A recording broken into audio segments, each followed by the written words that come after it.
kind of annoying. Yeah, but you have Tiny for that. You're okay. He is protected, right? Like, you look at all these units, but you have Invoker, you have Magnus, you have Tiny, and there's a lot of AoE to kind of go around to deal with all the weaknesses of Bane, I want to say. Sure. Also knowing Liquid, Boxy will probably move down here before the Beast is level 5, and they'll just kind of grief the safe lane. I think this game's gonna come down to like who makes the first move towards the bot lane, because if Beast dies once, it's kind of hard to help him, right? I mean, I feel like the common story of Beast is just like, okay, you know, even if your lane doesn't go super good, you can always retreat back to the jungle, farm it with access. Is that not the case this game? I think you're right, but at the same time, like, again, I feel like the supports of Wildcard are gonna have a hard time, like, moving in there, you know? Usually if you go in to punish this Beast, let's say Bane walks in, he gets to sleep, Tiny comes over. Hold on, a little bit of a scuffle. Nothing really gonna happen. Just some EXP from Big Num from the Hive Mind. Yeah. Gotta spam that 2-man swarm and level up. Yeah, I haven't actually tried this Hive Mind Weaver yet. Have you sort of given it a go? Because it feels like when you look at those tiny EXP numbers, it doesn't really feel super significant, but I'm sure it really adds up. I feel like throughout the game, maybe you get... I don't know, man. It ain't significant, that's for sure. But you also can't make it too significant, right? That would be like so broken. Imagine this Weaver swarms you twice in the day, just one level higher than you. Where do you draw the line, you know what I mean? Yeah. So we did talk a little bit about this mid lane matchup being important already. We talked very much about the heroes, but we haven't really mentioned these players, right? RCY, maybe a name that you're not necessarily familiar with if you haven't been following any Dota for maybe the past 1 year or so. Very, very young Filipino-American prodigy coming out. He's been impressing on the mid lane, and it's funny because that kind of feels like the Nisha story, right? Of course, coming from very different regions, coming from very different backgrounds and experiences, but Nisha was also once a young buck himself, putting a lot of people's attention on him. And I mean, here he is, some years later, really becoming the biggest thing in Dota, winning TI. You know, he's got all the accolades, and now it kind of feels like RCY is a bit of a proving ground for him. He's done well in terms of the NA scene, and maybe even some battles against SA as well. But yeah, up against Nisha, that's going to be a bit of a tough challenge. He seems to be holding his own though, 25 to 11 in the mid lane on his Tinker, doing very well up against that Invoker. Yeah, he's doing great here. He's pretty happy with the laning phase. We haven't really seen any Sunstrike kills in side lanes either, so lane's going, I want to say, pretty good for Liquid other than his mid lane, but again, this Invoker hero, you don't care too much. As long as you're not dying, you eventually get the Midas, you are going to get network from Sunstriking here and there. Box here. Playing Samurai gonna eat some damage. The Boxy is just gonna be focusing on stacking. Gets the reward in the mid lane too.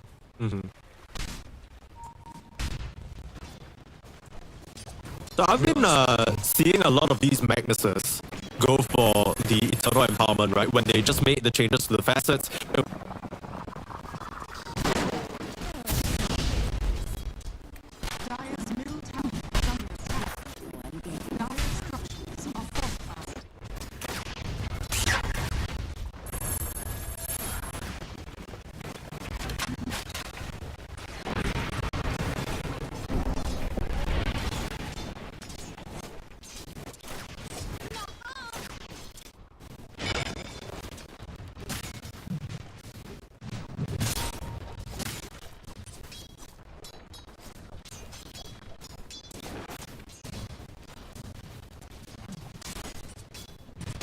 Back and forth, pull you back, the repositioning, especially against not so mobile heroes. Yeah, if I had to theory craft, I'll say like this game there's no counter for Harpoon Skewer, so I want to buy Harpoon at some point, so I play Rex. Does that make sense? Yeah. I mean, you kind of want to make sure your items and your skill build lines up. It's been maxed out as much as possible. No shenanigans with the Wisdom Shrines here. One apiece, Liquid and Wildcard. It's been honestly a bit more of a quieter early game than I expected. I thought things were going to start blowing up, maybe some twin gate rotations, you know. You said it's only a matter of time before Boxy comes down here and griefs the Beast lane. Has it yet to happen? Insania will be the one making the first move to the twin gate, looking for a target, but Wildcard backing up to safety. Yeah, one of the benefits of the Alchemist, so many new camps for him to farm around this area. You can just kind of remain pretty safe. It's also really hard to go into the upper side of the jungle, right? It's been a bit of trouble. Yeah, I'm just Does he have the damage to kill speed? He has the Fairy Fire, the Sunstrike, looks to finish him off. Immediate TP away from Sableye. Extremely heads-up play there, seeing the concoction come out. Good setup. They did not even need Insania there. I'm gonna level up from this too. The Hive Mind so close. A little bit of a rotation. Nothing much, just a small kill onto Chen. Sableye does have to go home for it, but nice kill for Nisha. This is what you want, right, as Invoker. You want a team to be fighting. He's super close to the Midas. You're dragging pressure away from the Invoker too, which is, I think, pretty important when you play as hero. These mids that don't really wanna, like, they just wanna push out lane and jungle. Like, you really don't want attention in the lane. It's like the best way to play. Wildcard, they seem to have been preoccupied anyway. I don't think they would have been able to bring much attention to the mid lane. We were theory crafting about maybe some early rotations from the supports to mess Nisha up or try and put some pressure on him, but no. Pretty free pathway towards that Midas, despite being the lowest net worth call right now. It's pretty tight across the board. No surprises that Yamsun is the one winning out in this early stage. EB in from RCY. I guess their priority is just to clear the creep wave because that laser went out on a melee creep. But yeah, Nisha's gonna match that in the mid lane.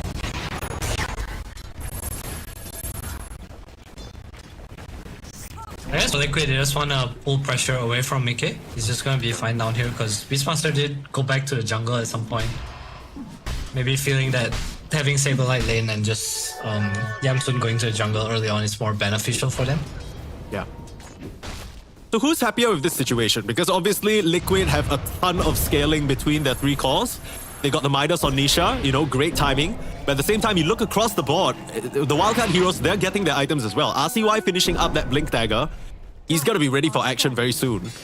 And, you know, still top net worth, your Alchemist is undisturbed, Yamsun's chilling out here. Is this sort of working out the way Wildcard intended, you think? Right, I think both teams have like a kind of slower timing, right? Like we're gonna see this Helm come out from Fate soon. I don't think they can really do too much with it. We might see a gate movement at some point, but I think Elk's just happy farming his Radiance. You want Radiance Blink. Sure. I said in the early game too, it's hard for the supports to make moves, right? And Chen as a hero as well, you're a bit greedier. You give back in net worth at some point when you have the mech or drums or whatever team item you're going for, but that's kind of your main purpose, right? You're not a hero that gives a lot in the first 5 to 10 minutes, but once it hits 10 to 20 minutes, you know, you're a big scaling core, and then you can see Chen's kind of top of net worth, right, for supports. Yeah. So I think it's for them, it's like when their draft comes together and how Liquid can stop that from happening, slow it down, or even prevent it altogether with maybe a big team fight, maybe some dagger reveals on Saberlight. Oh, this could be good though. That's the Helm down finish by Fade, and he immediately puts it to work. The Raw, backed up by RCY, get a big kill onto Mickey. This is the start of the timing. Probably gonna start opening up the map now on the side of Wildcard, or at least that's their aim. I guess so sleep. I don't think they can touch RCY here though. Translocator. Easy. Dude, he just skipped over the meatball entirely. What the heck? The translocator knew. That's crazy. Kill on Tiny is really big because it's Fade's Helm timing as well. There's a siege creep down here. He has to be a little careful though. Boxy can definitely set up on him, Fade. Fade is really, really strong though. It's 2 heroes enough to kill him. I guess the rest of Liquid is coming in, and with the Sunstrike, slightly... I thought it was going to be off the mark. It barely clips him, but it's not enough damage. RCY here to back him up. Dead shot. I think that was a dodge from RCY. That was insane reflexes on the blink. Yeah, that'll be fine. That was kind of insane, actually. That was kind of insane. Blink yeah. in the west. Yeah. Or north, I should say. No disrespect on RCY, man. This guy. I feel like... okay, I'm gonna say it. I know it's gonna be slightly controversial, but I think he has the potential to be up there. I think he has the potential to be a big thing, and maybe you give him 1 year, 2 years, maybe he finds himself a sort of set of veterans who can sort of take him the distance. Yeah, maybe it'll be this. Maybe it'll be this Wildcard sack. Maybe it'll be this Wildcard sack. Who knows? Just another SEA player. Super high mechanical skill, need good team. Set up here onto Big Num. Beautiful silencers. Boxy and Mickey get it done. Yes, no toss. I was like, why is Mickey not tossing? He just doesn't have a point in toss. Raw in the mid lane though. And there's a Centaur stun too. Yeah, immediate response there from Wildcard. Great moves. Getting the kill onto Nisha. A lot more high value. Trouble here. Yeah, they're looking for more. I don't know whether Saberlight can actually put a stop to this Fade. Charging at full speed. He's roaring.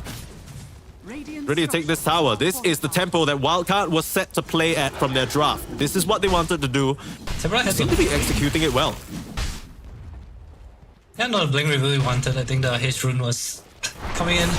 Bit of luck there, but they get a pretty big kill onto Nisha, and meanwhile, this time Yamsu is just pushing out top lane. Radiance on the way, I believe. Has it completed, actually. Game's looking pretty nice for Wildcard right now. I mean, all things considered, it's not like Mickey and Nisha are not farming, right? They do have the scale potential, and they have some pretty nice big stacks to go back to. Doesn't seem like Wildcard have identified that just yet. Yeah, Nisha They're also doing going for ATOS, right, instead of the eggs. So I think they understand they do need to make a bit of pickoffs happen here and there to kind of drag out the game. I also like to see them clear his stacks soon. I'm not sure if Saberlight can take the ancient stacks, because I think if Wildcard plays on the left side of the map right now, Liquid actually do not have enough damage to kind of break through the Chen heals as well as just the Elk Radiance in front with the Tinker. Yeah, that's kind of what I'm concerned about. We can see that Saberlight was queuing up a Crimson Guard. I don't know whether that's going to change. It's an excellent item, don't get me wrong, into this matchup, but I'm worried about Liquid. I hope they don't run into some damage problems. It frequently can happen up into a Chen draft. See a smoke on smoke action here, Saberlight. They want to make a move for the Shrine of Wisdom. Okay, this is not happening anymore. Immediate retreat. Bo3 looks to be the one to go down there. They don't even need to use the Raw. The Hawk gets it done. He's just channeling the bird at him. Yeah. Shouting at his little boy. Get him! So they do protect their Shrine of Wisdom. Group up a little on the right side for Wildcard, and I guess Liquid will just take that. It's just a boxy death. Unfortunately, have not really been able to use the RP from Saberlight. Yeah. I feel like this is one of those situations where if you are playing against anyone but a Tinker, it probably feel okay, right? Like you're thinking, okay, you know, we traded a pos 4, but 5 enemy heroes were in their triangle. It's not efficient. Yeah, not exactly, right? The Tinker can just immediately TP to the top lane, keep pushing that out, min-maxing his farm. Top 2 on the net worth, RCY as well as Yamsun. Wildcard are getting absolutely everything that they want out of this early game. Of course, I'm sure they would have liked to push the issue a bit more, maybe get some kills, but they're being very patient about their timing so far. And Liquid are trailing a little bit behind, but you won't be trailing behind yourself, at least not with this tournament, FISSURE Universe Episode 4. If you make sure to follow us on our socials, you can do just that by pressing !F in the chat. Stay tuned, catch all the behind the scenes and also maybe some juicy tidbits that we don't show on the stream as well. So make sure to follow us on all our socials. Again, you can press !F. Catch that. But yeah, this has been a very slow early game, I must say. I don't know whether this was expected. I thought that one of the teams would definitely amp up the pressure a bit more, but everybody seems to be pretty happy just farming. I feel for Liquid, it's kind of hard for them to use their spells. Like, they have this RP on Magnus, but if you look at their draft now, let's say you use RP and you kill 2 supports, for example. Like, what stops Wildcard from just running down the Tormentor, running down Roshan?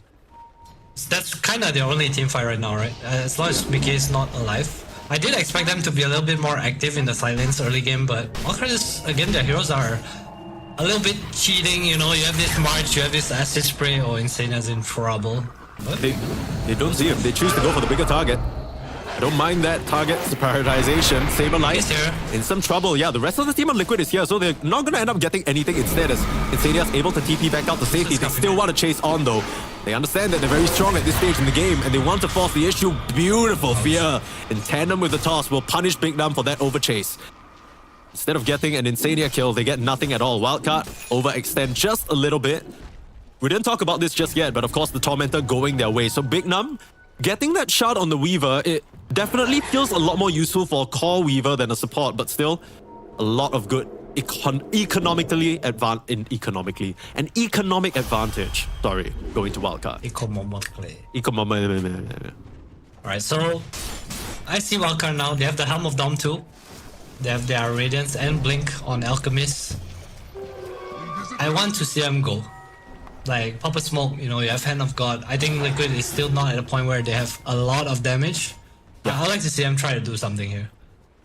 Take a fight near Roche, maybe get towards the triangle on the left side, take the top tier 1 or even the mid tier 1. Because I feel like Liquid's kind of evening out the game right now. Guess they're just waiting for eggs on Tinker. 100 gold away. Might see a smoke setup soon. Yeah, they just finished the Helm Dom on the Beastmaster as well. Eggs on Tinker, like you said, they are closing in on the false start from the Chen. I guess that's not super consequential. What like Yamson, this could be a catch here. Nikolai's pinging him out, but yeah, I mean his team is 2 seconds on it. a bit too far away. They RP in advance. That's the setup. That's a very, very nice catch. Great stuff from Saberlight. Lucky Invis rune gets the job done. Okay, setting up Dota 2, just gonna defend the tower here. They will lose it, so a little bit of a trade, but RP is down now. So Roche is in the top side, and if you notice what Liquid's doing, they for the past 3 minutes since minute 15, Nisha has been up here. Just making sure the waves constantly pushed in. So I think this is their way of just kind of saying like, okay, you know, if you want to go Roche, it's not gonna be easy for you. We're gonna know. Right. Yeah, I mean, he has not left that area. Now he'll finally vacate it. Maybe expecting Wildcard to come back into this area of the jungle and start clearing out the vision. Sure enough, that's exactly what they're doing. Maintaining control of that area. But now it's a little bit tight, right? 1.5 minutes more to maybe rush this Roche if you really want to go for it. Liquid still have their tier 1 tower top to TP into for reinforcements if need be. So might not be as viable to get that Roche in the top side anymore. They'll maybe instead look towards this tier 1 tower. My eyes is on Fade. I feel like he's the one that's kind of leading the tempo right now, right? Where which tower wants to die or Roche, what objective, it's up to me. So they go mid tower, trade for Yamsun, RP down, Fade's like, okay, top side. Here we are, free top tower, and that kind of opens up Roche right now. Yeah, less than a minute. The scan comes through just to make sure the triangle is clear as well. No Liquid heroes ready to try and contest them. You can see both these teams. Very heavy priority on the stacked cans this game, just because all 3 cores on both sides had found them extremely well. Get that economic advantage. You know how it is. Demonical, yeah. That should be a very easy Roche. Liquid streaming in to try and contest. Will Wildcard keep pushing the issue? B3, the jump forward a bit too late though. Pierce the veil, denying any physical damage coming his way, but it's only momentary. Bit of a silence there from the calling, stops the stun from coming out, and because of that, B3 is actually fine. So they get what they came for, Wildcard, and just back up, reset, get your cooldowns back up, and then start pressuring these towers. But look at Liquid, immediate smoke up. They want to try and punish any stragglers. Pinging out the Weaver, immediate skewer and Fiend's Grip. Okay, well that's gonna be 1 kill. Yeah, just not allowing Wildcard to kind of go back and deal with lanes. Want to keep the map out now is where you kind of drag out the Aegis time, and it's all about Wildcard and how they catch right now. If you notice the leg of Vision, I think it's super cool from Fade. He actually went for face boots. So this allows him to kind of catch up to heroes he's running at, right? Not something we commonly see. Yeah, you're gonna see a lot more amazing Dota at FISSURE Universe Episode 4, of course. You're watching the official stream from FISSURE Studios, where you can catch all the action.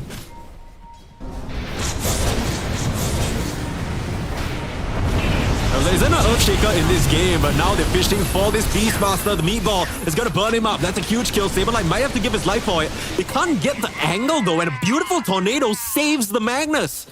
Nice little set of plays here, Liquid catching the Beastmaster off guard. Just when you think Wildcard are the ones with the advantage in this stage of the game, they are kind of getting poked and prodded at a little bit here. It feels like Liquid is just playing the map a little better. Wildcard with the objectives ramping up, but they are losing in net worth slightly. Used to be 6k, then 5, now 4. X complete on Nisha too. We see how much damage he does too with this max exort, right? Just any RP on any target, it feels like the hero just dies. I almost like to just see a 4-star or any form of save come out. I know Speed's going for 1, but Chen's not really in the vicinity anytime. Yeah, he doesn't really want to be nearby a meatball. He probably gets slapped by it as well with how slow that hero is. Liquid doing an excellent job of just kind of pushing out this timing, right? It feels like Wildcard, they probably want to get something done with this Aegis, but they just haven't been able to find the opportunities amidst the pickoffs and just the constant de-pushing of the waves. That's something that I'm noticing Liquid is doing amazingly. They're always just making sure that these waves are pushed, and that's kind of surprising that they're able to do such a good job, especially up into a Tinker. Yeah, I mean, RCY has been doing a good job of not getting caught. I think also a bit worried because I think something cool about Invoker against Tinker is you can find him with Cataclysm.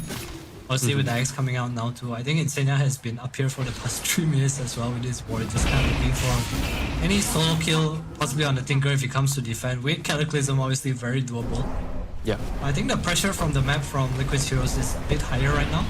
just cause Fate has no dagger. They will smoke up though on wildcard right now. Trying to get a catch on a defender in the tier 2 bot lane. Saberlight is spotted out. An instant blink away. He saw that. Way too quick, way too quick. And I mean, even before they smoked out, Saberlight was already drawing lines around that area. He knew that they were grouped up around there. Good game sense. Saves his life, but not this tier 2. This was gonna fall regardless. So nothing much that Liquid can do about that. There's also no one cutting mid wave. I think this is something that's pretty important because generally what's gonna happen now is Tinker defense top, then you pressure bottom, right? While mid wave it should be neutral. Like both teams should be cutting. Liquid from the top side and Wildcard from the bot side. This top lane pressure, man, it's so annoying. I think the most common move we'll see here, like from Wildcard, I think what they should have done is they should have smoked to the triangle. So right. You have this Aegis, minute and a half left, you have dagger, you leave someone bottom, you cut the wave once, and then you smoke to the left side. You get a ward there, then you start cutting waves there. That fixes your top wave problem. Sure. So instead of that, Wildcard goes back, and I think Liquid's kinda free right now. Like if you look at Liquid's heroes, everyone's just everywhere. Yeah, and the most surprising part for me is they're not being punished. I guess it goes back to what you were saying in the draft where how do Wildcard catch a hero? They're at the point where Yamsun can probably blink in with a stun, but if you can't burst the hero down in time, you'll be able to escape. A lot of defensive maneuvers available to the Liquid lineup. Even if you catch one, there's no one nearby. Like B3 is showing on this wave now. He might go down. Pops the Pierce to Veil in time, so he's gonna buy time. And again, you can see the Liquid heroes on the map, they do not care. They literally do not care that B3 is dying here in this mid lane. They're just pushing out the waves, farming the side jungles. This is like, this is exactly how you need to deal with this draft, actually. Yeah, I like to see Big Num try to cut top wave a bit more. I think he needs some net worth as well, just to be useful, because he's not really setting up anything. I don't think his team really needs him anywhere as well. Just someone to like free up the Tinker too. While Misha being annoying in the bot lane as well. Both teams just pushing out waves, dragging out the Aegis. I think Liquid very comfortable with how the game's going. Mickey reaching his point of the game, you know, give it another 5 minutes and we'll see some Alacrity and Power Tiny. Yeah. A Dota Plus win probability gave Liquid a 56% chance to win this game. Still pretty tight. I mean, Wildcard, they definitely have an advantage, but is their timing slowly slipping away here? It feels like they haven't really been able to do much on the map at all in the past 5 to 10 minutes, and that's even with them having an Aegis. I feel like my issue right now is the way Wildcard is itemizing is not fitting their pace. I think they're trying to play fast, and like you see Fate, he has Phase Boots offering. You know? You just look at Yamsun, he has this SMY. So these items tell me like they want to fight now. But they also can't just... It's hard for them to find the fights. Hawk this time, Boxy's team is out. I mean, this is the limit of what Wildcard can find, right? It's personified in that interaction right there. They try and get Boxy. He just pops the ult, and if you don't have any way to stop his DP, he's out of there. Liquid just completely non-stop spinning the map. I'm sorry, Zenia has been here since May 15. On this top observer, he's just been there. He's just Liquid chilling. understand, that's what they need to do. They need to keep top wave in forever and ever, and every other lane is free. Like Boxy goes down, if he dies there, it doesn't really change anything. Liquid's so happy with you, I say that, but you're jinxed. Yeah, Nisha's gonna get caught. That's the huge one. That's exactly who you want to roll. Very, very nice wards set up in advance by Wildcard. To catch an unsuspecting Nisha, and maybe finally this will open up the chance for Wildcard to start pushing the issue. I guess the Tinker kinda helps them deal with this wave issue in a way, so top lane doesn't really matter, but I wanna see them choke the map. But I feel if Tinker defends top and someone cuts top wave, like the top wave does not exist anymore, you know, and you're free to play. You also have the Shrine of Wisdom coming out soon, so I think taking aerial control there is pretty nice. You can just see how fast Wildcard deals with these structures and objectives when they're given the chance to hit them. The question is Liquid. Nice little pullback. Fade is gone. Great catch from Saberlight. Aghanim's reveal. Harpoon on Tiny now too, so going high ground is actually insanely hard. It has reached that point, right, where Liquid's draft is sort of coming together. We see another smoke coming out from them. They know Roshan is not too long away. 20 seconds, obviously we know a timer, but they don't. Move towards the bot side. No, he's around smoked, but should be able to escape. I think Kind of crazy stuff that Mickey has been able to keep up net worth wise. In fact, now he's the highest net worth in the game over the Alchemist. He's basically had a completely free game. They might just find him. Ooh, quick blink. Turns off the Radiance as well, just for additional safety. Well done. BKB arrives now. Team's kind of grouping towards this side. Shrine spawning soon. There will be another Tormentor in like 2 minutes as well. Oh, I say that myself. No, they got it pretty early. They got it at like what, like before it even hit 16, so 10 minutes later. On time. Nisha in the top lane. You're getting found out here. Way to stop the TP. Yule's on the Weaver. Nisha, you gotta get caught again. This is gonna be rough. Can he get out of here? One more laser. He has BKB, but there's a tiny, and that does physical damage. RCY. Ooh, that stings. You thought you were getting a free pick off onto Nisha, but the rest of the team coming through the twin gates. Good support there. Liquid. Punish the Tinker. Okay, so Wildcard has been using Tinker to kind of cheat the waves, right? Now Tinker's dead for 60 seconds. Image is gonna be very, very shoved in. And kind of looking down here. Yeah. Sees Mickey. Can this elk even find the tiniest? 4k HP.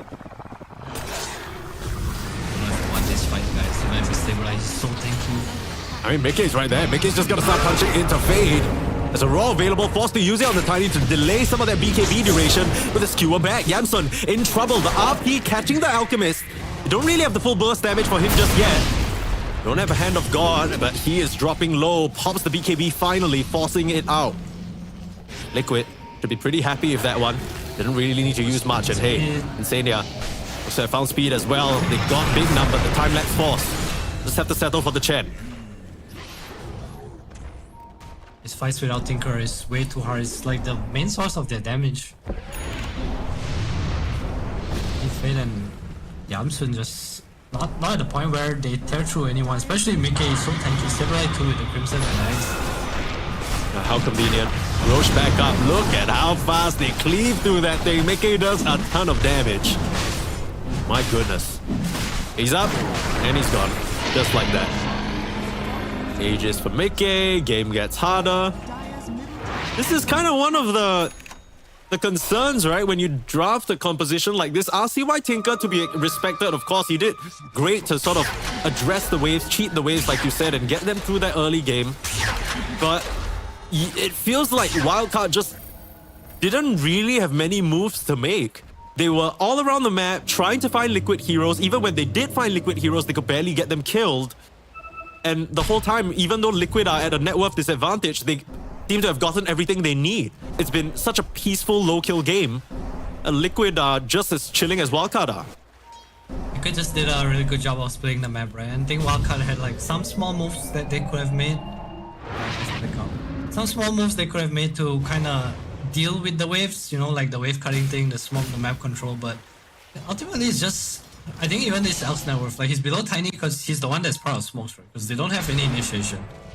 Fade has no blink, so every smoke needs Yamsun. I think Big Now's been part of every smoke too. I think he should be the one kind of pushing waves.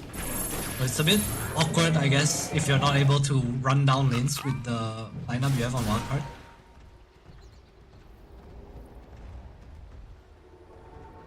Whereas for Mickey, he's so farmed.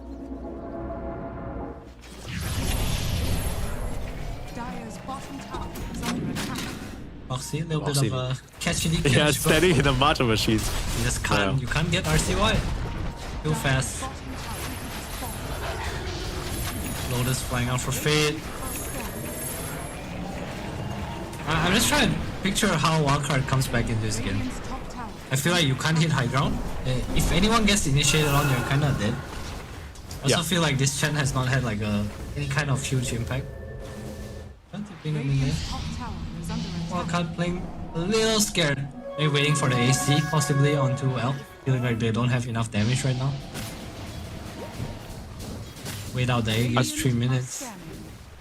I don't know, these kind of games like feel so uncomfortable because you didn't even really do anything wrong or make any major mistakes, right? It's not like you lost a big fight or bet somewhere you shouldn't have or gave over an objective you shouldn't have. It just kind of feels like Liquid outplayed you on the map in terms of rotations and Is that what it was? Is that just it? Like they got outclassed in terms of map movement? I think that was definitely a big factor, or at least I feel like that was pretty significant. I feel like they did have timing that they could kind of play around and get a bit more out of. I'm not sure if they could go high ground though. I think that was like my biggest concern with that round. Just going high ground into this Magnus Muerta Invoker is not simple. Oh my god. That's the one. Hey, they make it look easy. They make it look so easy, and the second toss back, he might just have to buy back, but it's too late. The Beastmaster's just instantly dead. That looked so simple. That they didn't even need to break a sweat. Just press R, lol. Oh my god, are they actually just gonna resolve this? Okay, what's gonna stop him from hitting tier 4s? They don't know Tinker has buyback though. Get a safe route, gonna go bottom. How do you stop this, man? Alacrity and power Tiny with Aegis. This is what they've played for. I feel like in this hatch, one thing you need to be prepared for is the Tiny, and I just don't know whether Wildcard necessarily thought about countering what Liquid had. It just kind of felt like they were focused on their own draft and how it came together, but clearly with the way that's lining up into what Liquid have on the table, just doesn't stack up. Back here. 20 seconds is you're gonna lose your Rex for sure. Probably waiting for Fade on the Beast. Perhaps. Yamsun immediately controlled up. This is troublesome. Popping the BKB now to avoid that skewer. Mickey will just decide to lose that Aegis. Nisha's in trouble. That's going to be huge if they get the kill on the Invoker. And Yamsun able to chop him down. That's a good start to the fight, but what else can Wildcard find? They still don't want to buy back on the Tinker, so maybe that's just the end of the chase. Sun comes out. They've been like caught for a little bit here. Still should be able to just skewer away. Oh, okay. Well, he found himself on a very convenient location to escape. Insania's likely going to drop as well, but they can't get the touch onto Boxy. I mean, the Nisha kill is pretty huge, but the fact that they can't find anyone else, that's a little bit tough. Mickey is going to get an AD rune, hide away. I don't know if you can do this. Yeah, this could be a little scary. Their vision. E-Blade just lasering away. Where's the help from Liquid? Don't have any continued detection. He'll just be able to escape. That's the way. Team's coming back too. Be a little careful here, Wildcard. No chemical rage. Okay, we'll just chill out. I feel like the fights are so simple for Liquid. Like any initiation feels like the fight just ends. You pop BKB, there's a grip too. Something we didn't talk about is there's not really any grip cancels, right? You have 2 and 1 heals.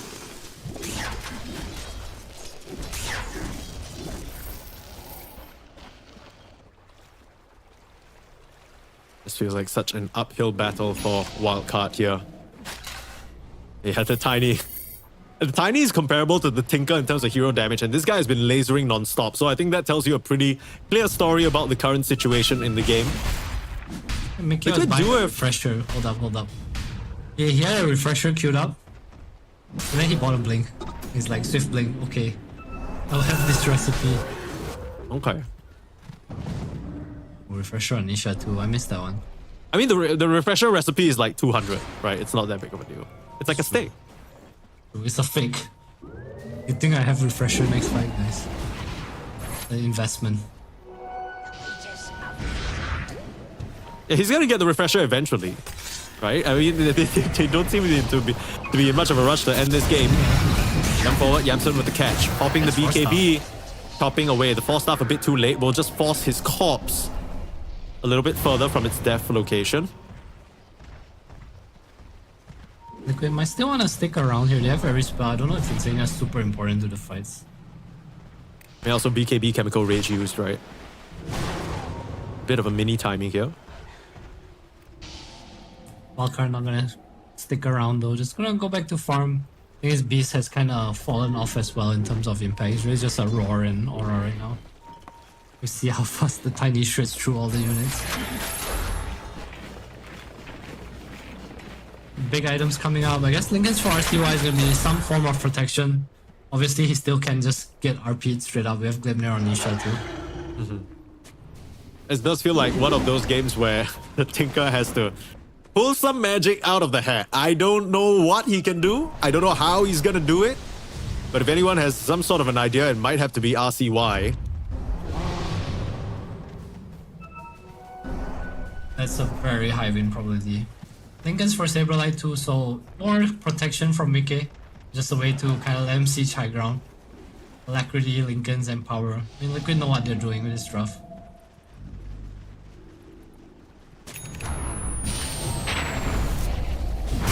Oh, a little bit of skill off the they missed the skewer, but it doesn't even. He just explodes. He just disappeared on my screen. Oh my god. IRL bug. One step and die. Man. Mickey even care about this march. I feel like it just hit high ground anyway.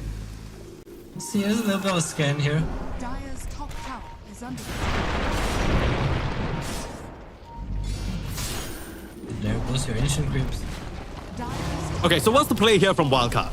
It's less than 1k gold lead. Surely this game is still somewhat, at least net worth wise, even. Is there any play or any move you can make? What do you need to do? I'm not sure. Yeah, that's I fair. actually don't have an answer. That's fair. If you had an answer, you might be the coach of Wildcard. In lane, they got the catch on the fade. Very easy two-prong pick-off. Mickey on the top lane. Fiend's grip onto Yamson. He can't pop his BKB. He's in trouble. Nice E-Blade save. Lets him pop the BKB. Great play from RCY. But everyone's going to get clipped by the tornado now. Feed is in trouble. They can just back up. Go again. Yamson just throwing out one last little concoction. Saberlight playing around with them though. The slow from the ice wall, it's very hard for them to continue on. RP, Cataclysm, that bug still managing to survive because there's a lot of creeps helping, but not against the Tiny. Mickey will finish him off. And Mickey does have to be careful. He doesn't have a BKB any longer, but he still has quite a bit of HP. We'll just soft commit, pull in the Yamson Alchemist, and GG is called. That was a mauling coming out from Liquid. It was a very quiet game for most of it, but they managed to get it done. This is kind of the expected outcome. And you can see Liquid completely unfazed. They're not even too bothered about that. It's just another day in the office for them. We have a slower pace start, I think. I think Wildcard did have a pretty good draft to kind of ramp things up, but just a lot of map play from Liquid kind of dragging the game out. And we saw what happened when it reached the point where Nisha got eggs. Mickey did hit his like Harpoon, Shadow Blade, BKB with this Empower Alacrity, and just one fight and suddenly all your buildings are gone. Yeah, it just feels like Liquid. They knew what their timing was. They knew they just needed to get over that initial road bump of Wildcard. If they managed to avoid, if they managed to dodge, they would be fine. And that's exactly what they did. It feels like Wildcard basically played that game with their hands tied. I don't know what they could have done. It feels like they tried to make smoke moves, tried to find pickoffs, but it just didn't work out for them. What do you need to change? Is it just a problem with their draft? Should they try out a different type of strategy, or what's the plan here, Adam? I think something I didn't like about their heroes were the way they itemized, because Elk and the Beast were the ones that were the catch, right, on the team. You have Chen, you have Tinker, you have Weaver. So I would have liked to see Beast go for something a bit more aggressive, maybe a Blink. Even, I mean, the phase drums was a cool idea. I think phase build, but maybe Blink would have been nice. I didn't like that Yamsun had to be like part of every smoke. It felt like there was only one real kill trait on the team. And even then, like, you can't go smoke either. That's your carry. You like can't go smoke into the enemy triangle with your Weaver Chen to kill heroes. I think that's something that can be addressed. I think they had a draft that if they played in a way where they just cut waves and hit buildings, I don't really know if they could have ended this game, but I think you scale in terms of like eventually you get this Orchid, this Bloodthorn, and then your damage scales, and maybe then you'll be in a more comfortable position to try to close things out. Yeah, this was a first pick Tinker. I don't know whether I necessarily agree with that Chen in the last pick, especially looking at the two supports, how much they did that game. It didn't really feel very impactful. I'm not sure where down the line Big Num actually got an X. I guess we just didn't notice that, but maybe trying for the save, it still doesn't feel like it would have solved their problems though, right? Yamson, you know, you save him from one RP, but it's still Mickey versus Yamson. That's not really a fight that the Alchemist can win. It's a very low kill game, 17-10 as the dust settles, but it did feel very dominant from Liquid. This is what we expect from the team that just won PGL Wallachia. So no surprises there, and we already knew this from the start. We already knew it was going to be a very uphill climb for Wildcard. So what would you like to see in game number 2? Do you still think they can run a similar type of strategy, or should they just try and take out some of these Liquid heroes that they've picked and try something else? But I think the way they lost is good for them, because this is like very... I would say foundational, right, for the top tier teams. Like, how do you cut wave? Like, what did we do wrong? Why couldn't we choke the map? So I think that's the learning process you want to go through. And then I think after that is when you kind of can improve as a team, like strategy wise. Because let's say not cutting waves and stuff like that, it does impact the game pretty significantly. Like we saw there how Liquid was just in the top side of the map like the whole time. There was no way for Wildcard to kind of go and take back control of the left side of the map. And I think all these small things just it builds up a lot of frustration. It makes smokes obvious, and I think that's something that they really need to fix going into the next game.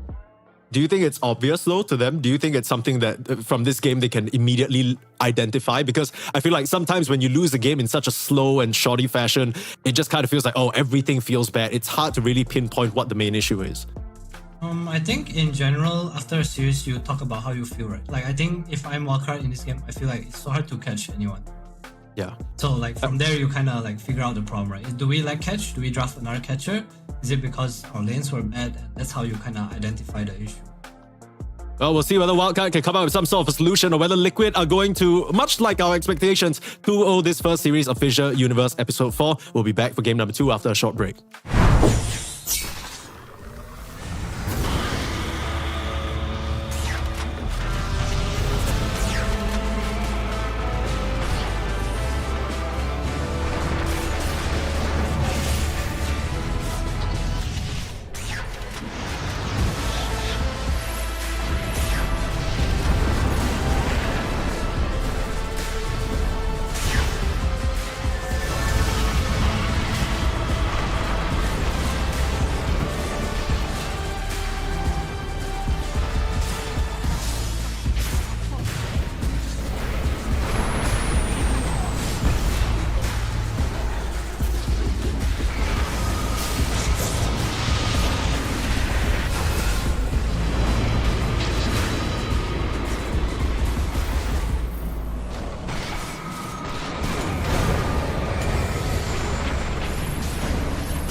A warm welcome back to FISSURE Universe Ep.4. We're into game number 2. This is the opening series of our group stage. It's a Swiss format. My name is Bo3. I'm joined by 343. And Liquid versus Wildcard. I mean, you just say those two team names, pretend you didn't watch that first game. You kind of have a bit of an expectation about how it's going to go. So in case you missed the game 1, don't worry, you didn't really miss much. Liquid, they were up against a Wildcard draft that seemed to need to hit some sort of a timing. They hit the timing, but Liquid just dodged them for 20 minutes and then ended up winning the game anyway. It was a bit anticlimactic, I'll be honest, Adam. I'm not really sure what Wildcard could have done. Again, I think it just was some very... I wouldn't say foundational, but I think it's something to learn, you know, how to cut waves, how to choke the map a bit better. Like, it's good that they have this replay down to watch and like, hey, what could we have done in this situation? Whether it's item choice, whether it's the way they chose to swap the map or deal with lanes. Because I feel like Liquid was so split on the map and they were still farming on every hero, and I think that's ultimately what led to Wildcard's demise. So you think Wildcard maybe in terms of map movements just need to get better at punishing these Liquid heroes who are farming across the map, or should they just have balled up a bit earlier? What's the plan here? I think balling up to take like a bit of map is nice, but at some point you do want to try to catch, right? Like heroes need to die, otherwise you're never going high ground and you're just never going to be able to, well, end the game. You know, like this Magnus is gonna hit this point where he has Aghanim's, like you have no counterplay to this skewer, you have high ground Invoker, Muerta calling to fight into. So it's, you have to choke the map, right? If you're not 20k ahead, I don't see a way where you can actually just poke high ground. Yeah, and unfortunately, Wildcard never really got to that point of being 20k ahead. They were 5k ahead, 6k ahead. Team Liquid got to go for first pick and Wildcard Radiant. So, I mean, no surprises. Again, first pick seemed to be the stronger priority, and Radiant seems to be what everyone's comfortable on. And also, you know, just something that teams who like to play a bit faster, they trend towards that because they want to get that 15-minute juicy Tormentor that we did see go the way of Wildcard. I mean, Wildcard, it felt like they were ticking all the boxes, right? They were getting these towers, getting their item timings. It didn't really matter. So let's see whether they can turn things around. Similar bans here, but Wildcard, they're going to choose to take out the Magnus this time around. So we might see something else slip through the cracks. Maybe just a little bit of an annoyance in the draft. I think both teams kind of do like this hero. I know Fade's a big Magnus hero as well. Saberlight, obviously one of the Magnus spammers too. I want to see if the Tinker goes through because Liquid has first pick right now. They could try and get the Tinker for themselves. PA ban. Yeah, that's pretty interesting. I wonder if there's intention with this or they just want to leave heroes open. Because I think it's also a very realistic situation where you're like, okay, I'll trade you, you know, Tinker for AA. You think AA is a Tinker counter. Okay, let me show you. Yeah. So you think this PA is less of a, they're worried that Wildcard will pick it first phase, and more of like, okay, let's try and leave some things in to try and set up for a bit of a trap. Yeah, it's like, oh, maybe with what we're picking, we don't want PA anyway. For example, I think Tinker PA is not something you would pick, right? Just an example. So, okay, we'll remove this hero. I think it's something they're comfortable with. We don't really play it. Like, Mickey has not played PA in at least the last tournament. So, okay, I'll remove this hero that you play and we don't. So we have a free ban for later on. It's a bit surprising that with how aggressive Liquid usually like to play, they're not running the PA at all. It just kind of feels like something that would be up Mickey's alley, but they've just avoided it completely. Maybe they have some sort of belief about that hero that we don't know about. Let's see. Let's try to figure out if there's like, oh, this break mechanic is good against something that's kind of in the meta, but nothing really comes to mind. I mean, it's curious as well, right? Because I feel like you'd be worried about something like a Tidehunter being countered. Liquid get their hands on the Night Stalker. This is gonna be dangerous business. Could be Bo3's hero, could be Saberlight's hero, but it just opens up so many avenues of gameplay. And with that Night Rain, it basically switches things around. It's interesting. Because we talked a lot about how Radiant have the priority when it comes to the Tormentor spawning first, because daytime, Night Stalker basically topsy-turvies that, right? So now Liquid are the ones with the advantage, kind of nullifying Wildcard's Radiant selection. I never thought about it that way. That's kind of cool. But I think also these heroes, like, they have long cooldowns, right? Especially in the early game. Like, once you pop Dark Ascension, even though it's night, it's kind of hard to contest. Wildcard, they go for the Jakiro, so a bit more lane focused. Also nice against the Night Stalker, where the post 4 or post 3 Jakiro is pretty good in the lane against Night Stalker, and just one of the better heroes at the moment. Yeah, I'm wondering whether Wildcard will continue to ban out the Darkseer, because they took that out in the first phase last game, and barely not too worried about it here. But if it's a potential, let's say, Bo3, post 4, Darkseer, Boxy pos for Night Stalker, the last thing you want is an Ion Shell on top as well, just chasing you down. It's also one of the more popular heroes, right? Especially in the finals against Tundra. I think 3-3 was like a big advocate for his Darkseer, especially with this Vanguard into Halberd build right now. That's why his Night Stalkers, Darkseers, they feel pretty okay to play. You can see on the cameras here, Wildcard in the background, have their coach Blink with them. Hopefully he was able to impart some words of wisdom from what he saw from that game, because like you said, it did feel very foundational, right? It did feel like they were just kind of getting out-rotated on the map. These are things that you can try and address immediately, right, and respond with. At the end of the day, this is going to be Wildcard's second sort of gambit, more on the sort of tier 1 international level. One of the few qualifiers they made their way through, so probably a bit higher expectations for themselves. I don't know where exactly they're expecting to place here, but you know, their previous score being knocked out in the group stage, I'm sure you want to go a bit further than that. Yeah, for sure. You want to do your best, right? But I think it's also important that you learn from these mistakes. I personally experienced something like this too before when I was playing Mineski. I think it was like 2017 or something. Then we scrimmed LGD when we were boot camping in China. And I think for real life context, it's like we both were in a race and we both walked. There's nothing special done at all. We both just walked and they won. Yeah. That's what the game felt like. Yeah, that's what game one felt like to me too. So, yeah, it's just they walk better. Yeah, exactly. They got stronger legs from being athletes for a longer period of time. They just kind of beat us with their walking experience. Yeah, so now this is where we break it down, right? Like, how do we walk? Why does this work for our teams and not work for us? What is it we are lacking, or what is it can we do better that works for us? Yeah. I guess it's going to be a very useful replay to go back to, right? Because this strategy that Wildcard ran, it's not like it's some brilliant new invention that we've never seen before. Tempo drafts with Alchemist, with Tinker, these kind of heroes. I mean, there's a certain way of executing them, and maybe there's just a bit of a lacking with how Wildcard pulled that one off. The Tiny going over to Wildcard, and that is going to be met with an AA ban. AA pick. Interesting. I wonder why they went for AA here. Yeah, it is kind of interesting. So they have interaction with Tiny. I mean, my immediate thought is that the damage amp, again, like I feel like Ice Vortex is just so underrated. Tiny also doesn't really have a lot of mobility in the fight, so if he's committing to try and burst down a hero, we put Cold Feet on him, it's not really feasible for him to kite in and out. And I think it's a pretty nice support combination if this is what it's going to be with the Night Stalker, because Night Stalker gives you all the vision that you need in the fight. So you're not going to suddenly randomly turn a corner and be out of position. You know exactly where you need to be. You can hide around the tree line, hide behind your big body of the Night Stalker. And it's something Insadia has liked a lot. I really rate this AA hero highly, pretty like personally. I feel like it can do a lot of damage. Maybe you just pair it with like one puck and it kills like anybody. Because of Muerta. There's your magic damage. So okay. Again, 100% win rate will continue. You don't know what to pick. Okay, Muerta. My problem with Night Stalker AA is like the lanes, right? I think they're both kind of weak. One of the weaker laners in their own right, especially if you pick it early. I mean, obviously your mid-game strength is very strong, but you have to get back to that point of the game, right? Yeah. And Night Stalker in the off lane now, into the Tiny.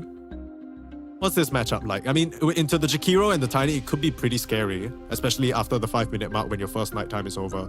Wildcard choose to go back for the Beastmaster though, so maybe just something Fate feels very comfortable on. Rank play into Tiny is okay. It's like the lane the Tiny will free farm, but he's not gonna run you down, right? Like something like a Baden or Ursa, even TB, you see it banned now. It's just heroes that kind of give Roche. They're good at running you down by yourself, you know?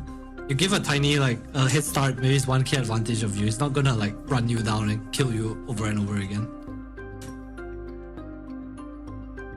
Beastmaster again, Comfort, and they go for a Weaver again. So this time Weaver against A is pretty nice compared to the Bane. They also again have this Roche and Pace lineup, but similar to what they ran before, a bit like of stuns. Their cores are the one that has to do things, but I think it's probably easier to move around on Tiny just because of you naturally buy Shadow Blade, right? Which is probably the best item in this I want to choke map kind of feel. You have to put sentries around, you have to be aware of like what spaces you play in. So I'm liking Wildcard's adaptation so far. Also kind of useful if you get the bugs onto the Night Stalker. Even if he's flying through the air, you can get perfect vision of him. It's not very convenient for him to just start standing still and punching the bugs. Gyrocopter coming out from Liquid.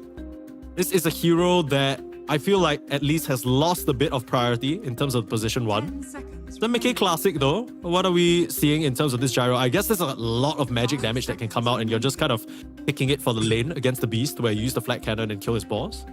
Okay, I think the whole idea of this is that number one, it is not the strongest of laners, so gyro kind of covers that base, especially against Beastmaster, right? It's pretty free. Sure. I think number two is that this beast against AA, you can't build Aghanims, right? Because you are, well, you can't lifesteal through Ice Blast. That's the logic behind it, right? So you're kind of baited into this, I won't say baited, but you're directed into this, I'm gonna play units build. And Gyro's really, really good against that. So I think Liquid's just doing a real good job of kind of eliminating the Beastmaster problem with their draft. It's like if you play units now, you have Night Stalker Shard, you have Gyrocopter to kind of go around. So I think this is a pretty hard beast game. Although I know Fade's a specialist, I'm curious to see what kind of build he'll go for. I think it looked really unshakable in the hands of Mickey. Was able to scale up very nicely even into an Alchemist. So no surprise that, as we can see from the previous draft, Wildcard have stolen it for themselves. Let's see whether they can make this tiny work. Because I feel like if you're coming into this patch, if you're coming into this tournament, and you're not prepared against a tiny, if you don't know what to do into a tiny carry, you have no business letting it through the first phase of the draft. You know what I mean? Like there's no way. Right, so I definitely one of the strongest heroes in the patch. We talked about it. It's the NP, the Abaddon, the Tinker, and that Tiny. These are the main heroes, and Night Stalker, of course, but these are the main ones that everyone's talking about now. We're gonna get a glimpse of how the PGL Wallachia winning team chooses to deal with this. Maybe later down the line, if you get something like a BKB, a lot of this magic damage is just gonna be, you can just shrug it off, right? I guess so. I feel like the thing about the gyro here that's scary is that if you do get touched first, like you get roared, there's no real save, right, for Liquid.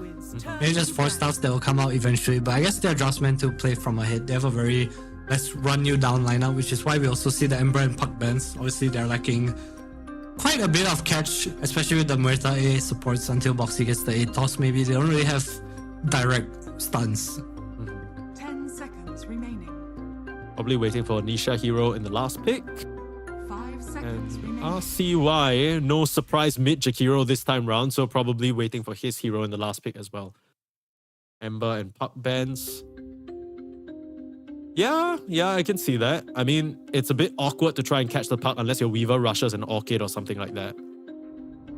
Nisha Puck is a thing of many people's nightmares, I'm sure. I wonder what RCY is going to pick here. Because RCY is overall last pick, so he's going to have the advantage in terms of counter-picking his matchup. Team Liquid's turn. This also kind of limited to what Liquid want, right? They need a hero that kind of can do something. I guess Storm. I wanted to say Kunkka just because I see Beast Weaver, but I guess the hero's just non-existent right now. Bottom of the sea. Yeah, and usually you'd be worried about something like a Huskar, right? But, you know, I don't think you can afford to pick Huskar into such high magic burst and AA especially. I feel like we haven't seen a lot of Storm recently. 5 seconds. It's been here and there. Like, I still think it's between the tier 1.5 of mid heroes, you know, when all is lost, especially when you have a player who's good on it. I know Aurora are picking it up on Lauren off, of course. When you're that good on Storm, it doesn't really matter. I guess so. Storm Lash, right? Around offices. Yeah. First pick, no problem. I like the Storm here. I think it's really good against Beast because, well, obviously they have this safe lane that's gonna run you down, and Storm enables that even more. They also like a bit of catch. She also loves Night Stalker vision. I think Storm A Night Stalker is like some insane combo if you get past the laning phase. You only kind of lack wave clear, which is Liquid's a little bit of weakness here. Wildcard will go for the RCY Tiny. I was thinking about this too. I think the RCY Tiny is pretty nice here. It's a good hero against Storm. High burst, you have a lot of follow-up. They have a kill combo now. I think something they lacked in the last game was that they didn't have something like this. As simple as this Tiny Jakiro. Sure. Toss Ice Path, a lot of damage to drop down. And this Lifestealer, it looks like a pretty good Lifestealer game to me. Yeah. I kind of like how Wildcard rounded up their draft for exactly the reasons that you said. I look at their heroes now and I can see at least 20 ways they can try and set up a move, right? You run in with Tiny, you just get that initial Ever Toss out, and then you have some nice follow-up from your supports. It gives the Weaver someone to actually play around. It felt like in that last game, all he could really do was run around Fade on the Beastmaster, which means that if you don't have Raw, you're basically not killing any heroes. So yeah, Wildcard gearing themselves up for a bit more of an active game here, and I'm excited to see it. In fact, you know, as much as we say that these are very one-sided or lopsided matchups, I want to see Wildcard put up a fight. That's my boy Yamson on that team. You know, I think this Lifestealer last pick, it's geared up to go in really nicely into the mass amount of magic damage that the side of Liquid have. Do you think Gyro Lifestealer, is that a matchup that Lifestealer just eventually outcarries you on? Yeah, I think so. But I think there is also, obviously, there's always the factor of like having Storm, having the Ice Blast. Lifestealer can definitely get bursted by their heroes at some point. Liquid has a lot of damage, but I think the game is a bit more straightforward for Wildcard. I think they have a easier draft to play, and I hope they show us something this game. Yeah, for sure. I mean, it might sound a certain way because we're just talking about, oh, you know, Liquid outplayed their opponents, Liquid. But that's what we saw, right? And maybe this game will see something a little bit different. It's clear at least that some sort of conversation happened between Game 1 and Game 2. Wildcard, they've adjusted their draft. Hopefully, there's adjustments in their gameplay as well. We'll head into the game very shortly. This is game number 2, Wildcard versus Team Liquid of FISSURE Universe Episode 4. Still group stages, early doors here. I'm sure most of these other teams are keeping a keen eye on this matchup because Liquid will be the team to beat. Wildcard, they have the privilege of facing it off first. I'm getting too old for this. So perhaps many learnings going their way. Who knows? It's just game 1 of a best of 3. In some crazy world, we might see a Wildcard reverse sweep. 30 seconds to battle. Is that too much copium, Adam? Am I coping too hard? I think they have a good draft. I definitely favor them slightly this game, but I think judging on last game, there is the reality of the skill gap, right? Yeah. So I think Wildcard has heroes to address that. Maybe they're good at other things, but just not really choking map. And I think in this game, that might not be that much of an issue. There's not too much wave clear on Liquid. Battle begins. I will say that Lifestealer is definitely one of Yamsun's best heroes. He, of course, Yamsun had a bit of a stint switching back and forth between POS 5, POS 1, and then back to POS 1 now. But yeah, I mean, he's always been a great Lifestealer player. So, game's in his hands. As long as his team can make space for him, I think somewhere down the line he can make this work. A good carry-to-carry matchup, but the question is whether that actually matters because this is the Nisha Storm Spirit, and Nisha Storm Spirit known to pop off. See whether you can do just that. Early doors here. Any lanes in particular that you're looking at, Adam? Bottom lane, I think. I wonder if this Lifestealer is going to be okay down here. I think it's the top I think lane. Muerta is one of the stronger heroes. Obviously, there is the Jakiro. I feel like if Lifestealer gets an advantage in this lane, he can kind of just bully the Night Stalker at some point. I think Liquid understand this too. That's why there's like 2 wards. One to see the rotation towards the bottom rune and one top. I understand that Nisha needs to have a... He needs to not die. Yeah. Basically, to any rotation, because it can kind of snowball. Like 1 rune for Tiny, 1 death here or there. And Nisha, on paper, should have the advantage because Tiny is a melee hero. He needs to get within static remnant range and whatnot. But Tiny can put out a lot of damage. I think we've seen a lot of these mid-Tinys max out their avalanche. Oh, Insania, just throwing out a casual blood grenade, okay? A lot of damage. Yeah, it is. Flag soon too. Okay. Fade. Has some one charges, but really taking quite a bit of a beating here. Still even throw a rocket. Homing missile. Dude, literally No just rocket barrage. harass non-stop. They're just beating back the side of Wildcard. I mean, this offlane duo is not going to be a problem if they can't even step up to you. I think they did that just so they can get the 2-minute pull and say they're gonna unblock it for free. They say Big Num in the lane, so we have a small win there.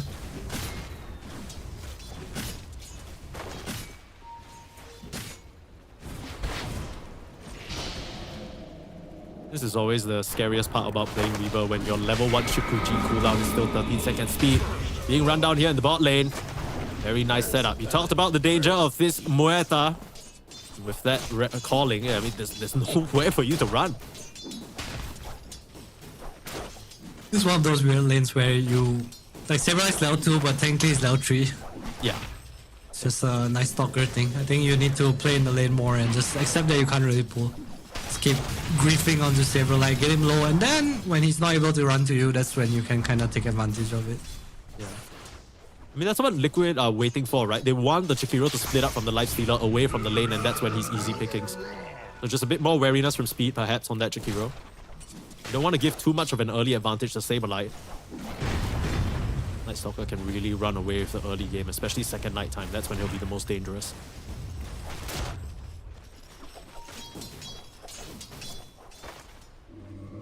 Lane's going good for Liquid so far. Saberlight very happy with that first blood. Obviously going to get an early phase boost, which does kind of counteract this idea of the lifesteal running you down, right? Like he can just pull his waves later on. He's going to be fine. Yeah, so I guess the question of the Night Stalker getting bullied out by the lifestealer, that's not really something to be concerned about no more. But Yamsen's doing fine down here. Last hits wise, struggling a little bit. And that's just because he's taking a lot of pressure down here. But yeah, top of the CS, Nisha. Doing pretty decently. RCY holding his own though, and has a full wave of creep, so pretty even all throughout. No major winners or losers just yet, although it does seem Liquid, they are eking out a very slight advantage in this early laning stage. What are we expecting to see here from this wildcard draft? Because it has very similar nodes, right? We got still the Weaver, still the Beastmaster. You think this is going to be another Helm Dawn build? He has it queued up for now. Maybe just same kind of game plan, close out the map early on, Nisha. Fear of the rotation coming through here, Big Num. The chase down, the bug will finish him off. Nisha ends up going down. This is exactly what wildcard needed. Yeah, nice kill for RCY. Gets the rune too. Nice rotation from Big Num. I think he's kind of stuck in going into his helm right here. He went for the wild hunt. You can't really go egg, so we might not see the second helm. Maybe just one helm into maybe Pipe. I can see Pipe being like super strong this game. Your Tiny and Lifesteal are already so strong. Just kind of buff each other up, play the group up. Probably see the drums come out from him later on too. Full aura mode for Fate. Will be very useful for his team. Not really able to stop Nikkei from farming, of course they did. Counterpick this matchup again, Nisha in the mid lane, the TPs have to come to try and bail him out. Bounce ledge onto him, he's trying to clear the creeps as much as he can, but the toss back. Bo3 with a dead shot, buying some time, but not enough. Big Num could still be able to run him down, last few auto attacks. Static Remnant not going to finish the job, but RCY, if he's traded out, that's not too bad. Bo3, trying for the last few auto attacks, Avalanche will keep him away. And no way of connecting on that kill. RCY survives, and another kill onto Nisha Storm Spirit.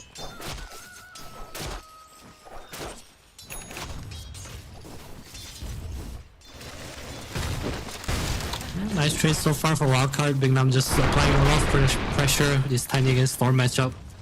Easily getting bullied, and I think the problem with this is that they're gonna get super ton of rune control now, right? So this Tiny with rune is a very scary hero, and that's where he's gonna start to impact the other lanes. How many times have we seen this before, right? Mid Tiny, get off to an early decent start because tree throw and avalanche pressure. You get some runes, start running around the map, take over the game. Now it is daytime, so Saberlight, like you said, you're gonna try and drag some of these creep waves, but always have to be very careful that the Tiny just walks over and ruins it for him. Big Num a bit late with the sentry, not that really would have mattered. Saberlight connecting here with a silence, but with the rest of wildcard just kind of streaming over. No real aggressive potential. In fact, they've just given up on the mid lane, or at least putting Nisha there entirely. But that's gonna mean Bo3 just goes down to a casual avalanche, okay. Yeah, RCY's cooking. Nisha will return to soak up some EXP though. He has to be. I mean, I guess the bright side is level 6, so he can get out, but still, when you cast his spells like this, losing half his HP, Big Num still lurking around the area. Big Num might go down here. You gotta be careful. Static Remnant, unchase him. If he had mana for a pool, I'm pretty sure Big Num just dies with power damage. Yeah. Liquid pressuring top for the Shrine of Wisdom. Speed will TP in. Yeah, this is pretty nice, but they can't really push Mickey away. Bo3's here as well. Speed gonna make it just in time to interrupt that full channel, but he's probably gonna go down. Not much he can do. Fortunately, the Jakiro will go down. Meanwhile, Saberlight able to secure his own Shrine of Wisdom, so advantage going the way of Liquid. Nice moves here. Gonna apply pressure here. RCY is nearby.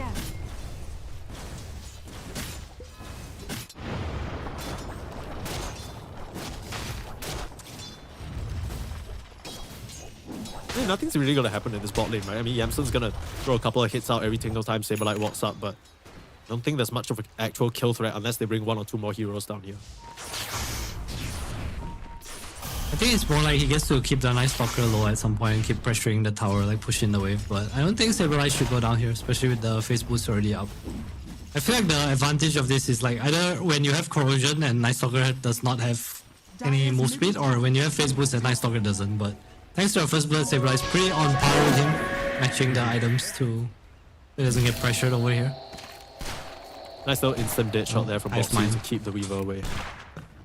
A little bit of juicy XP though. We feed gold. Is that worth it? Would you buy XP if you were rich? Yeah, that's literally the concept of Midas. That's literally Midas in the Dacha. We do it all the time. Back too. I guess so, but technically it's still a down payment, right?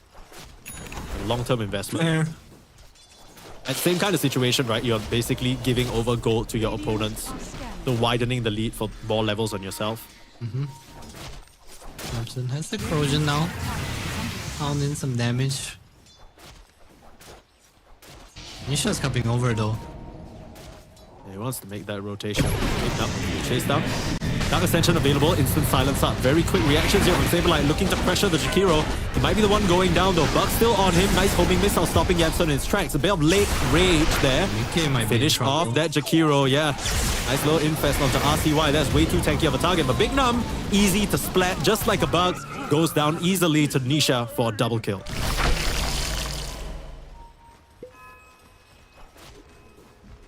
Nice movement from Liquid. Using the nice stalker ulti, nice gate. It's pressing their advantage with the top lane constantly being shoved out by Mickey and already back top with no boots. Shouldn't be able to run him down though. He's still quite significant mid start on that. Works right. Ice blast, okay, relax. Sorry, Liquid. I understand. I didn't understand your game. My goodness. And Beastmaster just explodes. Explode indeed. Are they trying to dive this Night Stalker? I mean, I believe the Liquid heroes still have TPs. They twin gated. They didn't. I mean, now it's nighttime. Maybe trying to take advantage of that short sliver a few seconds before. Ooh, we missed the dead shot. Might have been a kill. Riviere calling up. Hey, that was kind of a difficult angle to get though. Like It was. I can't really blame Boxy for that one. Yeah, Okay, so- how Wildcard doing? Net worth wise, everyone's doing pretty hot actually. I mean, RCY still is having a pretty splendid game. Yamson's chilling down here. He didn't end up dying, got himself involved in one or two of the kills. It's the same thing, right? It's basically RCY having a good game, and the question is not about laning phase. Like, can Wildcard transition this into anything? Fate's having a pretty bad game. He has his helm completed pretty soon, but look at the watch from Liquid. They're forever gonna know what this Beastmaster is up to. I think this is like so big for them because any movement in this game is probably it's either towards Lifesteal or Beastmaster, right? Beastmaster walks to lane, you know where he's going. Beastmaster walks down, you know, oh, it's probably bot side. Right. Process of elimination here a little bit. But Liquid don't really seem to be in a rush to really force the issue. I thought this second nighttime would be a major go time for them, and sure enough, that's the smoke. They try and look to continue putting pressure towards the Lifestealer lane. In comes the Ice Blast, in comes the Storm. And Speed is just gonna get shot out from the sky. Jensen, standing his ground there, will have an infest towards the creep wave. Can he get into one? Pulled out. Still hiding away though. Is safe. I mean, these are nice moves from Liquid, right? They are putting on a lot of pressure, but they aren't getting core kills. Does that really matter? I mean, they're gonna try and convert this to a tier 1 tower. Maybe RCY has something to say about that. And what he has to say about that in particular is, sorry Big Num, bye-bye Big Num. Hello. Hello and goodbye. Yeah, hello and goodbye. I think it's pretty significant that they get to kick this Lifesteal out. He's the one that should be pressuring bottom side, but Liquid bringing heroes means that they can't really force themselves to stay down here. They also know it's kind of hard for the Tiny to run in as well. It's not a Storm with a zip. Jakiro's not 6 yet. They need to like make these smoke plays and be a bit faster than Liquid, I want to say. A lot of it coming back to that Wisdom Rune just going not the way of their supports, right? Delaying those levels. Yeah, look at Nisha. It's like, okay, you want to farm here? Okay, I'll chase you. I'll slow you down. Pretty similar to last game, just kind of putting their focus onto the enemy's carry. Not caring about this Beastmaster too much. I think they also understand that this Beast is almost never going to be a threat this game. Why is that the case? Is it just his early game has gone so poorly that he's not going to be able to scale up? I think it's just based on draft, right? Like I say, you can't go edge to scale because you play against A, you can't really win the game with this Helm of Dawn. If you get RCY here, that's exactly what they want. Ice Blast over his head. He narrowly still gets clipped by it though. Good aim there from Insania. Now they're looking at Big Num. The stun up is there. Silence not needed when you can just blow him up with the magic damage. Liquid, execute 2 in the mid lane. Nice rotation. This bot wave goes in. Saberlight comes over to this. Okay, well this is always gonna happen, right? This is just some ancient apparition That's gameplay. life. It's a killing spree going the way of speed. I'm sure Fade would have loved to pick that one up, get him closer towards that drums, but good kill overall. I'm gonna open up some pressure on the top tower now. Okay, going over to defend. I don't think Wildcard wants to make any real big moves though. Far away are we from the tiny blink dagger. I think that's like their first big timing. Kiro has Micropyro now. Would like to see them smoke towards the top side. Just kinda help this beast open the tower. I feel like Liquid taking the tier 1 for almost no trade has been... It's not been too good for our card. 14 minutes, at least they'll be able to secure the wisdom for themselves this time. So, bit of a pep in EXP for these wildcard supports. Fade is starting to shenanigans, right? He's gonna try and open up this top tier 1 tower. Feels a bit delayed than usual in terms of the timing. I feel like whenever you have a Beastmaster, you want to bring supports up there and force him out. Nisha able to get out of there. It's just solo RCY for now.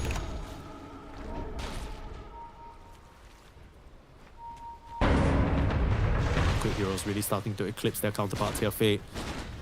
He knows that a move is coming towards him with how aggressively Saberlight is posturing. Zip in. That's going to confirm the info. Ice Blast on top of his head. That is just clean execution.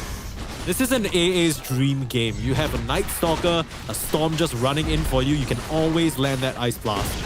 They're the ones to open up this tier 1 top instead. Dire's middle tower is under attack. Radiant's top tower is under attack. Yeah, game's looking pretty hard for Wildcard. It feels like Liquid can just kind of do anything they want on the map, and initiation's so simple for them, right? Like, it's just Storm Zip, AA Blast, Night Stalker runs in, kind of denying any form of initiation. You have the calling the power too. So, differently from last game they had a lot of physical damage, and every time Bo3 will pop that Pierce the Veil, he basically is invulnerable. This time around, absolutely not. They still are able to burst him down. Bo3 goes down in the mid lane. Again, just a little small kill, I want to say. Yeah, small kills. Big Now might go down here. He has time lapse. It's fine. Of course, he's just following Anisha around here. And of course, if you are watching this stream, you want to make sure to follow us on our socials, !F, to get a nice link to all of that. There's some nice behind the scenes and little tournament tidbits and stuff like that. Might have to hold that thought though. They're following up onto RCY Ice Blast off the mark. That's not going to make it very successful. They will just settle for speed. The Dark Ascension used, so the chase is on. Liquid, they still have vision of these wildcard heroes, but can the rest of the heroes catch up to Saberlight? Link away. Kikuchi. This is still coming out. They want to keep this going. Full zip. That's almost all of Nisha's mana, but he still has half of the pool. More than enough to take down RCY. Good perseverance there. And Liquid secure another 2. Like, it just feels like it's too easy to run people down, right? Every time Dark Ascension is up, you have the Nisha's so free to make his choice.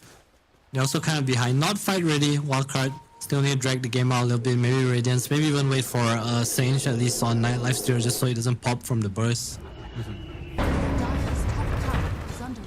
Surprised that Liquid have not made a beeline for the Tormentor just yet. They'll come top to defend this tower. But they've just been preoccupied making moves on the map. Looking towards top, perhaps. It isn't a night time though, but Nisha's here as well. Definitely aiming at just the Tormentor here. It's probably gonna be pretty free for them. Wildcard not fight ready. You see them set up in some other part of the map. Just RCY and speed, you know, 2 men. Oh my god, they almost... A little bit tight, Saberlight. Nice little toggles there. Yeah, look at how big Mickey is, man. They get AA. That's pretty nice. Looking for stragglers. Oh, this Saberlight could be huge. Good spot him here. Cut down the trees. Get the raw out. Oh, he ate the creep, but yeah, surely he's still gonna go down here. Not even needed to raw. Okay. Not too bad. Wildcard get themselves a few licks back. Nowhere near enough to regain them the net worth advantage or control of this game, it feels like, but every little bit helps. I think they're feeling pretty good about the game. Once the pipe comes out, once the Radiance comes out, they haven't hit their timing. It's a bit slower, but if you look at the net worth, they're doing okay. It's really just Mickey who's at the top, and I think they do have good answers for Gyrocopter this game. Much better draft for them this game compared to the last. Feels like there's a lot more room for error and a lot more playmaking potential. That's what we've seen from Wildcard so far. Radiant's middle tower is Ooh, the under ping's attack. coming out. Are they trying to rush? No, right? No way. There's no way. Not before pipe, at least. It's so hard against Ice Blast too. Yeah, it's such an easy thing to scout too. And it's not like Dark Ascension was just used or anything. All the ultimates on Liquid still available. So you know they're going to contest that for sure. I have mine. I literally have no concept of how much EXP that actually gives you. I'm sure if you super land it... Yeah, it's not super significant, right? It's like Hive Mind. Oh, Dark Ascension. Oh, so it's just a scouting one? Maybe they just expected somebody to be here, but... They won the mid tower, I guess. I think he saw Beast on the ward on the right side. Okay, well, they see Beast now. So... Fade maybe should have just backed all the way up, but RCY getting the toss back of the Saber, like, he'll just get a nice heal off the creep, though. Now they see Speed, so Speed is probably close. And by some time, oh, at least amplifies all the damage coming out from the Revenant. That's tough. That was a questionable death. Radiant's From middle who? tower Both? has fallen. From Beastmaster? Yeah, fair. Sway Can't really or blame J2 Speed maybe. for... Speed was just trying to help his friend out. I think that's his job as the Pulse 5, so... Not his fault there. But yeah, this has a different complexion to it, right, this game. Wildcard, they've been making a fair amount of plays. They found some good pickoffs, found a few nice like little initiations and catches here and there. But it still feels like Liquid are just walking better than them. It's the same thing as last game where they're not necessarily doing anything wrong. It's just they aren't really finding as many connections as they'd like. I mean, are they even looking for a fight now? This feels so scary to play up against, especially nighttime. I think the difference for me this game is that I feel in the last game, if Wildcard didn't hit like their timing, especially with the way they were itemizing, they'll just not be able to end the game and lose at some point. I feel in this game, I feel like they do have good late game. Like, it's okay if the game goes long, they can definitely still play and like the game will be fine for them. So not too worried. I think the game can definitely be going better. Cannot lose the second Shrine of Wisdom. But Dire's middle Yep, tower there it is what it is. I mean, the small caveat that we didn't mention is Liquid was so busy on the opponent side of the map that Yamsun was actually able to get the 14-minute one for himself. It's been a bit of a slow wind-up for him, but he's not been interrupted much, right? He has that Radiance working his way towards the SNY. Like we said, there is a reality where Yamsun can get to the stage where he can carry this game. A good matchup into the Gyro. Sure, there's the AA, but you got RCY backing you up as well. These two still keeping up in terms of net worth. It's not that bad. Dire are scared. I mean, the cores are kind of keeping up in net worth, right? If you look at the net worth gap, it's 6k, but it's really just insane having like a bit 2.5k more and just Mickey, which can be roared, can be killed. I like his itemization a lot though. He's just kind of going for his tanky fighting build. Scanning. No real hardcore damage commitment yet. It goes for the Dragonlance instead of the typical Crystallis or anything like that. Yeah. Full stats. Love that. Battle Copter, I think. He's in that category.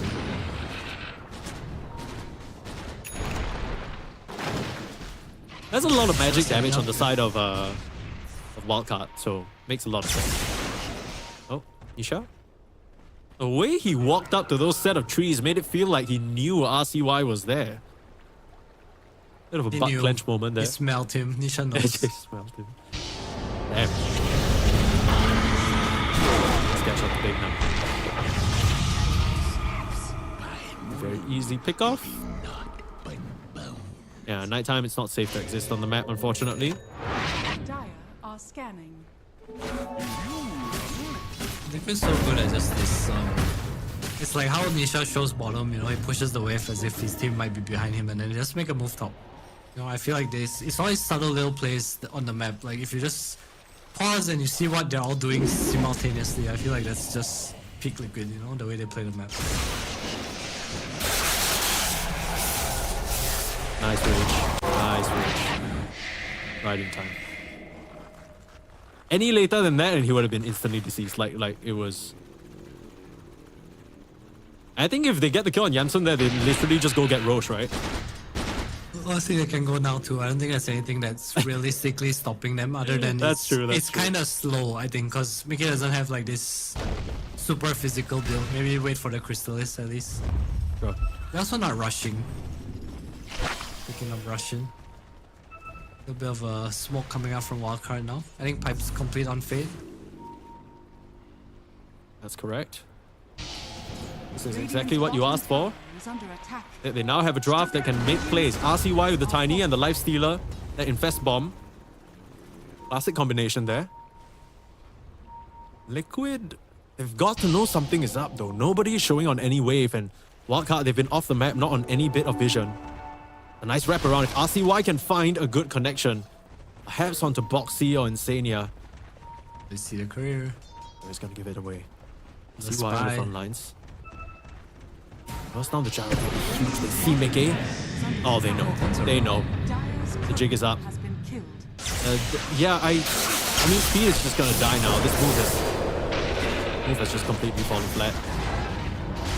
I mean, they saw Mickey, no? Did they not just feel confident enough to blink in and jump in?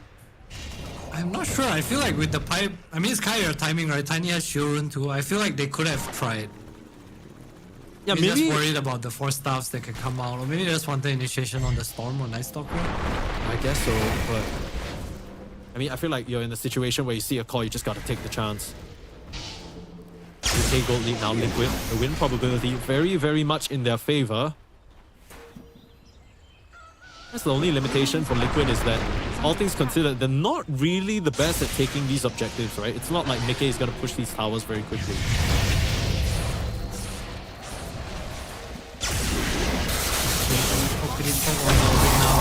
Oh no, RCY tries to jump in to help his friend out, might be in trouble. Doesn't have a BKB or anything of the sort, but the raw out onto Nisha, they're trying to pressure down the Storm Spirit, forced off to the high ground, saved. As we done by Liquid support, and RCY now in major trouble. Shot down. Fort salvaging that situation for Nisha there. And again, another swing and a miss here from Wildcard. This game just continues to get harder. Meanwhile, Saberlight top lane farming. It's again out efficiency. Okay, so farmed on his gyro. Is under attack. Radiant are scanning. I guess the bright side is at least this game, there's always gonna be that potential of like a high ground defense smoke wraparound play, right? Like if you can get the connection onto Nisha and you blow him up first. We saw there that Wildcard do have the damage to take down Nisha, at least at this stage in the game still. If the supports aren't ready with their defensive items, if the save isn't there, he can still go down. He's not building a BKB or anything. Going for the Parasma instead to even more damage.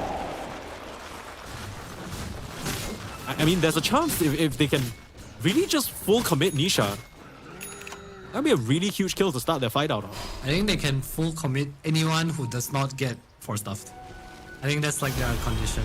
And it only gets easier as the game goes on. Lifesteal doesn't have like a super high damage yet, but Mickey is gonna get there soon. Daedalus almost complete. And I think this is where the game gets a bit complicated for Wildcard because Mickey is giga strong right now. I feel like he's been giga strong the entire game. Don't know whether It's like anything has his changed. first big damage item, you know? Okay, I guess It's like so. you I can't mean, if it's touch me that, strong now. It's like I'm gonna kill you kind of strong. yeah, you at first it's like you know, I'm not gonna die strong, and now it's like you are going to die strong. We die strong. Hey, Liquid, smoke up now. Circle is drawn.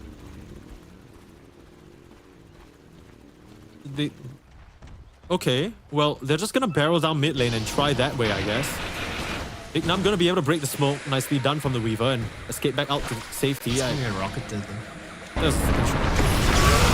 I mean, they're gonna jump mid game. Try and burst him down raw. This is what they wanted, and the gyro's dropping low. The force up away, the BKB, he's fine. Meanwhile, Fade dropping on the sidelines. Liquid again with the defensive items saving their carry. He didn't even need a second life. He's fine now. Big Num being tossed in front. Speed gonna go down. Toss out, time lapse, Big Num saving him, but Nisha's back in. Nisha's still half mana. He can completely dominate this fight. That's exactly what he'll do. Yamsun has to try and turn around and fight with the Rage. Low on mana as Nisha, but still has a Soul Ring, hiding away with RCY. The two remaining members of Wildcard being watched by Saberlight. He can keep this chase going. Or can he? Daytime, no matter on Nisha too. I'm sure it is daytime. Heard the rooster crow. It'll be the end of the Dark Ascension, but again, just slightly off the mark with Wildcard. It feels like again and again you can see the damage dealt by this trio core of Liquid that's smashing all these heroes. Meanwhile, Wildcard, it seems to be such a difficult endeavor for them to even connect on one. Dire's top tower. That was so close. Any other hero would have died there. I think Gyro's probably the hardest kill. 3k HP. 4 stuff comes out clutch.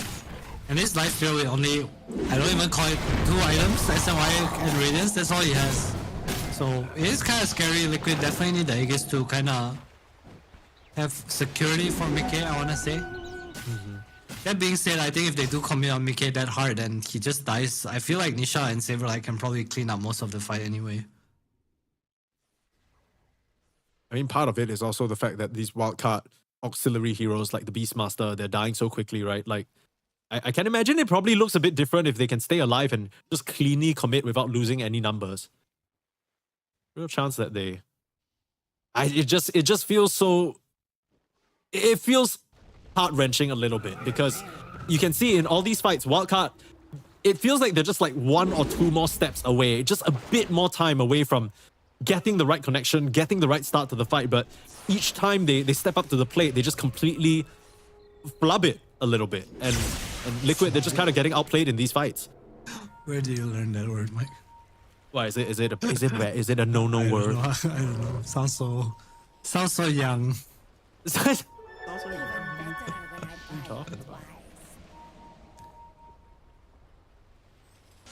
Kinda make a move towards the top lane. I know Yamsun's up here. Let's pass the scout. Oh, the shot pop. Nice shot. Oh my god, that was so close. That's Rage. Oh, we almost ate that too. Alright, a little bit of a escape. Nothing really going on for both teams right now. Like, we're just probably waiting for Roche. Meanwhile, Wildcard, you're definitely happy to be able to get more items. The thing is, Roche has been alive. And Roche has been alive this entire time. He's just chilling there. I mean, it's just a matter of Liquid probably not feeling the most comfortable to go into the pit before getting a pick off. They'll half commit it, get a bit of cold feet. They're the ones with the AA. They literally brought it to half HP. Mickey's like undecided. Now they're back into the pit. They're worried about a contest, it seems like.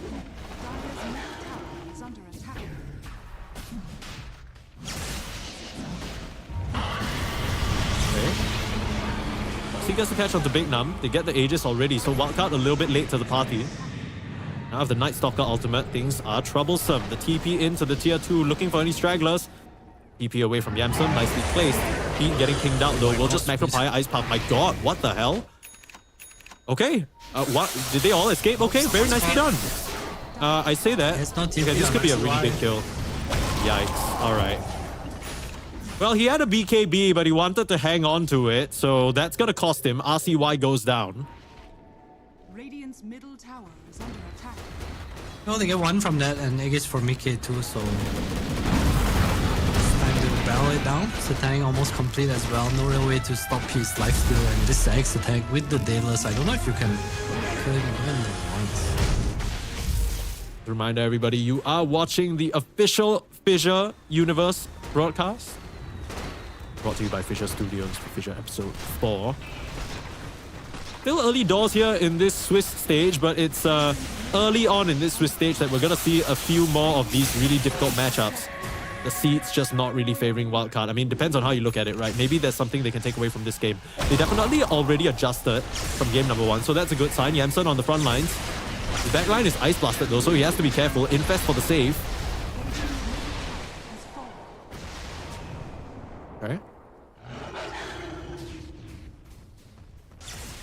Show some respect there, Liquid. They aren't rushing at all. They know exactly, you know, how strong they are, how far ahead they are. 15k gold lead to be precise. Don't feel the need to make any unnecessary slip-ups. Onto the high ground. Nice avalanche. Okay, catch. Raw, Nisha, in some trouble. He doesn't have the second life. He's being controlled now. Rooted up in place as well. They just don't have the continued control. You just go into, what, 5 heroes and zip out casually?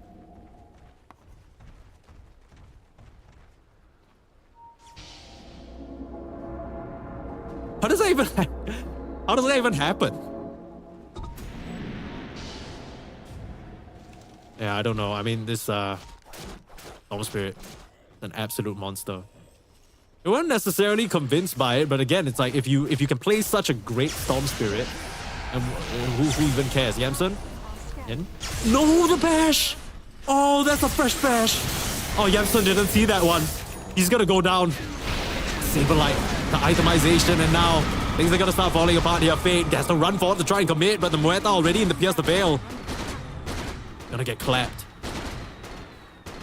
60 seconds before 2 of your goals. Just, I mean, Liquid, they were playing so carefully and tactically for what feels like the past 10 minutes of this game, and then suddenly you just get 2 core kills for free. Okay, why not? 3 racks?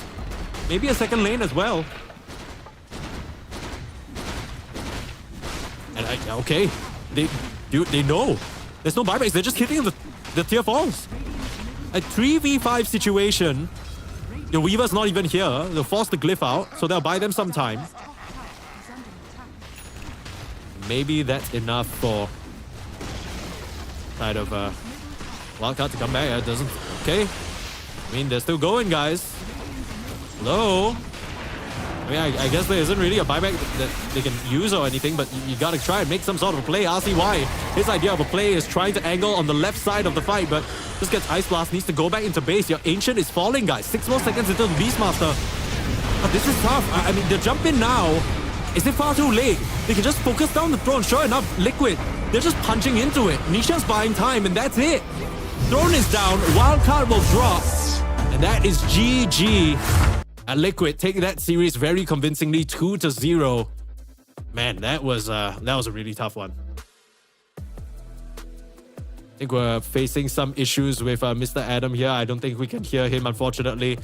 So it's okay. We'll just rely on his facial expressions to understand how he feels about the game. Adam, could you do a little bit of a facial expression to tell me how you feel about that game? After we see these stats, of course. So, Liquid, I mean, again, if you are just seeing the team names and you didn't see the game or kind of have any expectations, you probably think, okay, yeah, Liquid just won PGL Wallachia. Of course they're going to win this series. And that's exactly what happens. I think this entire series, it's been a clear outclass in terms of the gameplay. And there's not much that, you know, Wildcard could really do. I think they made good adjustments in terms of the draft. That's something that we did both note. But it's clear that this, you know, something about this setup isn't necessarily working. Fade, the second game in a row that he's not really having the best time on this Beastmaster. Same thing with the Weaver. Big Num, I mean, I know it's a strong hero right now, but it just doesn't feel like it's cutting it. And unfortunately, that's what we will have here. Team Liquid 2-0 over their opponents. Yeah, look at Insania's score. 8-2 and 13. He did so much damage this game. Okay, Adam, unfortunately, we can't hear you, so you're just gonna have to act out some sign language, and then I'm gonna try and okay? 2-0. You're happy about that. That's kind of what you expected. 2-0 for Liquid. That's what you're saying. That was good. Okay, see, yeah, we got that psychic connection. We don't need to use any words, but yeah, I mean, that does close up our first series of the day for FISSURE Universe Episode 4, but only on day 1 of our group stage. There still is another stream happening. Okay, I lied. I think Tidebound also 2-0'd their opponent. So one move, unfortunately, taking a loss there. But yeah, I mean, I'm not gonna bother you with any closing thoughts because we can feel it in the brain. We can leave it for later. But yeah, so something about the schedule that we haven't actually talked about yet. We have 4 best of 3s throughout the entirety of today, but these are on a fixed schedule. So the next match should be happening in quite a while later. Let me just get that exact time for you guys so there's no confusions there. It should be happening in around 1.5 hours. And on this stream, this should be the game to watch. It's Gaimin versus M80. We haven't seen M80 in any tournament in quite a while. So it'll be interesting to see what K1 Hector and the boys can do. But yeah, come back here in just about 1.5 hours for the next match. The next match on the other stream, BetBoom versus Boom as well, will be starting at that time. So we'll see you guys in a bit for more FISSURE Universe Episode 4.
going up.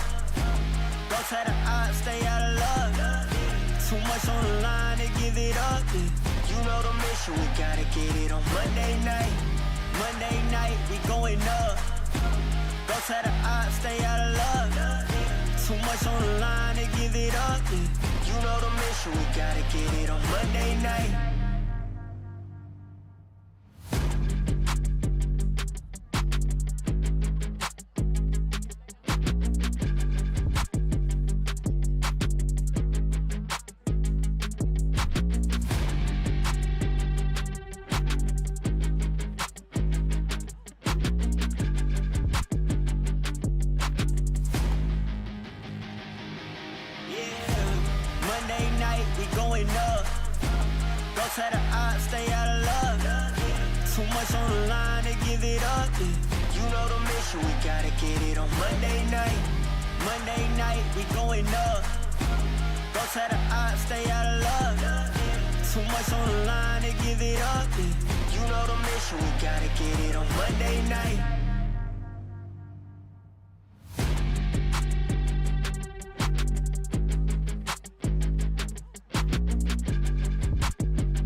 going up. Go tell the odds, stay out of luck. Too much on the line to give it up. You know the mission, we gotta get it on Monday night. Monday night, we going up. Go tell the odds, stay out of luck. Too much on the line to give it up. You know the mission, we gotta get it on Monday night.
Nothing was given, I had to work. I got no limits, huh? Short on the 15, back on the first. Either way, I'ma get it, Lord be my witness, Feeling pressure, but never let them deflect you from goals. Just keep your head up, we rose from nothing. Remember, we set them shop every member, contribute, get hit together. Plus, they know that we better, they know that we'll never let up. Fire within me, ice in my veins. Fire within me, ice in my veins. If I get cold, I'm about to heat up. Only I stress, I kick my feet up. Fire within me, ice in my veins. Fire within me, ice in my veins. If I get cold, I'm bound to heat up. I hear the noise, but no, they need us. I got that ice in my veins. Yeah, yeah, ice in my veins. Yeah, I got that fire in me. Hey, I got that fire in me. Yeah, yeah, ice in my veins. Yeah, I got that ice in my veins. Yeah, I'm about to heat up. Hey, I'm about to heat up. Fire within me, ice in my veins. Fire within me, ice in my veins. If I get cold, I'm about to heat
it take to get this money?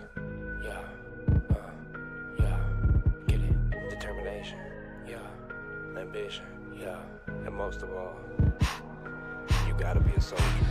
We've been up for 3 days, counting money these ways, yeah.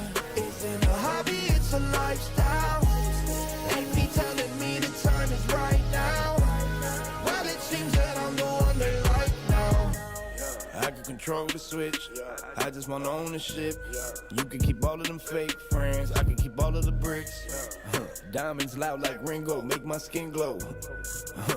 I'm a dog, dingo, line them up, bingo. But you know how it go when you chase thrills. My little boy just died from a fake pill. Couldn't bury the boy, so they had to burn. Had to give mama bread just to pay to earn. Y'all ain't getting no sleep cause you too busy feeding the ego. I ain't getting no sleep cause I'm counting this money with all my amigos. We've been up for 3 days, counting money these ways, yeah. Isn't a hobby, it's a lifestyle. Ain't me telling me the time is right now. Well, it seems that I'm the one they like now. I don't know, same to me. Might be you, maybe me. I don't know, shame to see. My shit real, yours is make believe. Man, it's kind of offensive the way I'm cooking. Her neck hurting, I'm shining, I'm real good looking. I don't need to talk much, you can see the story. Man, he talking too much, he could be the story. I remember the day that they had us in cages. I thought it was outrageous. Now we get paid for jumping off stages. Look at me, mama, I made it like. We've been up for 3 days, counting money these ways, yeah. Isn't a hobby, it's a lifestyle. Ain't me telling me the time is right now. Well, it seems that I'm the one they like now. I can control the switch, I just want ownership. You can keep all of them fake friends. They don't know what to do with themselves right now. We're running this thing, you heard?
Big hitter, there's a winner in the mirror. I couldn't see the vision any clearer. Came from the concrete, it's a jungle full of lions, snakes and gorillas. I'm going Godzilla with the figures, pushing the button, pulling the trigger. I'm really about it, nobody realer. Remember me as a big hitter. There's a winner in the mirror. I couldn't see the vision any clearer. Came from the concrete, it's a jungle jungle full of lions, snakes and gorillas. I'm going Godzilla with the figures, pushing the button, pulling the trigger. I'm really about it, nobody realer. Remember me as a big hill.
going up.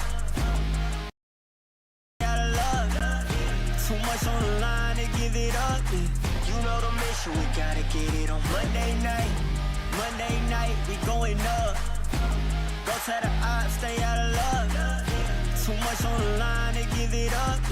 You know the mission, we gotta get it on Monday night.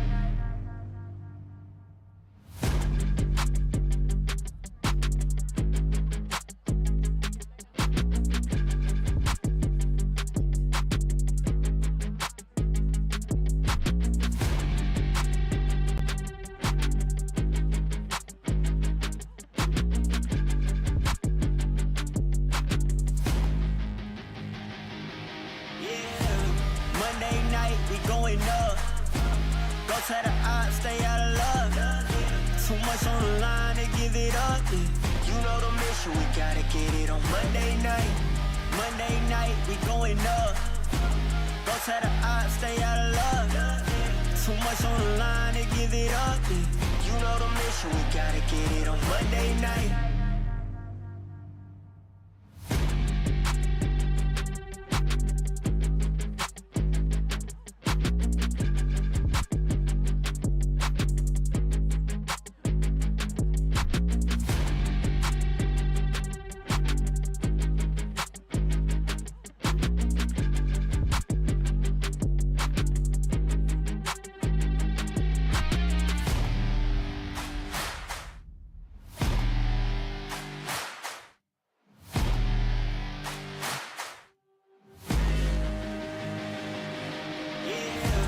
Monday night, we going up. Go tell the odds, stay out of luck. Too much on the line to give it up. You know the mission, we gotta get it on Monday night. Monday night, we going up. Go tell the odds, stay out of luck. Too much on the line to give it up. You know the mission, we gotta get it on Monday night.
Nothing was given, I had to work.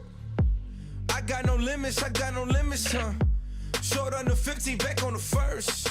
Either way, I'ma get it, Lord be my witness, Feeling pressure, but never let them deflect you from goals. You just keep your head up, we rose from nothing. Remember, we set them shop and remember, contribute, get hit together. Plus, they know that we better, they know that we'll never let up. Fire within me, ice in my veins. Fire within me, ice in my veins. If I get cold, I'm about to heat up. Only I stress, I kick my feet up. Fire within me, ice in my veins. Fire within me, ice in my veins. If I get cold, I'm about to heat up. I hear the noise, but no, they need us. I got that ice in my veins. Yeah, ice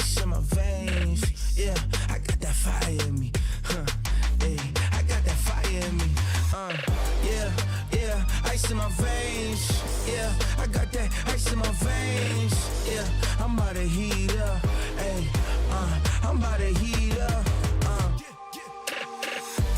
Fire within me, ice in my veins. Fire within me, ice in my veins.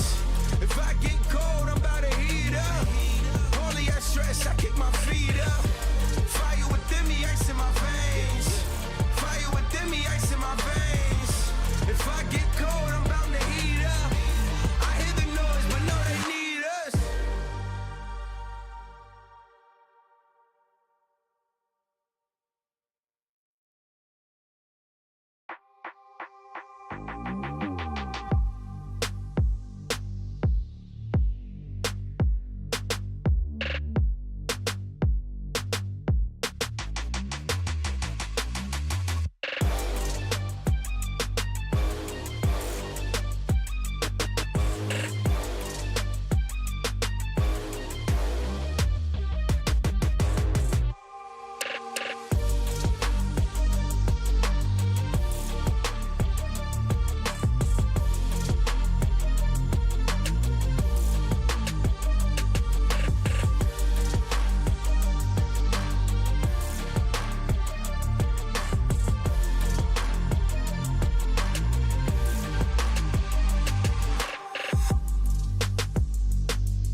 They don't know what it take to get this money. Yeah, yeah, get it. Determination, yeah. Ambition, yeah. And most of all, you gotta be a soldier. We've been up for 3 days, counting money these ways, yeah. Isn't a hobby, it's a lifestyle. AP telling me the time is right now. Well, it seems that I'm the one they like now. I can control the switch, I just want ownership. You can keep all of them fake friends, I can keep all of the bricks. Diamonds loud like Ringo, make my skin glow. I'm a dog, dingo, line them up, bingo. But you know how it go when you chase thrills. My little Woody just died from a fake pill. Couldn't bury the boy, so they had to burn. Had to give mama bread just to pay to earn. Y'all ain't getting no sleep cause you too busy feeding the ego. I ain't getting no sleep cause I'm counting this money with all my amigos. We've been up for 3 days, counting money these ways, yeah. Isn't a hobby, it's a lifestyle. Ain't me telling me the time is right now. Well, it seems that I'm the one they like now. I don't know, same to me. Might be you, maybe me. I don't know, shame to see. My shit real, yours is make believe. Man, it's kind of offensive the way I'm cooking. Her neck hurting, I'm shining, I'm real good looking. I don't need to talk much, you can see the story. Man, he talking too much, he could be the story. I remember the day that they had us in cages. I thought it was outrageous. Now we get paid for jumping off stages. Look at me, mama, I made it like. We've been up for 3 days, counting money these ways, yeah. Isn't a hobby, it's a lifestyle. Ain't me telling me the time is right now. Well, it seems that I'm the one they like now. I can control the switch, I just want ownership. You can keep all of them fake friends. They don't know what to do with themselves right now. We running this thing, you heard?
Big hitter, there's a winner in the mirror. I couldn't see the vision any clearer. Came from the concrete, it's a jungle full of lions, snakes and gorillas. I'm going Godzilla with the figures, pushing the button, pulling the trigger. I'm really about it, nobody realer. Remember me as a big hitter. There's a winner in the mirror. I couldn't see the vision any clearer. Came from the concrete, it's a jungle full of lions.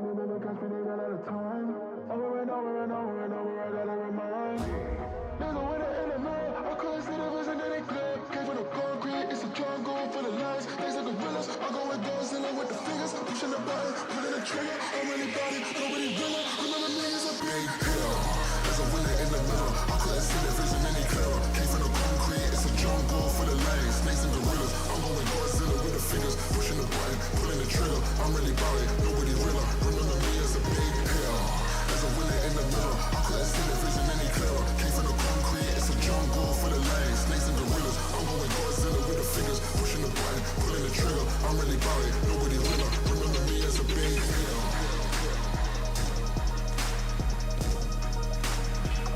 Remember me as a big hitter.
going up.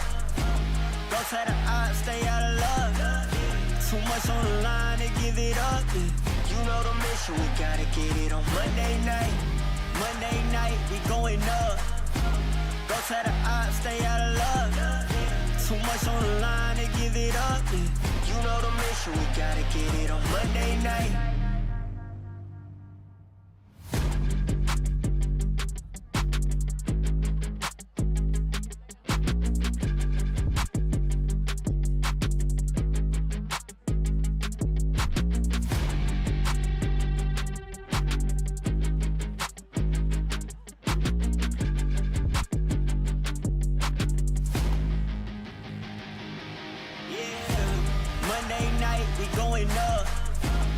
Tell the odds, stay out of luck. Too much on the line to give it up. You know the mission, we gotta get it on Monday night. Monday night, we going up. Go tell the odds, stay out of luck. Too much on the line to give it up. You know the mission, we gotta get it on Monday night.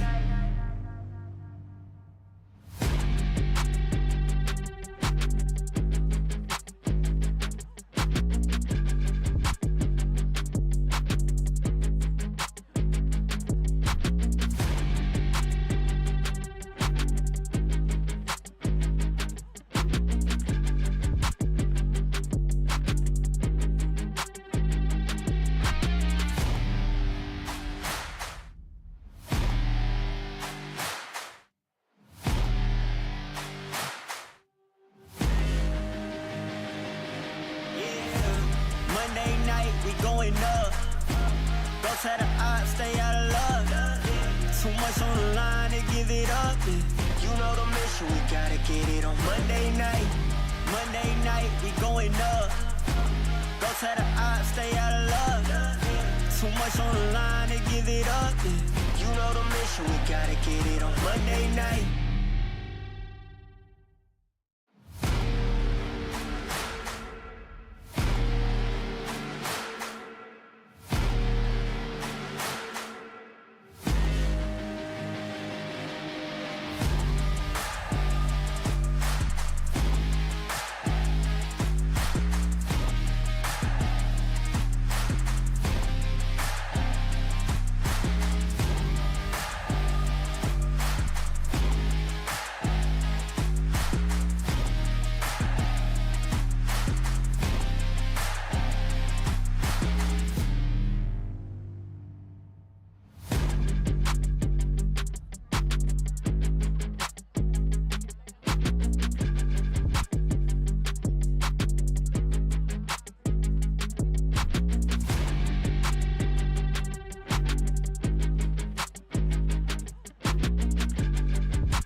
Nothing was given, I had to work. I got no limits, huh? Short on the 15, back on the first. Either way, I'ma get it, Lord be my witness up.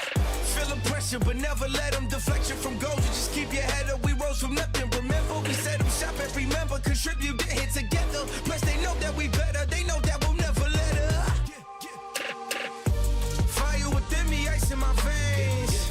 Fire within me, ice in my veins. If I get cold, I'm about to heat up. Only that stress, I kick my feet up. Fire within me, ice in my veins. Fire within me, ice in my veins. If I get cold, I'm bound to heat up. I hear the noise, but no, they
ambition, yeah.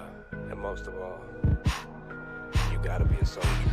We've been up for 3 days, counting money these ways, yeah. Isn't a hobby, it's a lifestyle. Ain't be telling me the time is right now. Well, it seems that I'm the one they like now. I can control the switch, I just want ownership. You can keep all of them fake friends, I can keep all of the bricks. Diamonds loud like Ringo, make my skin glow.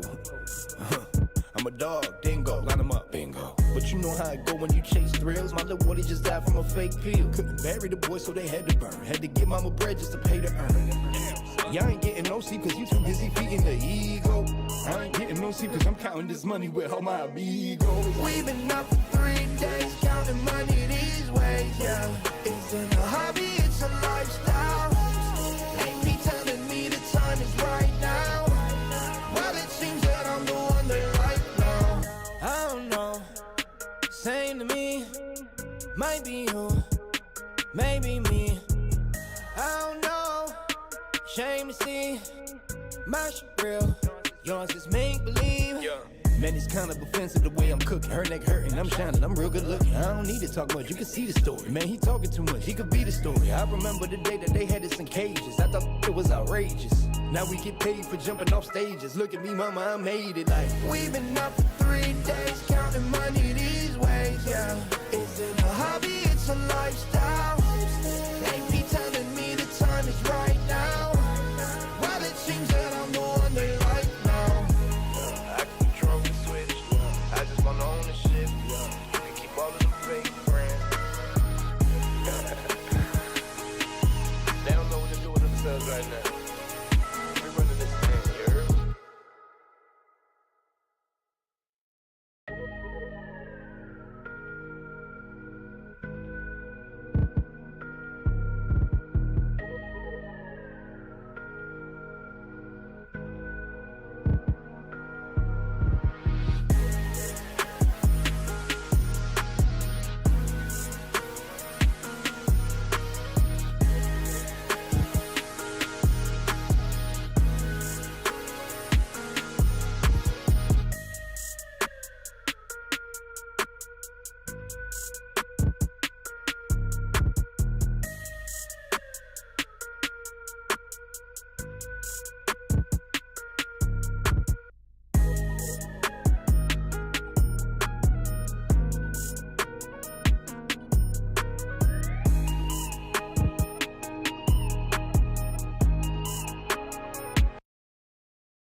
Big hitter, there's a winner in the mirror. I couldn't see the vision any clearer. Came from the concrete, it's a jungle full of lions, snakes and gorillas. I'm going Godzilla with the figures, pushing the button, pulling the trigger. I'm really about it, nobody realer. Remember me as a big hitter. There's a winner in the mirror. I couldn't see the vision any clearer. Came from the concrete, it's a jungle full of lions, snakes and gorillas. I'm going Godzilla with the figures, pushing the button, pulling the trigger. I'm really about it, nobody realer. Remember me as a big hitter.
remember me as a big hitter.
we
going up.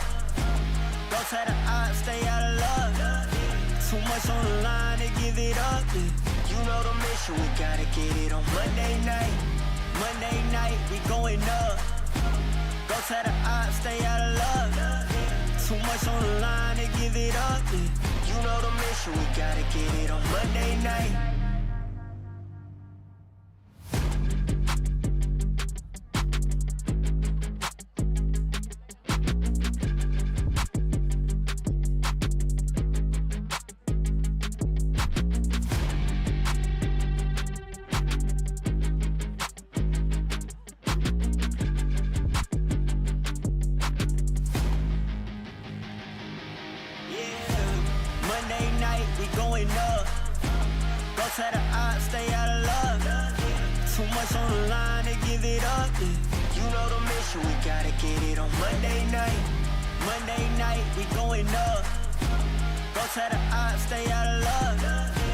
it up. You know the mission, we gotta get it on Monday night. Monday night, we going up. Go to the odds, stay out of luck. Too much on the line to give it up. You know the mission, we gotta get it on Monday night.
Nothing was given, I had to work. I got no limits, huh? Short on the 15, back on the first. Either way, I'ma get it, Lord be my witness, Feeling pressure, but never let them deflect you from goals. You just keep your head up, we rose from nothing. Remember, we set them shop and remember, contribute, get hit together. Plus, they know that we better, they know that we'll never let up. Fire within me, ice in my veins. Fire within me, ice in my veins. If I get cold, I'm about to heat up. Only I stress, I kick my feet up. Fire within me, ice in my veins. Fire within me, ice in my veins. If I get cold, I'm bound to heat up. I hear the noise, but no, they need us. I got that ice in my veins. Yeah, ice in my veins. Yeah, I got that fire in me. Hey, I got that fire in me. Yeah, ice in my veins. Yeah, I got that ice in my veins. Yeah, I'm about to heat up. Hey, I'm about to heat up. Fire within me, ice in my veins. Fire within me, ice in my veins. If I get cold, I'm about to heat up. Only I stress, I kick my feet up. Fire within me, ice in my veins. Fire within me, ice in my veins. If I get cold, I'm bound to heat up. I hear the noise, but no, they need us.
A warm welcome back, everybody, to FISSURE Universe Episode 4. My name is Permasneeze, and I'm joined by Mr. 343.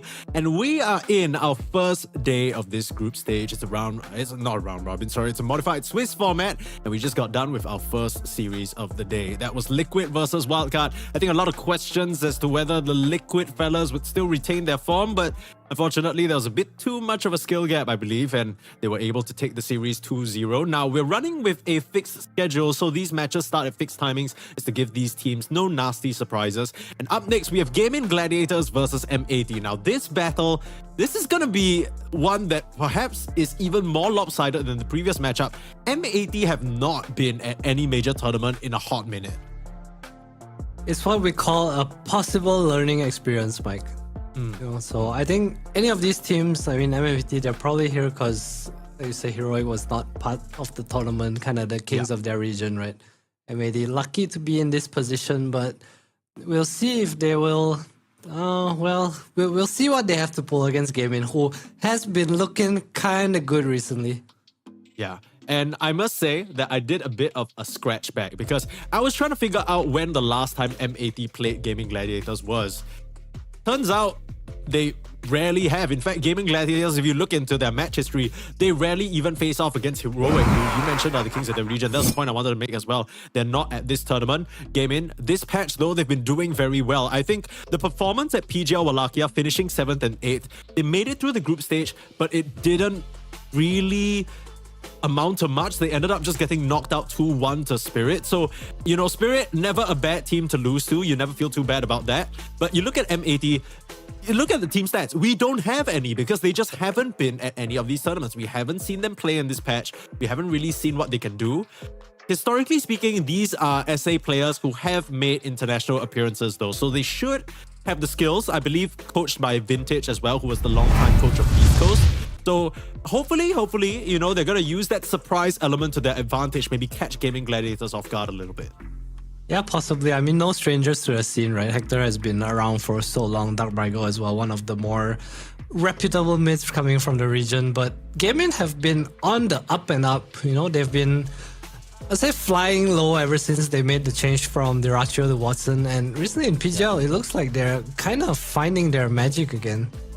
Yeah, it's definitely a sigh of relief for the Gaimin fans because you can start to see signs of them coming together. Fortunately, it didn't happen in time for them to make a deep run at PGL Wallachia, but maybe this is the tournament where we're going to see that GG of old. I think recently there was an interview with Watson as well where he was basically saying it's really frustrating because, you know, he's feeling like he's trying his best and the team is all trying his best around him, but it's just something's not clicking, and sometimes maybe you need that extra spark.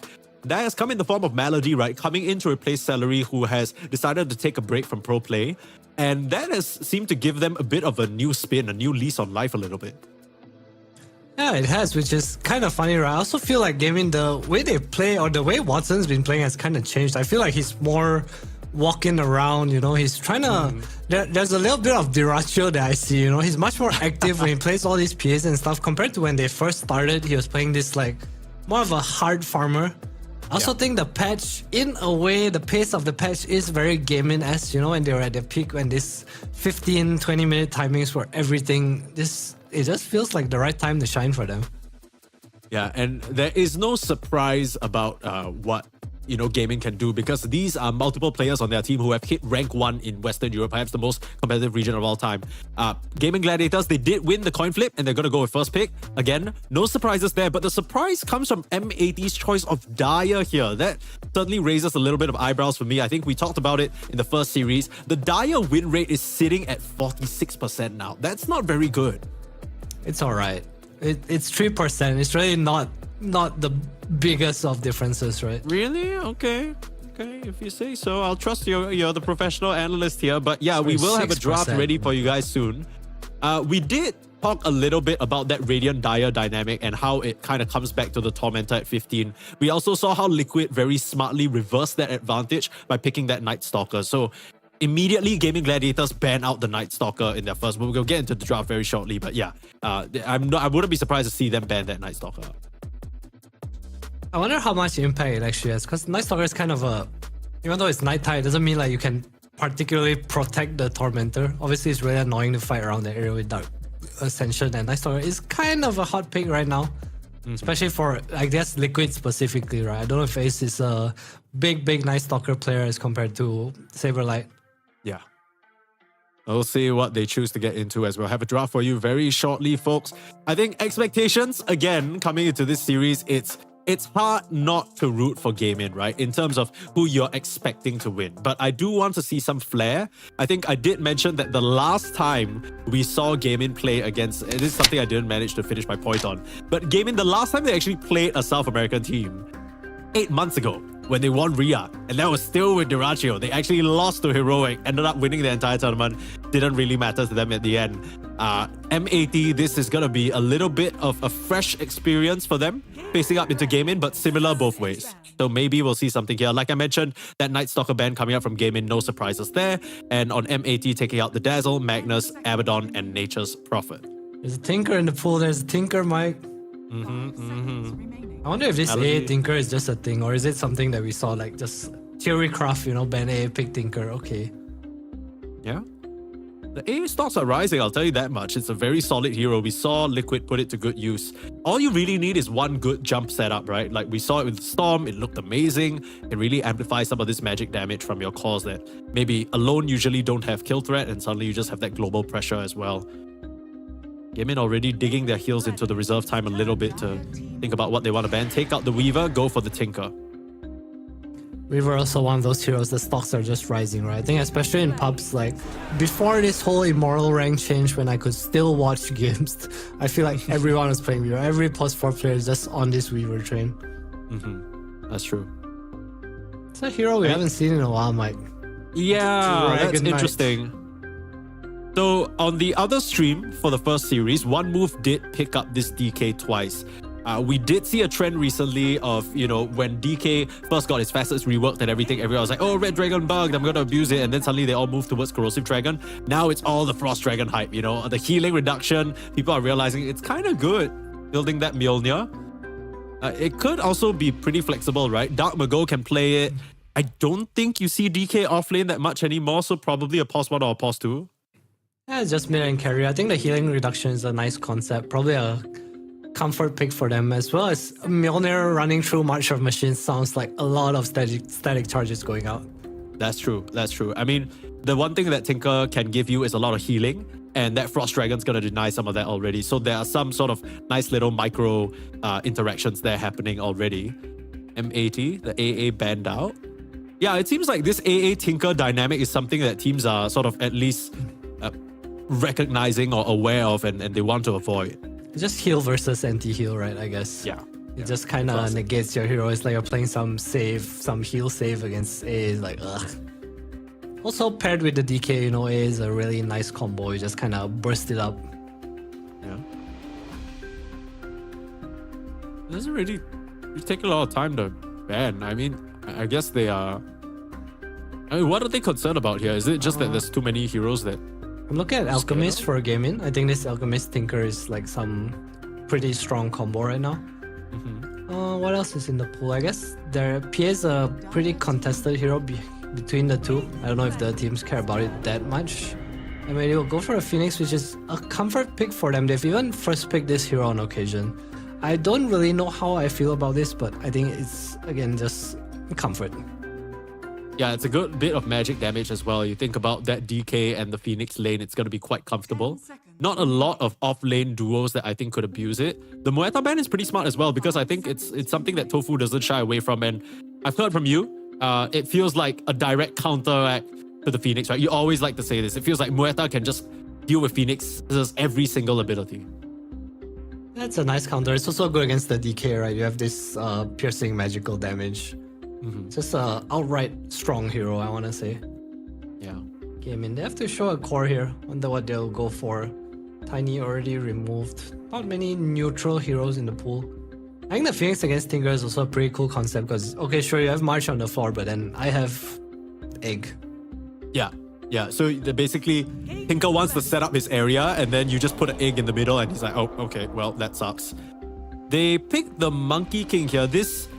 The way this is set up makes me feel like they want to have the Monkey King follow wherever the DK goes. But just a quick look at how M80 have chosen to run this DK so far. It could be mid, it could be safe lane. So this makes it even less likely to be mid.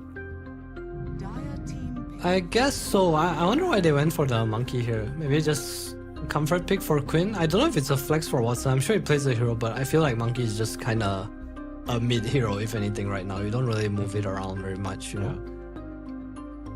I mean, you don't move it around in terms of position, but the whole reason why he is mid is because he can get moving really early on and put on so much pressure. I think he presents a very good core for the Mirana and Tinker to play around as well early on. He also fits the meta trend, honestly. Just having a circle. That's all. You have a circle, you're in. Is that what it's all about? Come here, boy, you're join in the the club. cool kids. No shapes. We don't want to talk to you. Get out of here. Don't waste our goddamn time. Okay. Circles, more circles, Mars Phoenix. Maybe a some old classic school elite draft hero. coming out from M80. This is also interesting because this is a Dark Mago hero as well. I think every time I cast Dark Mago, I always laugh because it's like he has 4 heroes, right? He plays Tiny mid, Punker mid, Mars mid, and Bat Rider mid. And those are his guys. And that's it. Like, those are the main ones that he really likes. Pango is in there as well. I'm surprised that we don't see it contested because I feel like both teams really like their Pango. M80, in some of the recent games that they've played, they've always liked to kind of flex the Pango between 3 and 2. I guess they're gonna do that with the Mars. I mean, all his heroes can kind of do that. The Kunkka as well. Kind of a non-existent hero right now. Pango, 2-3. Mars, 2-3. Specifically for Dark Mago, 2-3. Yeah. You don't really see any other mid. So there's another potential Dark Mago hero. Bat Rider, it was all the craze just a couple of weeks or a month or 2 back. Why haven't we seen much of this hero anymore? I am honestly not too sure. I think there are just better pause force, and the heroes that can buy items like they are not dagger just feel good. You know, like heroes that can buy ADOS, for example, just feel like top tier. Yeah, that's right. Drums ADOS is what is that? Though I will say you can buy those items on BetRider. Yeah, exactly. That's what I'm saying. Don't knock on the bat, right? I'm sure you could buy Athos if you really wanted to. It's the pre-lasso, right? You put the Athos down, you walk on over, you Flame break him over. Yeah. You set up for your own lasso. And jokes aside, though, I think what's funny about this draft is M80 could still switch things up. They pick a Huskar. I was thinking about that. Okay. So it's gonna be a Watson monkey, I guess. Yeah, I Quinn guess. I remember we saw this on cam, and every time Gaimin picked Huskar, people are just laughing. Yeah, I mean, they have a lot to feel good about. The HP burn damage from the Phoenix might be a little bit of a concern, but Huskar just feels so good into these heroes that don't have good burst into you. I guess there's also something to be said for the Frost Dragon maybe reducing the healing from the Huskar, but maybe Gaimin's idea is that they can play so fast and so strong early on with that Tinker backing up the Huskar. That's not going to be a concern. That is kind of their concept of Dota, right? Like I think of Gaimin, they're always like, we're gonna run you down before you hit our timing. And when you hit your timing, it's like, okay, we can choose now. Do we want to fight into this? Are we strong enough or are we not? And I feel like the Huskar does feel it's nice. It's good against the Phoenix. I mean, you have the silence now too. You also have Tinker to play around, gives you early rush, which is just very fitting of the pace they want to play. M80 has a very dire draft, right? Every hero is red right now. So they're following some sort of a color scheme. When the Fire Nation attacks. Yeah, What's the line? Oh my god. The idea of the Fire Nation seems so scary and like domineering. I don't know whether I can relate that to what M80 have right now. Right, they need the last pick clinks. Right, so Gaimin's gonna go Beastmaster here, and then M80 is gonna go clinks to round it up, just for the Fire Nation. Yeah, that makes sense. Make Zuko Is proud. Clinks any good here though? Like I don't know. Other than Yatoro, I don't know any other human being that's playing this hero. I'm sure Abe could bust it out. Let's see, what heroes are left here? I think the weird thing about this entire setup is El Misho has been the one playing BetRider. I don't think core BetRider is a thing anymore. So realistically speaking, we're probably missing an off laner or a mid Mid or laner off from lane, right? M80. Yeah, it depends And if Marco then- wants to play the Mars or not. This is probably an ace last pick, I reckon. They need a stun or just some team fight, I guess, which is why M80 removes the Tidehunter and Darkseer. Kind of looking at something like an Underlord here. I think the Athos can be pretty cool. It is an ace hero. Yeah.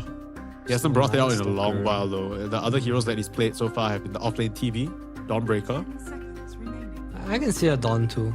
I don't know how I feel could- about it into like Phoenix Mars bad because it feels like you have too much circles to fly into, but you just play around the Huskar, right? Yeah, There we go. for Underlord. Yeah, that makes sense. I was thinking whether they would go for something like the Pango, but then rolling in on the Pango is so awkward, right? Because you can ignore the Mars balls, yeah, but then the Phoenix can egg, the Dragon Knight can You BKB. don't understand the meta, Mike. Yeah, no circle. If what, the Pango doesn't count as a circle, he's in a ball, man. No, that still it doesn't. counts. You are the circle. No, that doesn't count. You may now Oh, Okay. Sniper. Okay, I like this pick a lot.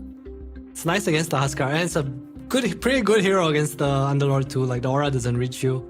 I think another reason the Underlord Mirana is so good is because you have the Athos trap arrow, right? It's just a super Yeah. combo. You stay inside Firestorm, which is pretty damn good against DK and Mars if they don't go like the Mage Slayer on DK.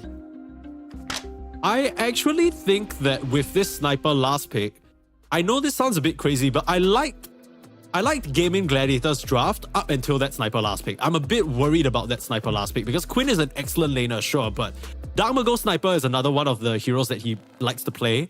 And if he has the priority of last pick and he's picking that into the matchup, then it's like basically a mid player saying, okay, I'm confident, I'm going to crush the lane versus him, and then we can play from there, right? Well, I think that's correct, but I also feel like they have a lot of ways to get on top of this Sniper. Like, what's stopping this Monkey King from running over mid? Is your Phoenix gonna help him out? I think it's kind of hard. You have this Underlord to kind of TP on top of him as well. So I think there will be... Gaimin has a draft that you want to play around mid lane at some point, and they do have the tools to do so. Are you liking the Gaimin draft a bit more then? Do you like the tools that they've equipped themselves with? I feel like their pace of the game is gonna be a bit too fast for M80.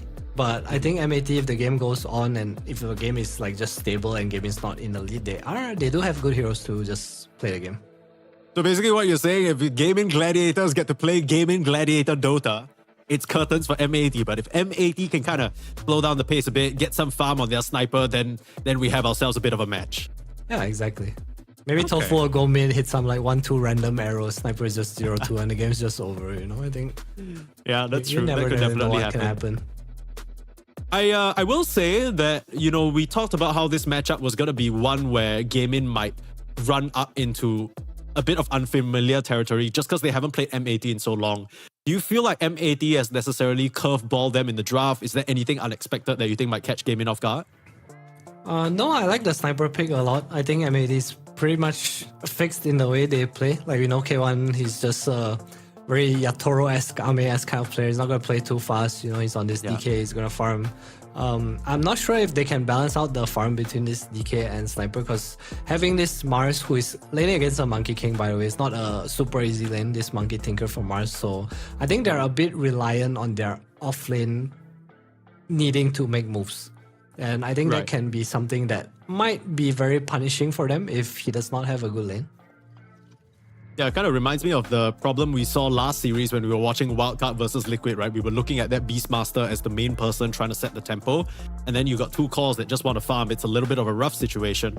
At least, you know, Arena is a lot more of a straightforward ability. So, I mean, if you get some levels, maybe you make your way towards the Blink. It's a bit of a slower wind-up, but you could start action happening. Something that's also really nice about the Mars this game is that Gaimin's heroes don't really want to buy BKB. The Underlord, the Huskar, I guess Huskar you do at some point if you want to, or if you need to, but most of the heroes are not that BKB building against the Mars. So Arena is really strong with the egg in this game. But their approach from Gaimin to deal with this is just this pipe Underlord, right? We might even see like some mech come out from Tofu, just double down these heals, get Aegis early, and I think there is a way they break that wall. Yeah, we'll see whether they'll be able to do so. We have game number 1 for you between Gaimin Gladiators and MAT. Second series of the day here at FISSURE Universe Episode 4. Just day 1 of the Swiss stage. Both teams just probably got to feel each other out a little bit. Facet-wise, nothing too crazy. I guess the only thing of note is, you know, the sniper going for the scatter shot more than the ghillie suit. So I feel like every time I see a ghillie suit sniper, I'm just kind of in the back of my mind, he's preparing to eventually take over as the main carry of the game. But I guess when you have K1 in your team, that's never going to be the case. Yeah, maybe it's just they want to play around mid and get kills a bit more. It's a lot of burst damage early on, right? Like, he's also the damage to kill this Underlord. Can see him like kind of, imagine Monkey Kings, Wukongs, and then you drop Scatter Shot early on. I think it's just a lot of damage. I like the Facet choice this game. Yeah, I agree. I think it's probably the one that's necessary, right? Because if you go ghillie suit, you're forgoing, you know, early damage for a bit of utility somewhere down the line. You might not make it to that somewhere down the line if you don't manage to put down this Huskar, and that's got to be the big story for me at least. I don't know which lane you're more interested in watching, but I'm just interested to see Quinn, of course, a very practiced Huskar player, how he's going to deal with this sniper matchup.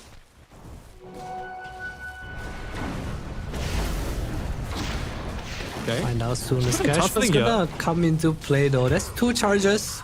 Might affect his laning phase, but Sniper First Blood definitely changes this mid matchup a little. Dude, they can run down Tofu. I mean, he has another Starstorm. Misho with a flame break in 7 more seconds.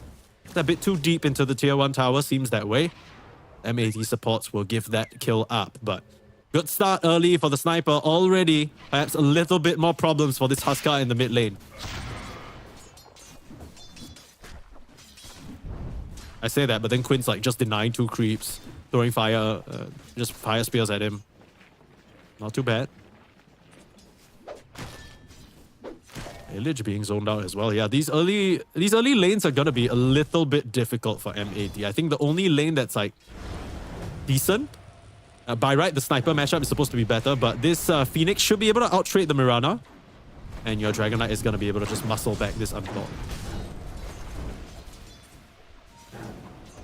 I wonder how top lane's gonna go, because I feel this lane is such an old school lane, right? This Underlord Mirana, you just kind of push in the wave, you know, you open big camp, get some stacks going. Feels very Gaimin-esque. Yeah. And this is gaming through and through, right? This draft, even though it is very much a newer development, this Tinker support just feels like it fits their bill. The only thing that's missing is I feel like every time I see a gaming draft, they're looking to like pressure your mid tower at the 10-minute catapults. Well, they don't really have that. What is let's going? talk What about that is again at 5 happening? minutes. Misha is Wow. messing with the wave. I guess they wanna mess up the creep wave because Monkey King against Mars is.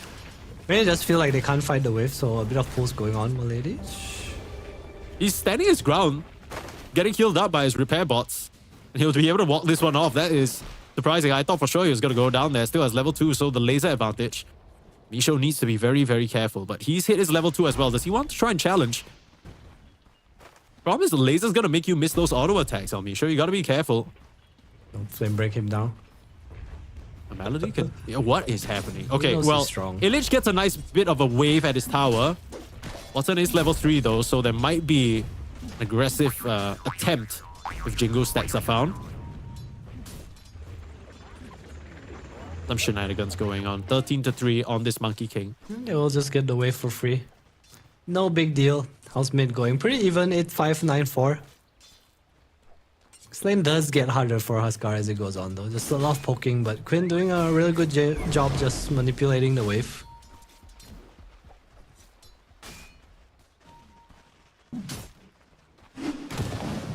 So what, I mean, obviously you pick this sniper to try and play around the mid lane, dominate the lane versus Huskar. If that doesn't happen, does your game plan just start to fall apart? Is it just contingent on the sniper actually having an advantage, or is it okay even if they just go even? Okay, well, scratch any thought of that. Says he just raised his hand. Whatever. I literally just say it and he gets a solo kill. Very That's a nicely scare done from shot, Darmago. It's a tough lane. First blood 2 for the sniper, right? So a bit of a cheat. That's a big heal. Wonder how that happened. Just the Wraith Band advantage. It's Wraith Band and Scatter Shot. I mean, Huskar also plays on like quite low health, right? You walk a bit, one step too far down, sniper just double Scatter Shots you. Yeah. Level 4 spike there, Rob 2 knows levels you, in the oh my headshot. god.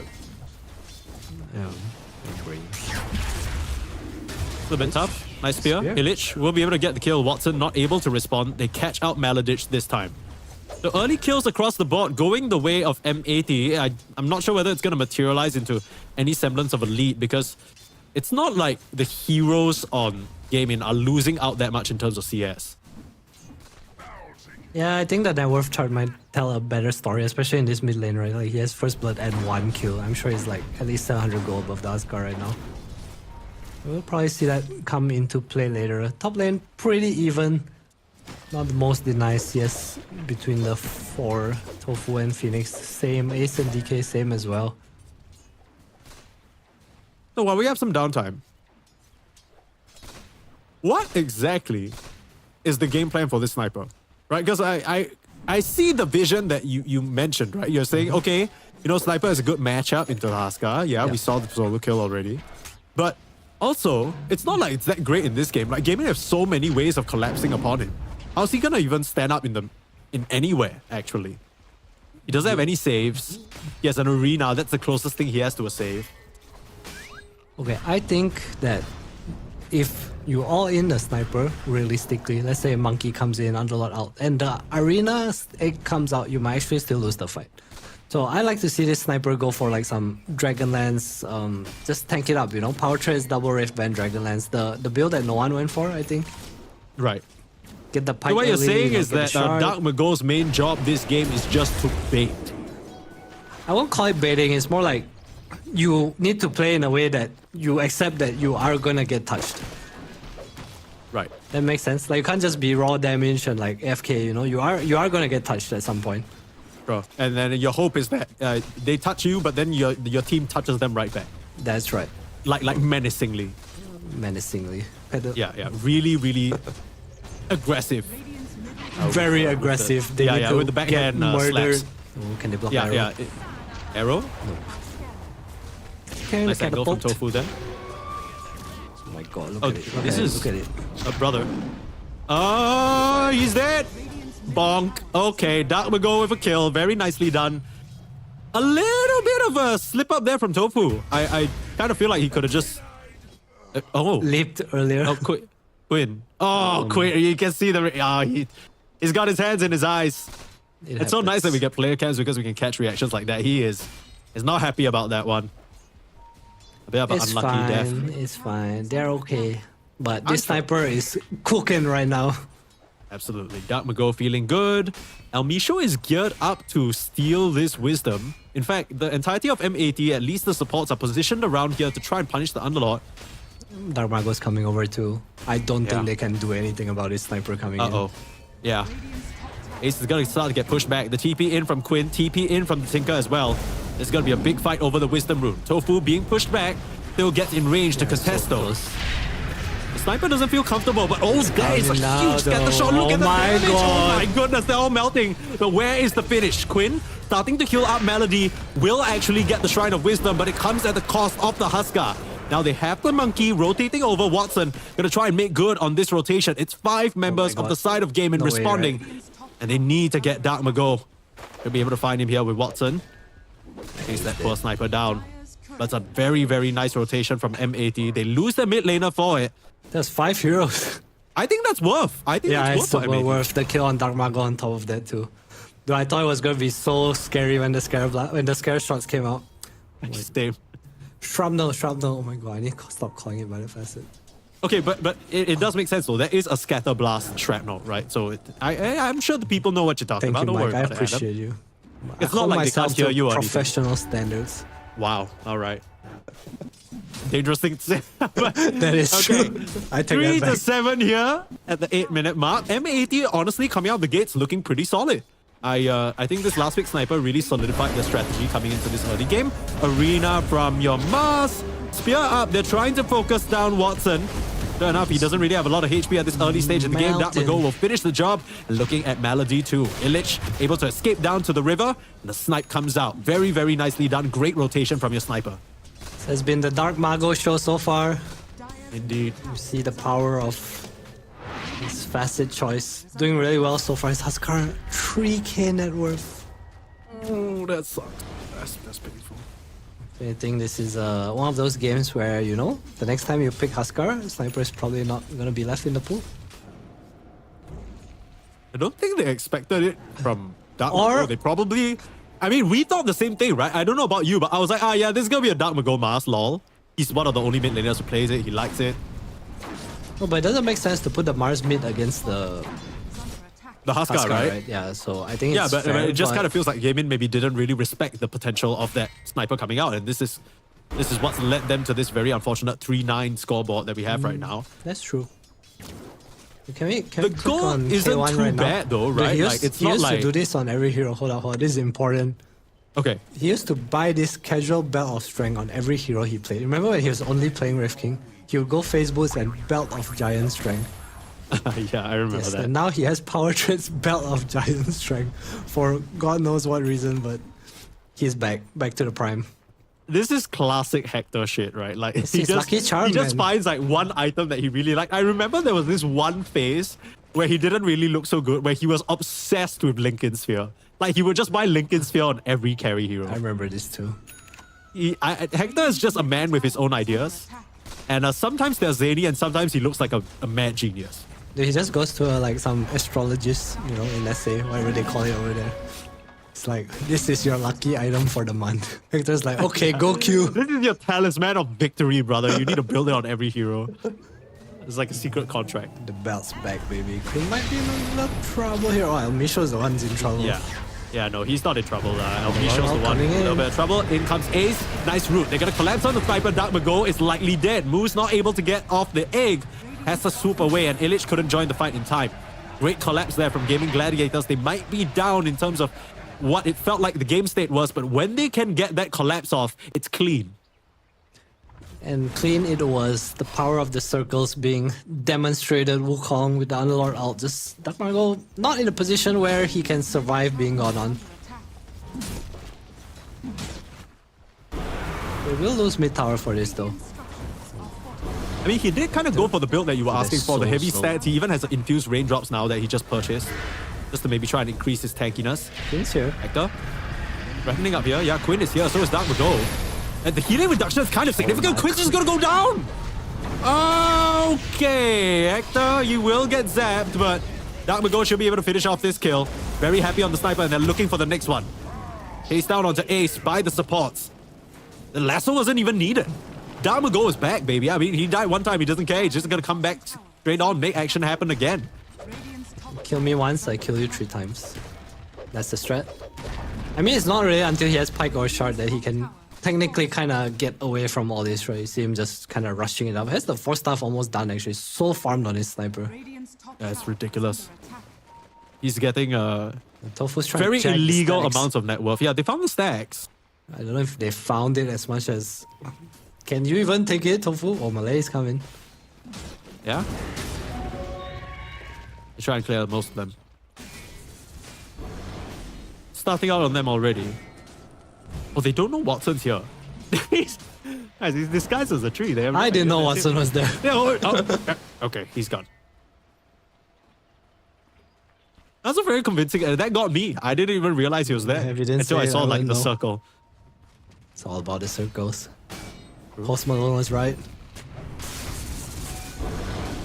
What exactly did Post Malone say about circles? He has a song called Circles. Yeah, he has a song called Circles, but in that song he could have been singing about how they're unimportant. You need to be more specific here. He said that they were going around and they were upside down in black and white. Well, I'm sure Gaimin aren't feeling the most happy about this current state of events.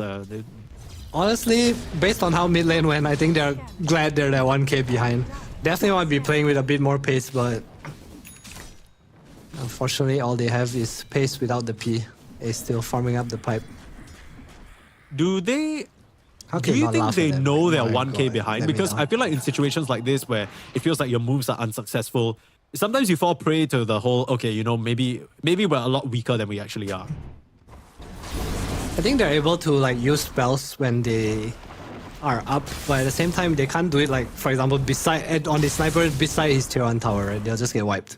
So I think they're pretty happy being able to farm right now. The game gets easier as they grow in their damage, quote unquote. Like once the kills are faster, I think the game does get easier for them. They have a lot of global presence as well, and this Tinker with Locket is very, very strong. Yeah, this time around, not going to lose that Shrine of Wisdom. Melody the setup, forcing El Micho back. Safety march. Smoke move up though. They saw a couple of heroes committed up here and they want to immediately try and punish this Monkey King in the bot lane. They have vision of him momentarily, but almost like a charm. He smells it coming from a mile away. Okay. Melody is going to go down. Unfortunate recipient of the aggression. Just doing his job, trying to defend the tower. Will end up dropping for it. And we came into this series, we were talking about how Gaimin, you know, as successful as they have been, as much as they've been looking like they found their stride, they generally don't interact much with these SA teams. They rarely play them in the past 6 to 8 months. There hasn't really been much in the way of, you know, them even facing off against M80, but now they'll try and contest. This is the 15-minute Tormentor coming ready up. for this, though. Moonlight Shadow with a sentry on the high ground though. Watson with a nice wraparound. They're gonna catch Tofu first. Nice boundless strike jumping he in gets on hands on the Watson with a big Phoenix. Wukong's command, but they're losing HP. They just can't really connect on the target. The egg there, we're just gonna focus it down. Illich actually denies the egg out of everything. Damago is still peeping from the high ground and they've killed off Watson. They're looking at Ace. Everyone's just gonna fall. I mean, you try and take a fight without your Tinker. That is ambitious to say the least, but maybe Quinn can get the job done. Still toggling, still getting killed by Melody. Perhaps with the Tinker's return, it's a bit too much. They can't stop the TP away from Dark Mago though. Good try, but again, you have to wonder whether that was a valid fight to take without your Tinker in the picture early on at least. Yeah, it looked really good. They lose Watson, but Quinn, Malay coming in and saving Quinn there towards the end was really nice. It's also just the no arena to protect the egg, so Gaimin kind of capitalizing on that. I think the fight went pretty well, and that's he also protected the Tormentor, right, which I think is probably the main reason that all teams smoked there. Radiant's middle tower is under attack. Yeah, of course. We sure in this particular case, I think Gaimin did a really good job following up on that entire engagement. But you can also follow us on our social media. If you press !F in the chat, if you're watching on Twitch, The command will show you a nice little link to all our social channels so you can catch the vibes, see what's up behind the scenes, a little bit of content there. Additionally, it's not over just yet. In comes Illich trying to contest, but he's just got to give up his life for it. Very, very ambitious. Could have been perfect if he landed the spells a bit more tightly.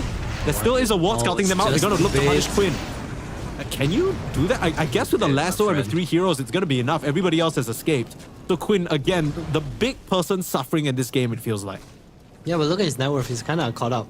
I know Dark Knight goes super far ahead net worth-wise, but I feel like the sniper is not doing as much as he would like to be with his lead.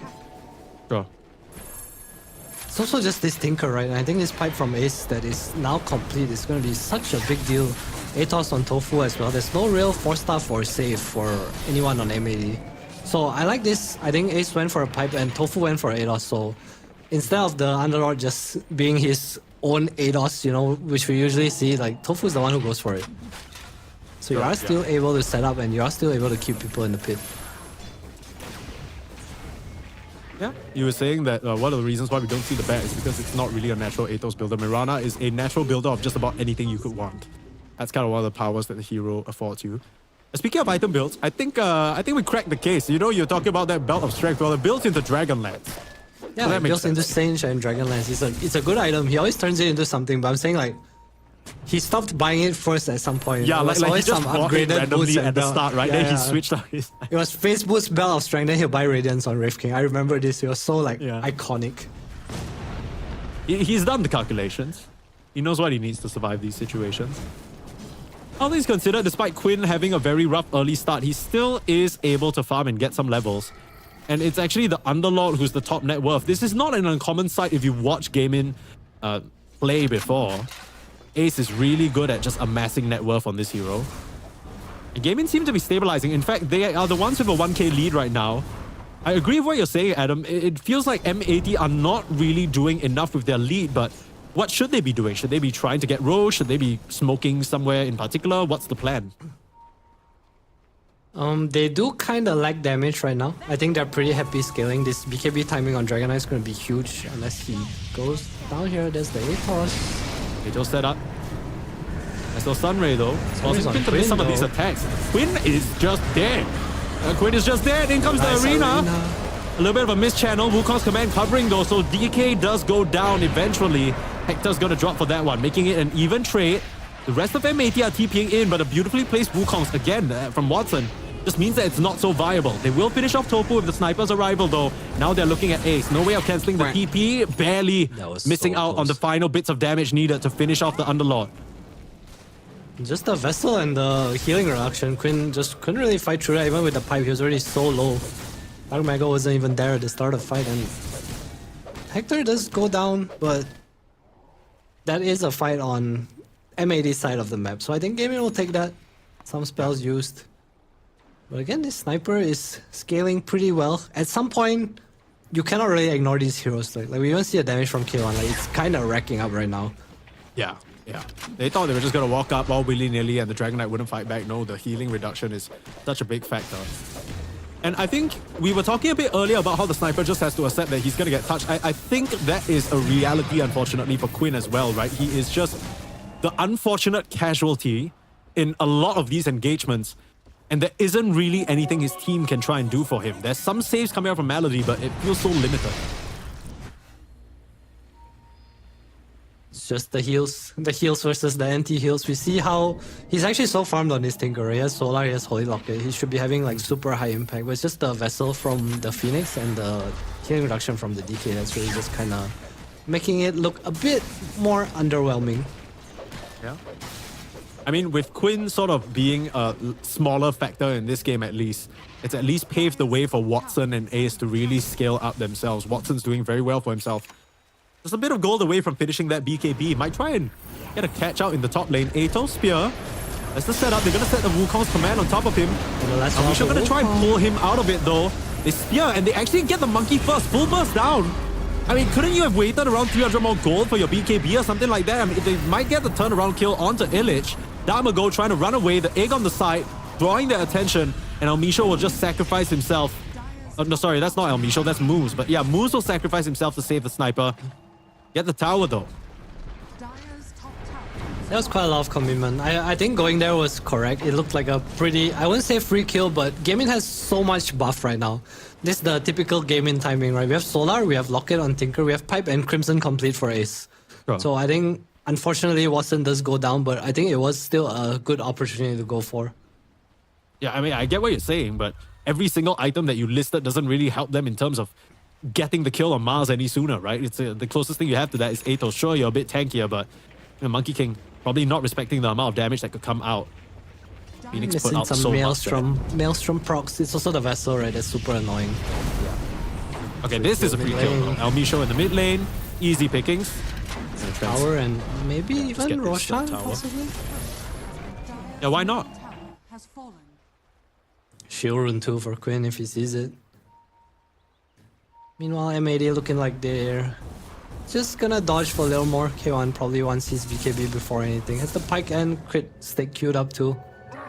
Pretty even game so far. Sniper finishing off the Mjolnir. As you can see, win probability. It's a very even game, like you said, 52 to 48. M80 definitely not in the nice position that they gathered for themselves a bit earlier on. Gaimin have definitely caught up at this point. But when you train the team fight together nicely on M80, these heroes, however tanky they might be, can still die. You have the Phoenix factor, Spirit Vessel factor. Here comes the Mars Arena potentially. Tofu gonna get a nice little Atos off. BKB on Spear Quinn, as they well, can but turn immediate here. BKB. Quinn going to reveal it, and now Dark Dark Mago has the 4-staff away. Almisho's life is forfeit, but the rest of M80, if they can escape, that's pretty nice.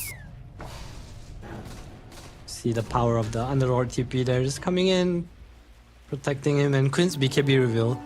Also very unfortunate for Ilic, right? He just ran into Tofu, Tofu stops the dagger, and there goes your initiation, kinda.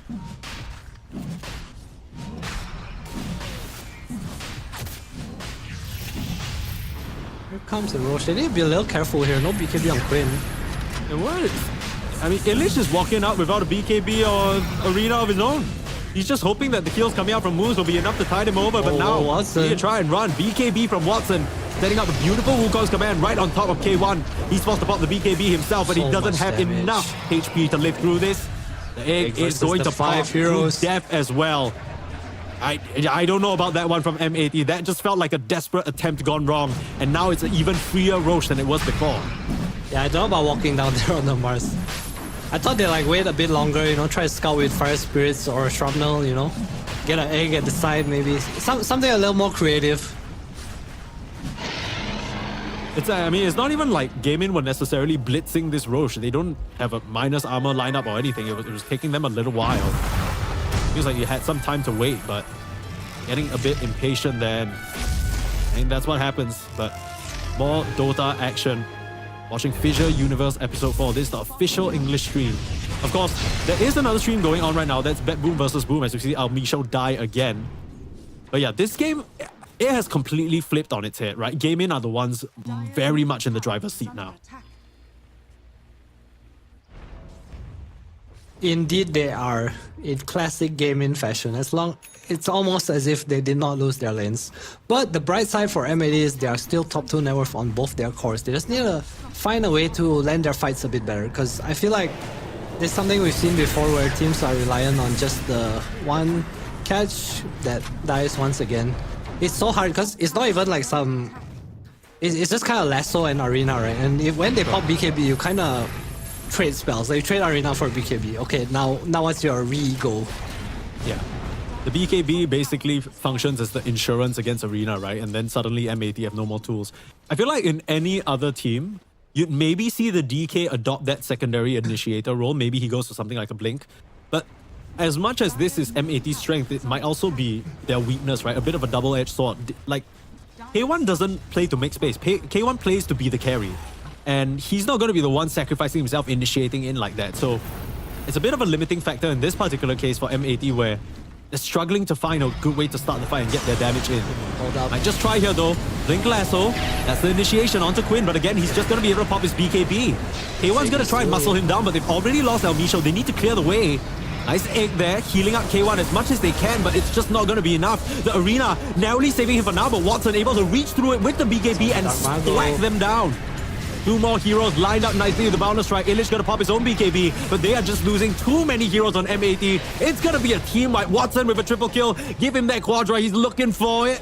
Couple more punches, jump in. Melody will snatch it from right under his nose, but it doesn't matter. It's a full team wipe. Gaimin slap down M80 away from their own tier 2. Just a nice initiation gone wrong. I feel like they are touching this Aegis Huskar, maybe expecting Gaimin to be a bit more split up. Also, it's not much damage being poured in, right? Like, we have double Mjolnir, sure, but there's Pipe, there's Solar, there's Tinker Heal. I feel like there's just way too much anti-damage from Gaimin right now. Yeah, the anti-heal ain't anti-healing enough. If you have a bajillion healing and only like a momentary spirit battle that can get dispelled, it's really tough. Yes, that's At Watson as well. I mean, now it's the Gaimin Core's top 3 on the net worth.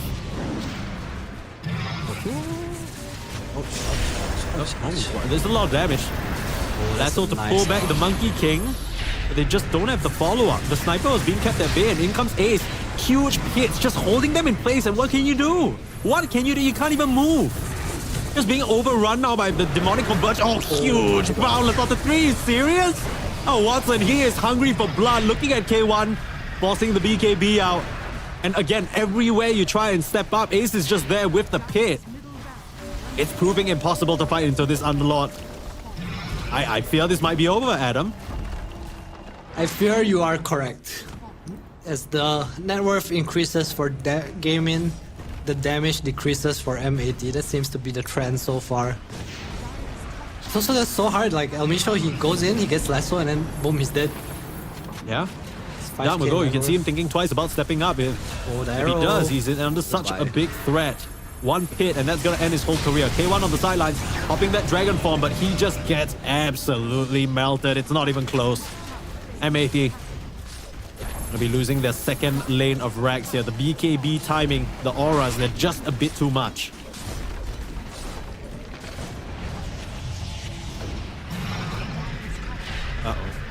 Nice little 4-star. It is still there. In comes Quinn. But just pops that BKB, full commit, and Dark Mago, he has nothing he can do. GG is just gonna be called here. M80.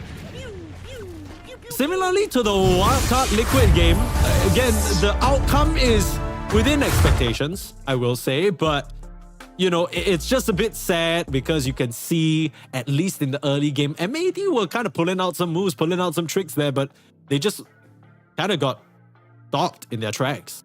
And Dark Mago is doing super well, right? Like, he had such a great start. It's like a dream start you don't see. You get first blood, you get solo kill, you get to rotate to side lanes, get 2 kills here and there, but ultimately, Gaimin, they just kind of farmed their... I don't even know how to say farm their game. They found an opportunity to use their timing so well. Every time they hit this like pipe or this like locket on Tinker, they just took these fights, and it felt like the scaling on their supports, like even the net worth gap between both supports were like 10k plus, and the items just coming into play. It was so difficult for M80 to take any fights, it felt like. Yeah, every time you walk out with M80, I think Ace really proving why he's the Underlord Master. Perhaps one of the only people playing this hero a lot these days. Just always fits into the Gaimin playstyle one way or another. They need someone to keep that control down. You want to stand your ground on the sniper, but there's a pit right there. You're being denied so much damage because of all the auras. Ace, an absolute monster on this hero, and just... It was nice. We wanted some more spice in the sniper. We got it, but it doesn't seem like M80 are posing much of a problem despite Quinn's rough early, you know, a couple of deaths. He ends the game 16-6-9. That's Huskar score. That's a Huskar score for sure. The double-digit kills. Sometimes the double-digit deaths, you know, but it's like, it's not clean, but it's Huskar. It's not clean, but it is in fact Huskar. And I think that's a good summary of this win here. That early game didn't really look the best. Feels like they didn't fully respect Dark Mago on his sniper. But at the end of the day, it's a sniper. And at the end of the day, like we said, you're looking at your offlane duo, Illich, Elmisho. They couldn't really get much done. They tried their best with the initiations. There's just a bit too much of a burden for them to bear. Maybe a little bit overvaluing the DK. I mean, there's a reason why this doesn't feel like one of the top carry heroes of the patch these days. And yeah, I mean, it just doesn't feel like it did enough there. I feel like the double Mjolnir against this like damage reduction was like a cool concept, but then they just snowballed 2 or 3 bad fights and Gaimin piled on the defenses. You know, they're the green turtle team is what it feels like. More and more anti-damage coming in, and they just couldn't keep up in scaling on K1 and Dark Mago. Yeah, and we'll find out whether the side of M80 can keep up in terms of this series or whether Gaimin will just wash them away. We'll be back for game number 2 after a short break, so don't go anywhere.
Same to me, might be you, maybe me. I don't know, shame to see. My shit real, yours is make believe. Man, it's kind of offensive the way I'm cooking. Her neck hurting, I'm shining, I'm real good looking. I don't need to talk much, you can see the story. Man, he talking too much, he could be the story. I remember the day that they had us in cages. I thought it was outrageous. Now we get paid for jumping off stages. Look at me, mama, I made it. Like, we've been up for 3 days, counting money these ways, yeah. Is it a hobby, it's a lifestyle. They be telling me the time is right now. Well, it seems that I'm the one they like now. I control the switch, I just want ownership. You can keep all of the fake friends. They don't know what to do with themselves right now. We're running this thing, you heard?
vision any clearer. Came from the concrete, it's a jungle full of lions, snakes and gorillas. I'm going Godzilla with the figures, pushing the button, pulling the trigger. I'm really about it, nobody realer. Remember me as a big hitter.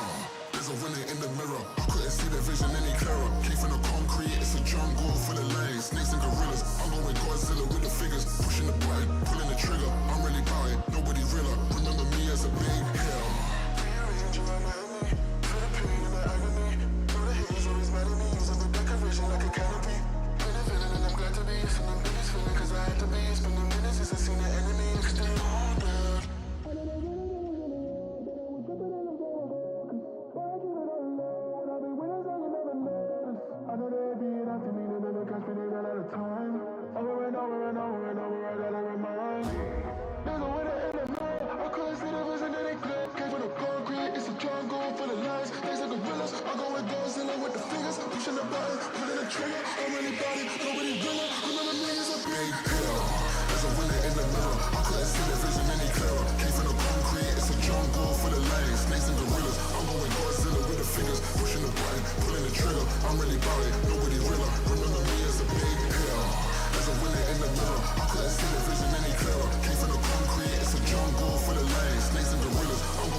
Welcome back, everybody, to FISSURE Universe Ep.4. My name is Pumpsneeze, and I'm joined by Adam343, and we are back with game number 2 of M80 versus Gaimin Gladiators.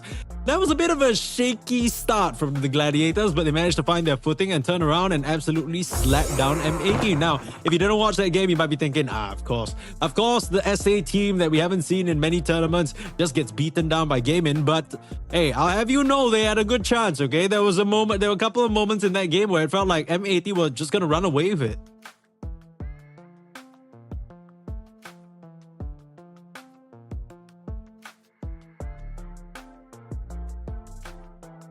I'm so sorry about it. It feels like all these tier 2 teams, they always get past the laning stage ahead. But it's really the mid-game decisions that have been definitive in like the past 3 games, right? At least they're just kind of one mistake is what it feels like is enough for these more tier 1 teams to kind of just take the lead and just take a chokehold on this game.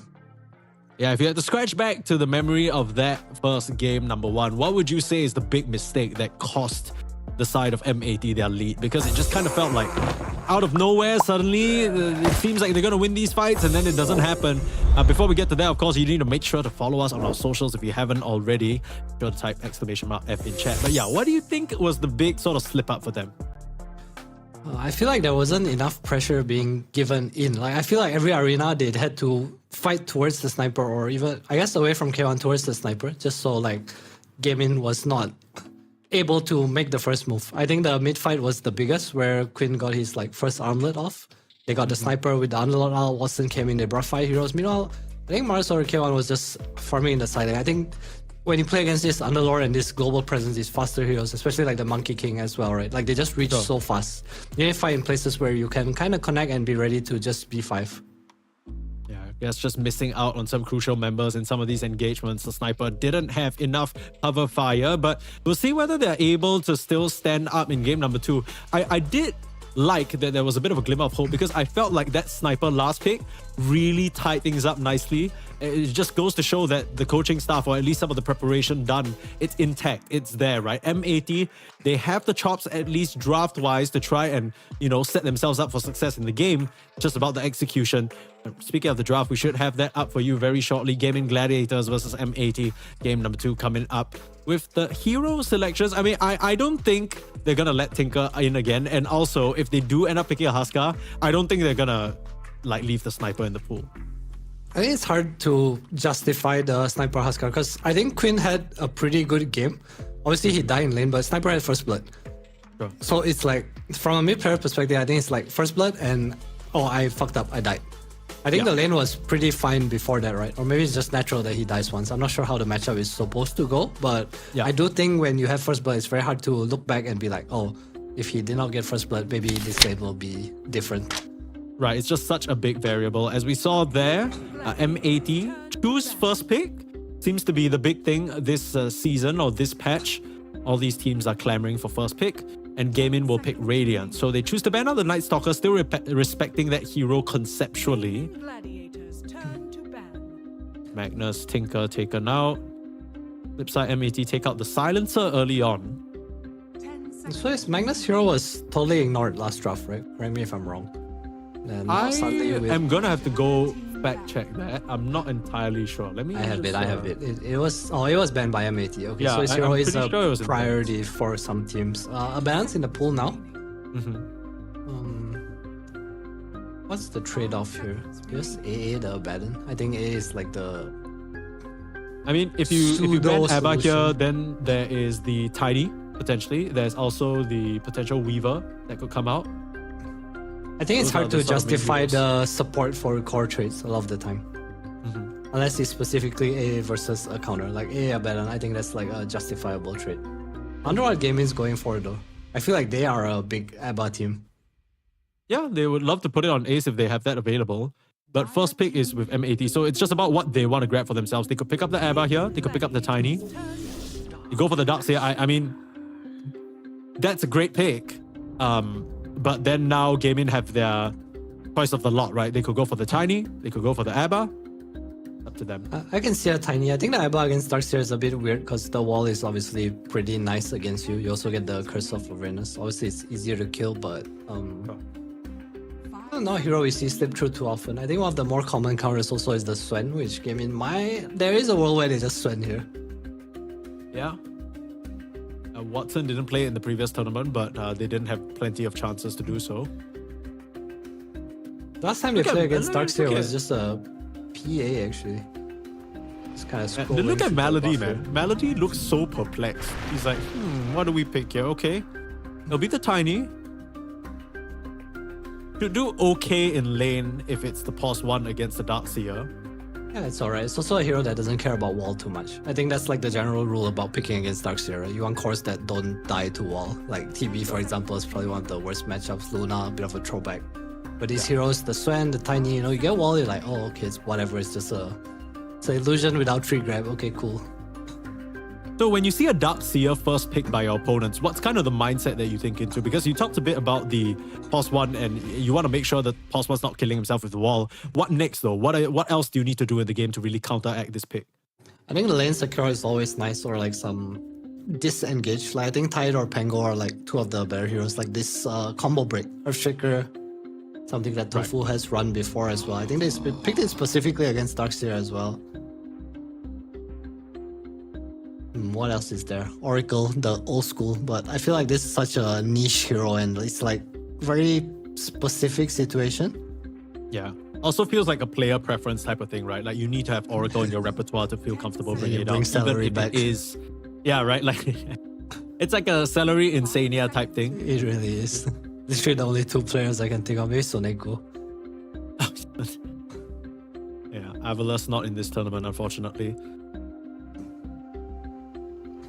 And maybe Spending a lot of time. There's a Yeah, lot of time on the final ban for this phase. Gladiators turn to battle. it's taking some time to decide what they want to do coming out of the phase. Gaimin does have one pick.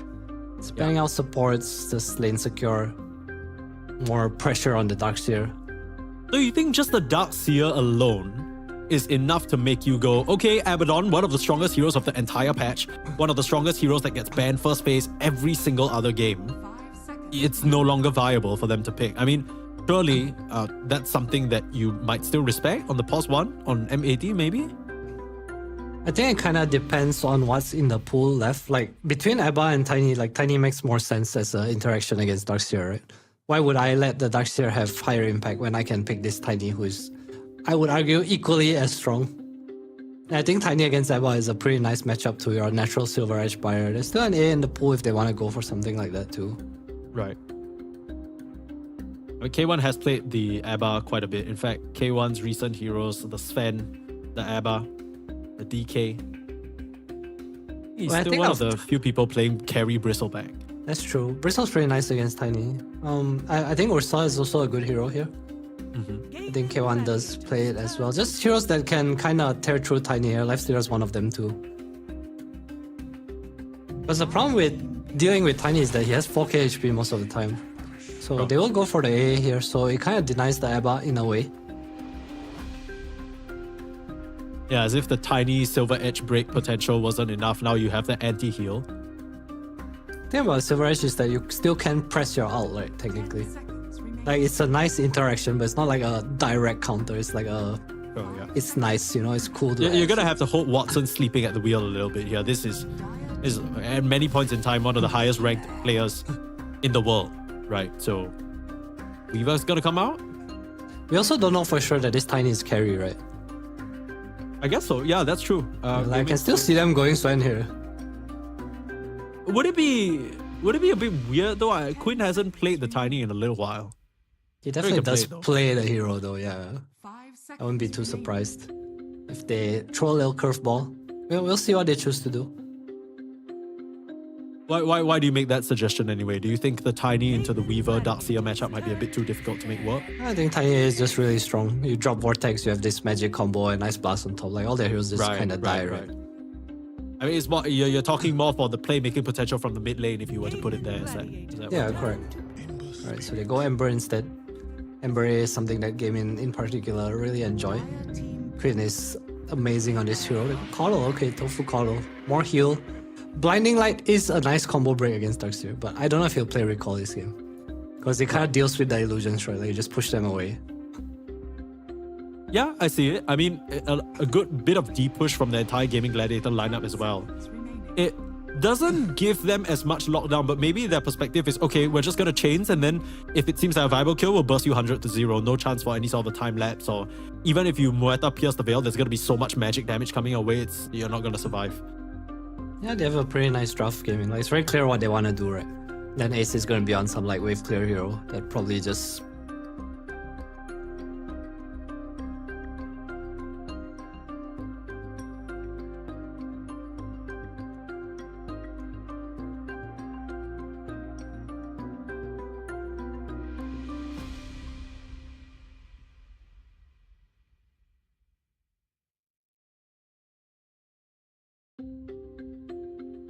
Dire team ban.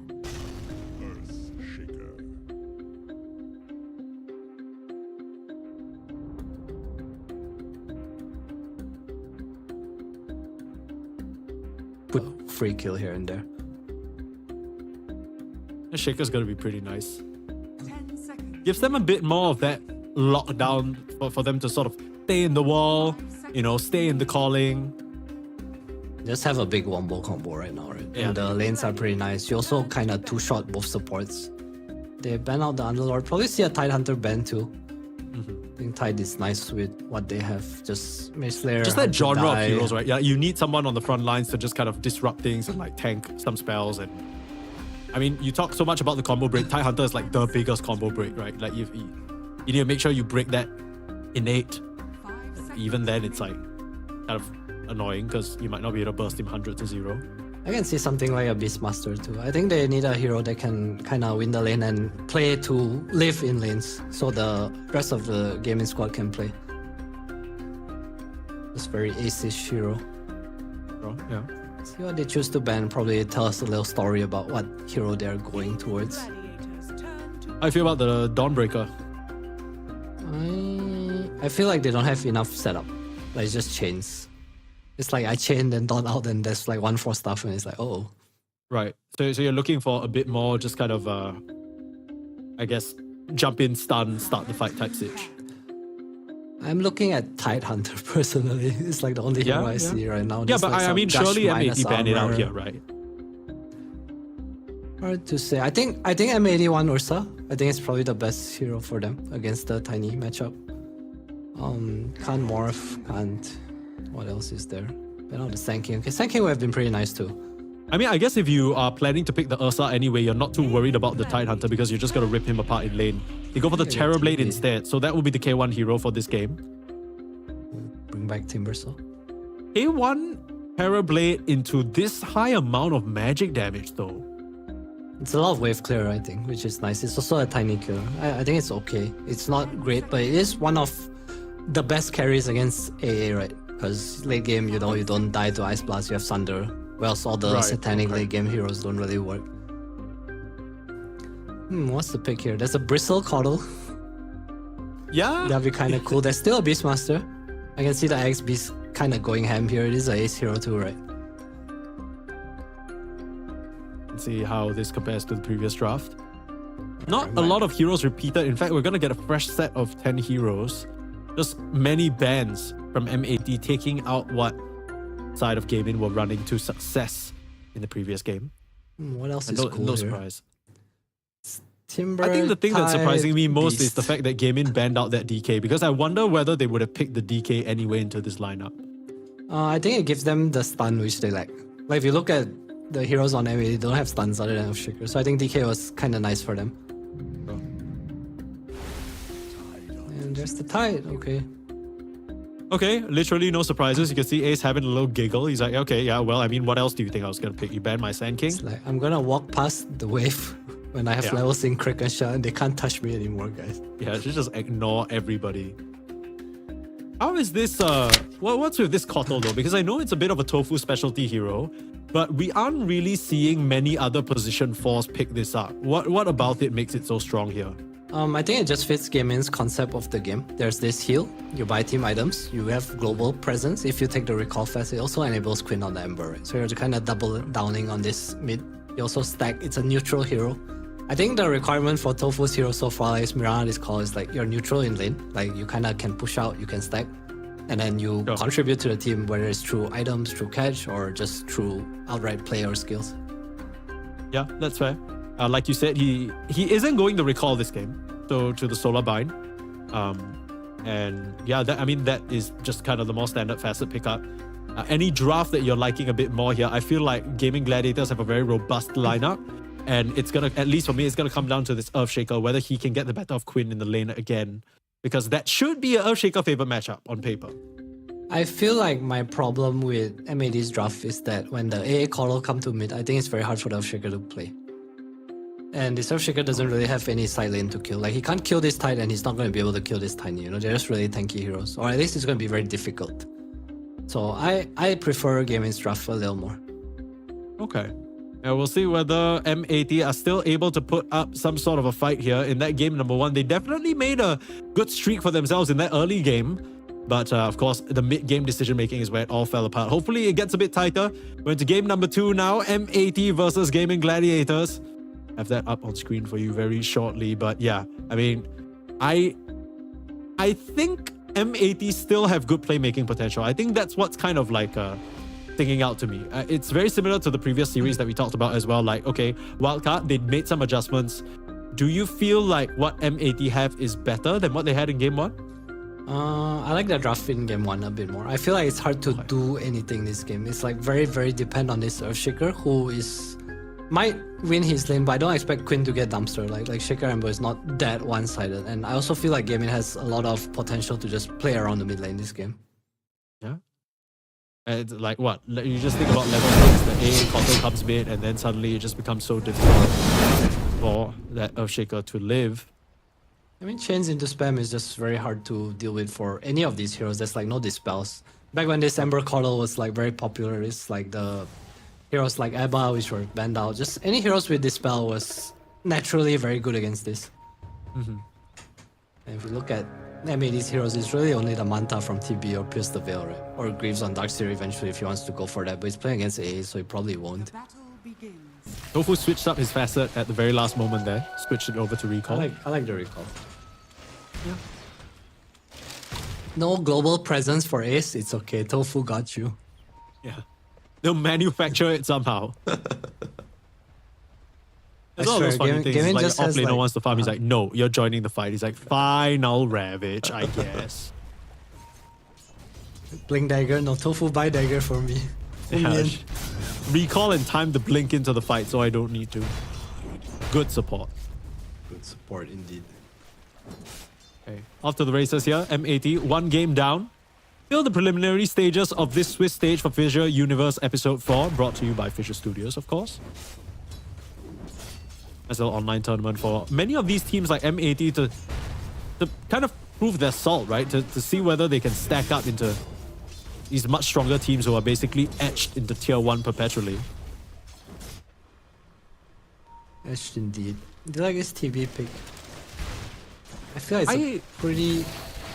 It's a very long TB game, you know? It's not one of those TB games where you're like, oh, I'm gonna dominate my lane, then I'm gonna like put pressure, but it feels like one of those TB games where you kinda need to farm it up 3-4 items. But I guess that is also very K1. Yeah. I mean, it fits the bill for M80 as a team. I don't know whether I like it other than that. I feel like it's been a very long time. It might just be first blood down here. Okay, just being gushed down. A little bit maybe of a misposition there from Moose, just getting clicked down by his counterparts.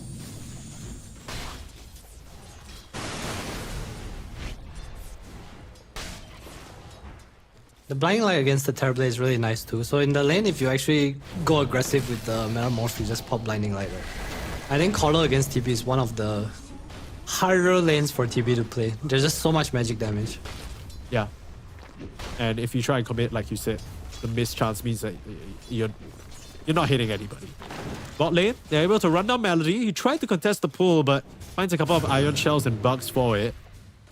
It's quite a difficult lane for this AA. I think that's one of the weaknesses of the hero, right? He provides a good bit of damage, but he's so easy to kill in lane. You gotta be a bit more careful. It's hard to fight for the camp as AA, unless your carry is like some hero that just helps you, you know? Some elk that pushes out, some gyro with flag cannon. Because the AA in a 1v1 is kind of low stat. Yeah. Just kind of needs to keep a distance and avoid being committed upon here. Uh-oh. Speaking of commitment, nice blinding light. Tofu will just get reflected on. I'll find the last bits of damage. Won't be able to salve up there. Very, very close. Facing down Melody. Last auto attack. Selmisha will find it. Again, another kill onto this AA. So, similarly to previous game, M80 finding some nice stuff for themselves up here. Without the meta though, moves might just get run down. I still blinding light, push away those illusions. This Muerta is trying to weasel away through the trees. One more anchor smash, they'll find it. Nicely done. Tofu and Ace getting it done up here. This lane's going pretty well. TB obviously ahead of CS. Speaking of going well, like mid is the one that's hold on, Watson. That's 11 stick charges, probably is fine. I mean, is he not just dead? Now Melody CP back into maybe his certain death as well. Stick charges on Illich. Melody, this is a level 2 Ion Shell. You're not surviving against that. M80, massive kills down here in this bot lane. Yeah, the Frost Orb from Elmisho coming in clutch, killing the chase. Nice levels on the Darkseer too. I just want to say that mid is going better for Quinn than I expected. Yeah, it's kind of dogging on this matchup a little bit, I'm not gonna lie. We thought this was gonna be Dark Mago favorite. Still man, look for the slight chains up to the high ground. One more slide, but perhaps a bit too long, and now Tofu will overcommitted. Auto last auto attack, they will fight. Killing spree for the Weaver. Dark Mago, 2 nice rotation. I thought Dark Mago. Yeah, same. I thought it was a goner. I'm surprised Quinn didn't continue committing for it. I mean, I know he had low mana and everything, but I kind of would feel like he could just continue the chase and then maybe land another slide or something like that. He had no mana at all. I think Chakra was like way too long cooldown, and I think it's nice to just kick him out of the lane. He goes bounty rune, you push in the wave, he loses like 1 wave of EXP anyway.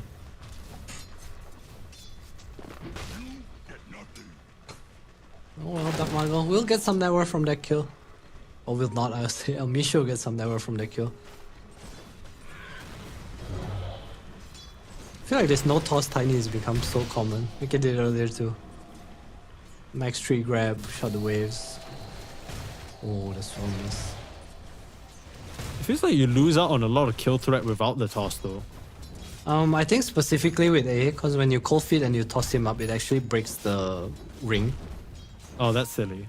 Just because you've traveled 300 distance in verticality. Yeah, correct. Wow. Okay. Yeah, so if you toss someone that gets propped, like the cold feed just stops popping on them. It's kind of I know silly. if it's I mean, AA specific you would think thing, this though. this whole AA plus like dude with 2 stuns would be extremely good. Little do you know. Yeah. Verticality is invincibility. Stacks being set up by Tofu here, or it's Tiny, or it's Ace. Either one. Illich taking a lot of damage. The Darkseer starting to get to the point where he's starting to get just pushed away. Quinn able to find moves in the jungle area though to contest the 6-minute rune.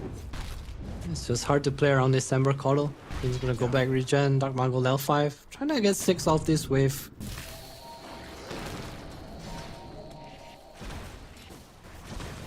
It's so hard to play as Melody. You get some bugs on you, you're basically just there. You will get the kill onto Illich first. Pokes his pointy head out a bit too far forward. Dark Mago will just get sliced down as well. Tofu has been excellent about making moves around this mid lane. Career? Goodbye, career. Dire's middle tower is under attack. Watson living life on the edge a little. Malady's not been having a great game. It's just too easy to run him down. Shukuchi, Swarm, Shell on top. He's just kinda dead from the get-go. Every single time Ember just slides this poor little Earthshaker, it takes so much damage. They're putting up play. Oh, Illich. Oh dear, okay. Well, I mean, any sort of advantage that M80 gathered for themselves here, this is the story that we talked about last game where, you know, M80, they were able to get themselves a lead around the 15-minute mark up until that point, and then suddenly it all started falling apart. Looks like Gaimin able to equalize and stabilize a lot earlier this time round. In fact, I did say they're ahead. Full commitment in. Dark Mago gonna pop that Echo Slam though. Maybe a bit of a miscalculation from Quinn. He's gonna get stunned up, slide to dodge that tower shot, but it still follows him. He goes down. Advantage over to the Ember Spirit, but they can find one more onto Melody. That could be pretty nice. Gets the bugs off him. Tofu there with the wind up. It's not enough damage to finish off any of the supports on M80. They're fine. Killing spree for this Weaver. Elmisho's really been the one doing so much work for this lineup. Yeah, they'll deny a run from the Ember too, which is pretty nice. Probably not expecting the Murta to be there, but Echo used and 2 heroes only. Malady actually coming in a super clutch timing there, level 5. Gets the kill on Earthshaker just before he pops into Quinn. They see this stack. They're gonna set up vision for it as well.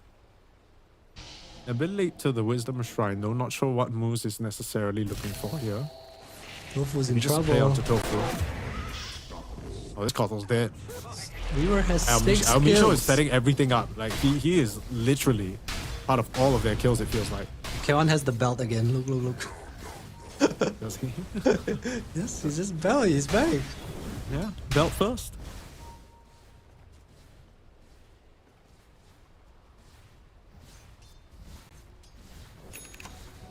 Pressure Ace up here. He does have a skill point saved if he wants to pop the Ravage. I just have to. Getting surrounded. Elmisho doesn't have a lot of mana though. Dire's bottom tower He good. is under attack. Actually, he's fine. Quinn making the Oh, way there's up big here. stacks here as well. Yeah, nice Vanguard for him. It's a bit hard for him to lane against the Tiny now. Watson's just really far ahead with the 2 kills. A also almost close to the L6. That could be a very nice timing. It makes kills so much easier for them. Just Yeah. chain blast with double blast, right? Coddle and A is just so much damage. That's if you stay in place for it, and Quinn's gonna be the main propagator of that. Still playing around mid massively. Yeah, this 10-minute rune. MAD, they're here as well. The silence up to start onto Quinn, but the face boots up back to the high ground. Oh, he Oh, is so stuck much. in a very, very rough spot. Ice Blast not even needed to come out, but they still will just throw it. Finish off Dark Mago. At Earthshaker, like you said, it's proving very difficult for him to stick around. Who's in trouble? Just a matter of time. Yeah, playing around this Ember Call is not a good idea, guys. Especially when your Earthshaker's this poor. We were going in. Is he really gonna commit here? I don't know, this is kind of crazy. It's a little bit crazy. Chakra? Hive Mind. Holy. Misho? That's I a thought he lot was of gonna- goal for Quinn. That's a lot of goal. Yeah. That's a big unstoppable kill streak. Not sure whether that was worth it on Elmisho, but it did look like for a moment that he might have been able to get that kill, so I respect the attempt. You gotta make the big balls play, you know what I'm saying? I think you can't do that if you're 6-0 though. Giving the kill to Ember too. He's gonna hit this Mage Slayer timing, and how do you actually deal with this Ember? Remember we were talking about in the draft how they have like no stuns and they're kind of dependent on this Earthshaker. Yep, we did say that. Ice Blast hard. onto Illich. Not enough damage. He is ticking low. The tree, it's gonna get him closer. What exactly is the threshold? I think he's gonna tick out. No, Illich, yeah, he's gonna end up going down. They get a return kill onto Tofu here though. Again, it's Elmisho back on the case. one-man army. That's true. Meanwhile, Ace, one-man army of his own against all the creeps in the top lane. Just chilling up here. Him and K1 have a, I want to say peace agreement, but Ace just running him down. East is getting slapped around by an anchor, it seems like. K1 waiting on that thunder, just wants to find the opportune time. Ace knows as well. That's why they waited till the second round of Slight Chains. They get the job done. K1 goes down. Convert that into a nice little tier 1 tower take as well. Moose is set up around here though, but their attention is looking towards mid. They want to get this kill onto Tofu. Punch away. Oh, no time lapse. Uh-oh. Well, that was very easy for Quinn to just grab.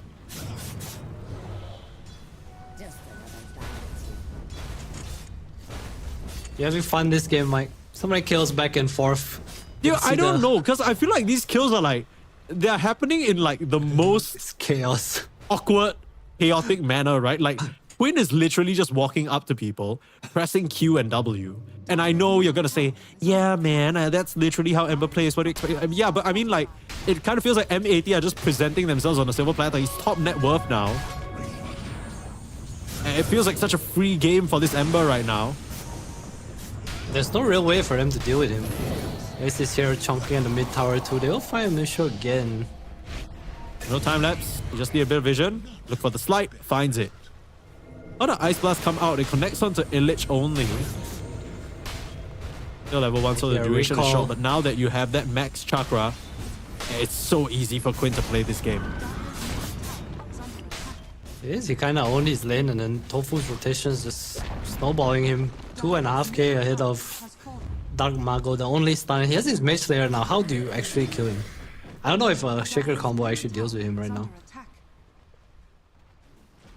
Yeah. The M80, I don't know what M80 stands for, but their logo looks like some sort of explosive. They are certainly explosive as in they are getting exploded all across the map. Dark Mago easily cut apart there by Quinn, continuing to shave into that Earthshaker without much mercy being shown. The map is shrinking rather quickly. This is the Gaimin special. 6k gold lead up at the 40-minute mark, and they'll muscle their opponents out of their own Wisdom Shrine area.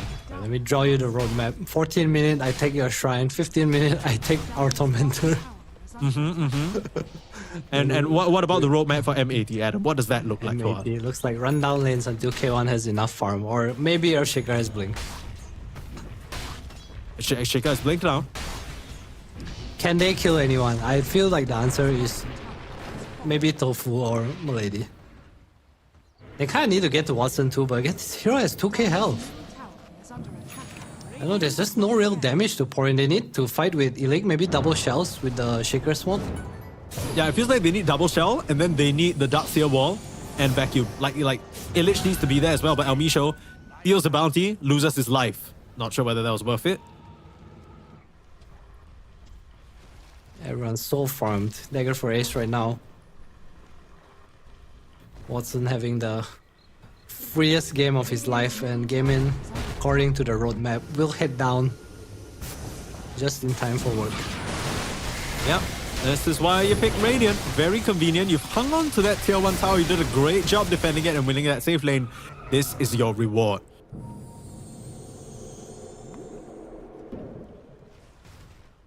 Of course, if you aren't already, be sure to hit the exclamation mark F in chat to get a link to all our socials. You want to follow us there because everything happening in this tournament, all the other events that Fissure's going to run throughout the year for the season of amazing Dota, you're going to find all the information you need there. So be sure to hit exclamation mark F, follow us on our social media. Yeah, stay up to date, keep up. You'll be doing a whole lot better than M80 are right now. They are not keeping up. They are 8k gold behind at the 15-minute mark, which is terrifying. That is the entire net worth of the Tidehunter. Just kick ace from the game. Back to even. Quinn needs an Echo Slam against a Shirun, of course he does.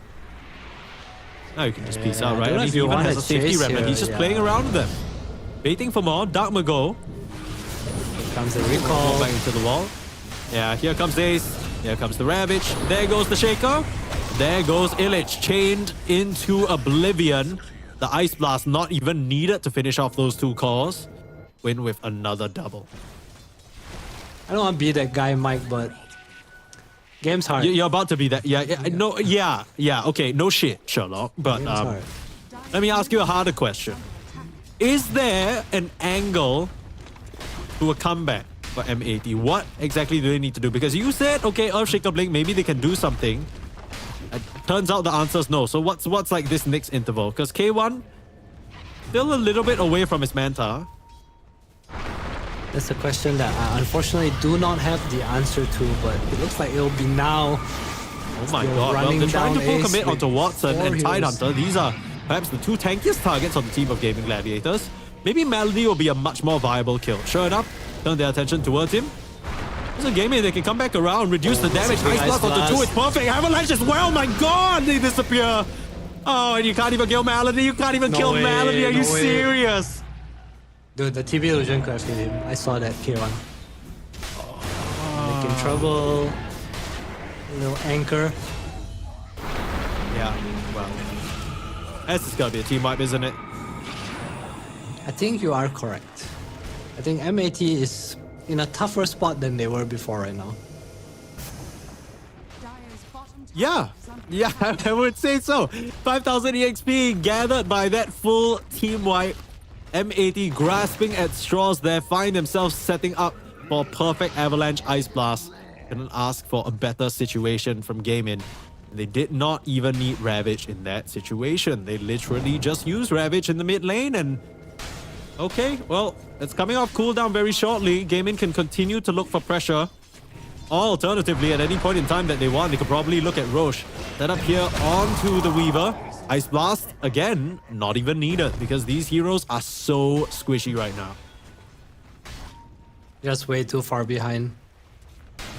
Yeah, the Earthshaker do well and they kept going mid. Quinn just having a really, really insane game. It's so difficult for them. Moon's probably gonna go down. Do you play Tide, Mike?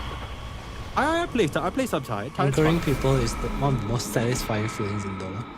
I honestly feel like Dead in the Water is one of those additions that just feels like when you're playing against it, you're like, why did they give this hero this ability? It sounds so silly. But Watson here, all alone in the bot lane, doesn't really have support.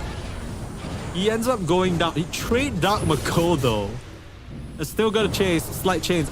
The Watson kill's kind of huge, but that's only if you can get away with the rest of your heroes. Nice little Ravage. Onto 3. K1 manages to dodge it, but everyone else not quite as lucky. Elmisho has the time lapse, but still held down by the Dead in the Water. You ever drown an ant before? That's exactly what just happens, and Ace gets himself a double kill. They get Watson though, so big kill for M80. Okay, big kill for M80. Does it affect the net worth lead at all? They got a total, even after losing 4 heroes, they managed to gain 730 gold. Technically it does affect it, right? Because if Watson was alive, the 16k would now be 18k, but Yeah, in that's fact fair, they have that's fair, lowered that's it. Indeed. Queen Small has but SNY consequential. too. The game is so good at just playing ahead and like building these items to make the game harder for their opponent. I feel like that's kind of their 7%. 7%. Oh my goodness. That's too high. I disagree. felt like that. I thought that was a bit generous. Hey, Elmisho? Hey, he's trying to Once kill. buy Oh, attention the away from comeback! Watson. That's the Watson comeback! again. Is this the comeback? Watson, he's gonna go down, but the Ice Blast on top of K1. Bam! There goes your Terrorblade. They sacrificed the Tiny twice now at this point. Small but consequential. Small but consequential. Scary though for Dark Mago. Doesn't have the Echo Slam anymore, and he's gonna get controlled up. They're being saved momentarily by the calling, silencing up most of the Gaimin lineup. But now with the Fire Remnant coming through, they should be able to chase down this Earth Spirit. It's a lot of a mess in terms of the sheer amount of illusions up here, but Gaimin can just keep this one going. 3 more heroes to fall on M80 and make it look easy. Alright, I think we found out M80's roadmap right now. It's kill Watson. Fair? Kill Watson and hope for the best. Although I will say that I feel so bad for Watson. They just spawned in TP top, he walked into TP and got sundered, and he's like, oh, bye. Yeah, Watson's at that part of the game where I'll be honest, I think he's just feeling so comfortable. He's like, yeah, what are 2 devs, guys? Who cares? Who cares? Literally, look at my my team will lady. clean up for me. He's trying to secure his slot on the team. He's like, Watson, I'll buy you a Moonshard. Click on that AA observer. Show me the build. Hopeful. I don't know if you want to be running at people here if you're M80. He's actually going Moonshot on AA. Oh my god. Okay. Well, K1 gonna get Ice Blasted down. Does he not have Nice Thunder? shot. He does not have Thunder. Okay, well, did he you- does not have life. Alright. Ace almost has Okay. Radiance. Yeah, why not? Why not? Why not? At this point, who cares?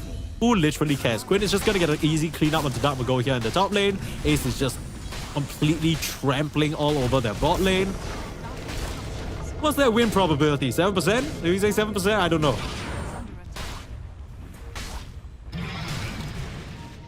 We'll never know, but I think Yeah, we'll see hero it's damage. looking like good 29k one right from now. Quinao. My god. Quinau's cooking. Doubled by the also a chakra sad- of Tofu. It's also kind of a sad story that, like, out of all the hero damage, your Weaver's the one who did like 17k. Out of everybody on M80, I don't think you can fault Elmisho. He played excellently this game. Misho's but like it's the just only not person enough. that's One like Weaver. able to play the game, right? It's the only one. He had an early game, let's put it that way.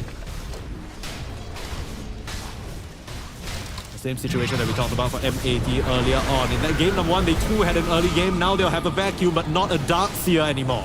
He's gone. Echo Slam wasn't available to follow up on that. They'll just clean up these illusions, clean up these bugs. No harm done to the side of Gaimin. And continue committing on these racks. GG's called. There's no damage from M80. The early game not going as planned, and we see a difference on both sides when one team has a good early game and the other doesn't. Gaimin just taking full advantage of the advantage they had. Yeah, this is Gaimin Gladiators Dota at its finest. And look, we came into this series. We know. Let's be real. Let's touch our hearts. Let's be real. M80 versus Gaimin Gladiators. That is a one-sided matchup. right? That's kind of what happened before us. But I do think that the element of surprise is still a factor, right? And hopefully, the story for a lot of these qualified teams is the same. They are going to face up against some of these titans etched into tier 1, like we said. But hopefully, they can learn something from it. So, Adam, if you had to break it down, what is the sort of big major mistake, or what is the big takeaway from this if you're M80? We've watched Liquid play and Gaimin, right? I think conceptually they just have very good ideas of how they want to play the map. I think the replays are like super helpful for like every team, right? Like I look at M80 this game, I think even from the draft I said like mid is not going to be simple because when Connell comes mid, like what do you do? Sure. They don't have like they have like laning supports, right? And this Weaver Albisho, he played splendidly. He dominated this A, right? Pretty much. He dominated the lane, but how do you transition out of that? What's your Darkseer gonna do with this lane advantage? Is he gonna kick the Tiny out? He's really not, right? So I think you need to have a system where you want to play towards certain strengths in your draft. And I feel like the strength they tried to play to in this draft was like, oh, Ashika, I hope you win middle. I really hope you do. Or you do. I mean, a lot of these things, like conceptually speaking, if you're just looking at the heroes in their isolation, it makes sense, right? You pick the Earthshaker to deal with the Ember 1-to-1 in lane, and then you're thinking, okay, later down the line, he'll be a very good carrier of Surge. He'll be great with the vacuum combo. But you never got to that point. So M80, unfortunately, will have to say, ta-ta, at least for this part of it. They'll start this Swiss State 0-1 while Gaimin, much to everyone's expectations, will move on. Now, we do have a very long break because this is a fixed schedule. And coming up next on this stream, we'll be having Team Falcons versus some new faces on One Win Team.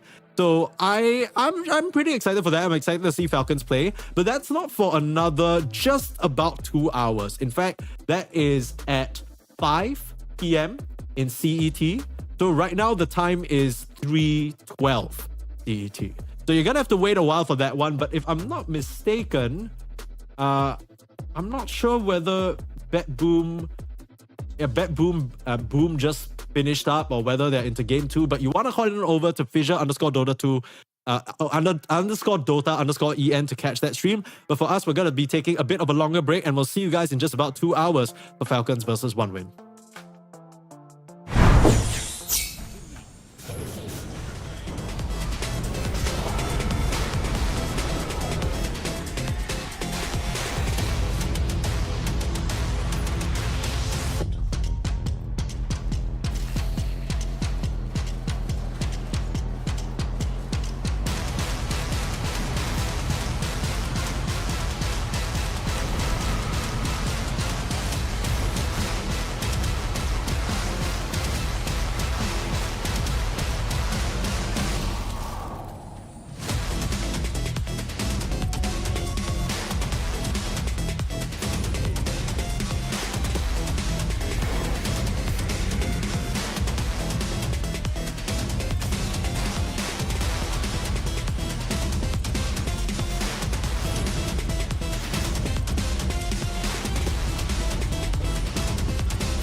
night, we going up. Go to the odds, stay out of luck. Too much on the line to give it up. Yeah. You know the mission, we gotta get it on Monday night. Monday night, we going up. Go to the odds, stay out of luck. Too much on the line to give it up. Yeah. You know the mission, we gotta get it on Monday night.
Nothing was given, I had to work.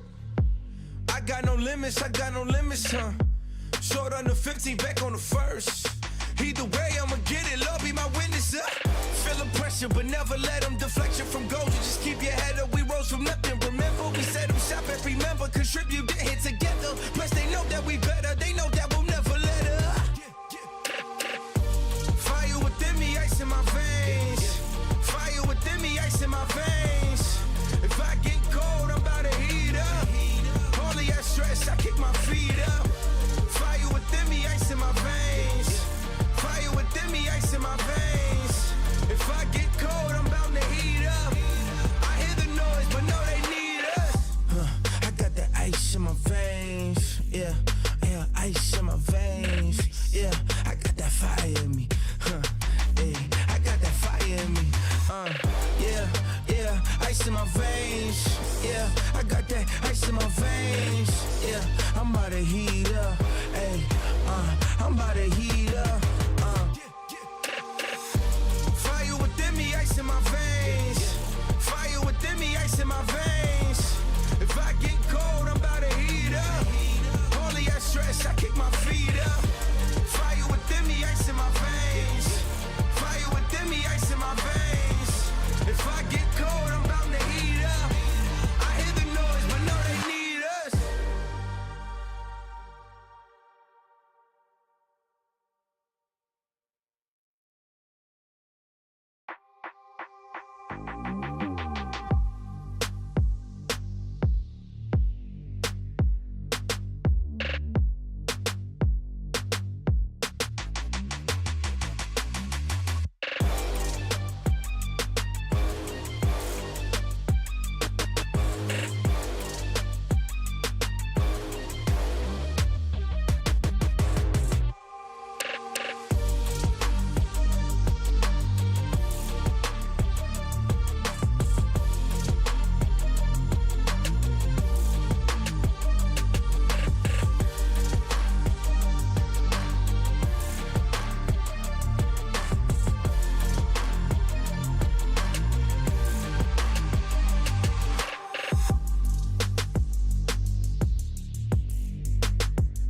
take to get his money. Yeah, yeah, get it. Determination, yeah. Ambition, yeah. And most of all, you gotta be a soldier. We've been up for 3 days, counting money these ways, yeah.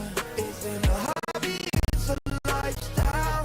You be telling me the time is right now. Well, it seems that I'm right now. I can twitch, I just wanna own this shit. You can keep all of them fake friends, all the bricks.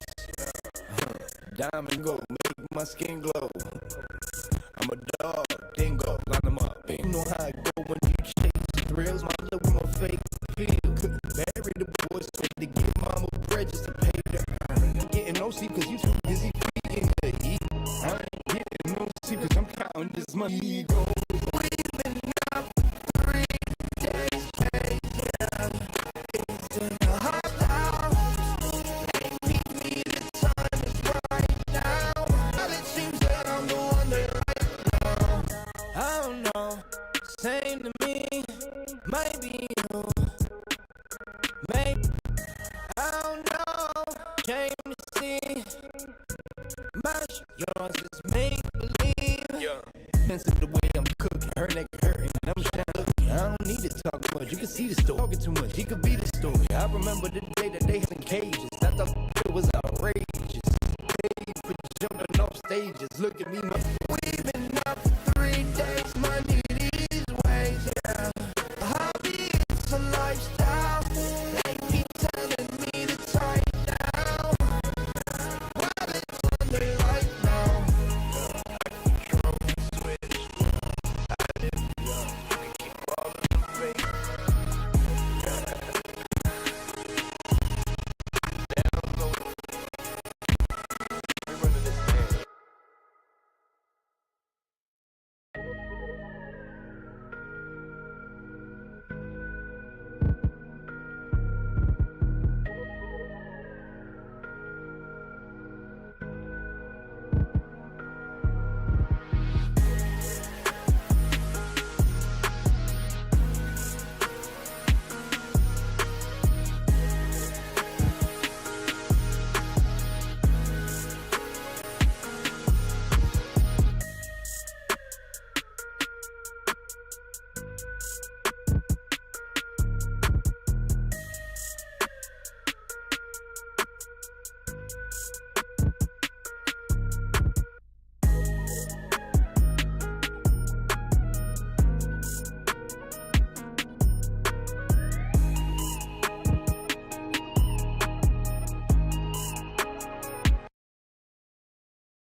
Big hitter, there's a winner in the mirror. I couldn't see the vision any clearer. Came from the concrete, it's a jungle full of lions, snakes and gorillas. I'm going Godzilla with the figures, pushing the button, pulling the trigger. I'm really about it, nobody realer. Remember me as a big hitter.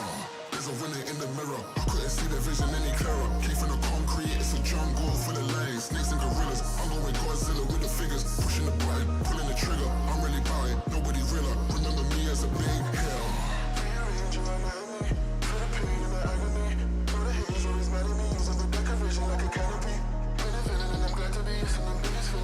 to be. It's been a minute since I seen the enemy. Cause they wounded.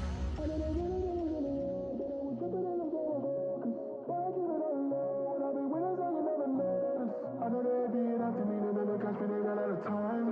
Over and over and over and over, I gotta remind. There's a winner in the middle, I couldn't see the vision that they clear. Came from the concrete, it's a jungle full of lies. Things like gorillas, I go with Godzilla with the fingers, pushing the button, pulling the trigger. I'm really body, nobody realer. Remember me as a big hitter. There's a winner in the middle, I couldn't see the vision any clearer. Came from the concrete, it's a jungle full of lions. Snakes and gorillas, I'm going Godzilla with the fingers, pushing the button, pulling the trigger. I'm really about it, nobody realer. Remember me as a big hitter. There's a winner in the middle, I couldn't see the vision any clearer. Came from the concrete, it's a jungle full of lions, snakes and gorillas. I'm going Godzilla with the fingers, pushing the button, pulling the trigger. I'm really about it, nobody realer. Remember me as a big hitter.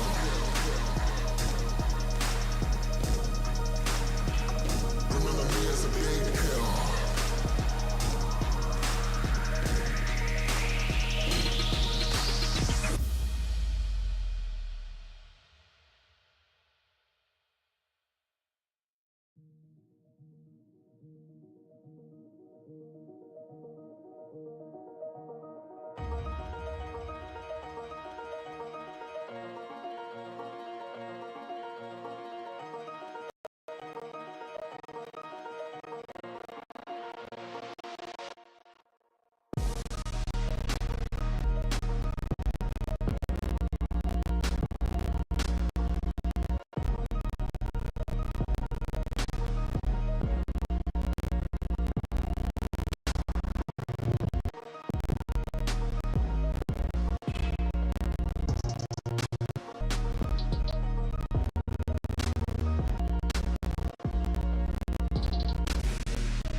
we going up. Don't try to stay out of luck. Too much on the line to give it up. You know the mission, we gotta get it on Monday night. Monday night, we going up. Don't try to stay out of luck. Too much on the line to give it up. You know the mission, we gotta get it on Monday night.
Nothing was given, I had to work. I got no limits, huh? Short on the 15, back on the first. Either way, I'ma get it, Lord be my witness, Feeling pressure, but never let them deflection from goals. You just keep your head up, we rose from nothing. Remember, we set them shop and remember. Contribute, get hit together. Play better, they know that we'll never let it. Fire my veins, fire my veins. If I gotta heat up, only I stress, I kick my feet up. Fire within me, ice in my veins. Fire within me, ice in my veins. If I don't bound to heat up, hear the noise, but no they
money. Yeah, yeah, get it. Determination, yeah. Ambition, yeah.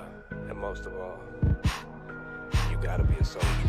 We've been up for 3 days, counting money these ways, yeah. Isn't a hobby, it's a lifestyle. Ain't me telling me the time is right now. Well, it seems that I'm the one they like now. I can control the switch, I just want ownership. You can keep all of them fake friends, I can keep all of the bricks. Diamonds loud like Ringo, make my skin glow. I'm a dog, dingo, line 'em up, bingo. But you know how it go when you chase thrills. My little boy just died from a fake pill. Couldn't bury the boy, so they had to burn. Had to give mama bread just to pay the earn. Y'all ain't getting no sleep cause you too busy feeding the ego.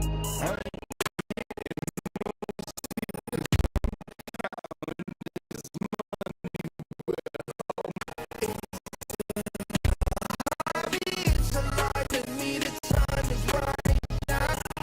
Well, it seems that I'm the one that I don't know. Seem to me, maybe me. I don't know. Let me see. Much real, it's make believe. Yeah. Mess with the way I'm cooking, her neck hurt, and I'm just looking. I don't need to talk much, you can see it too much. He could be the story. I remember this in cages. I thought it was outrageous. Now we get paid for jumping off stages. Look at me, mama, I made it. Like we've been up for 3 days, counting money these ways. Yeah, isn't a hobby, it's a lifestyle. Ain't me telling me the time is right now. Well, it seems that I'm the one they like. I can control the switch. I just want ownership. You can keep all of the fake friends.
Big hitter, there's a winner in the mirror. I couldn't see the vision any clearer. Came from the concrete, it's a jungle full of lions, snakes and gorillas. I'm going Godzilla with the figures, pushing the button, pulling the trigger. I'm really about it, nobody realer. Remember me as a big hitter.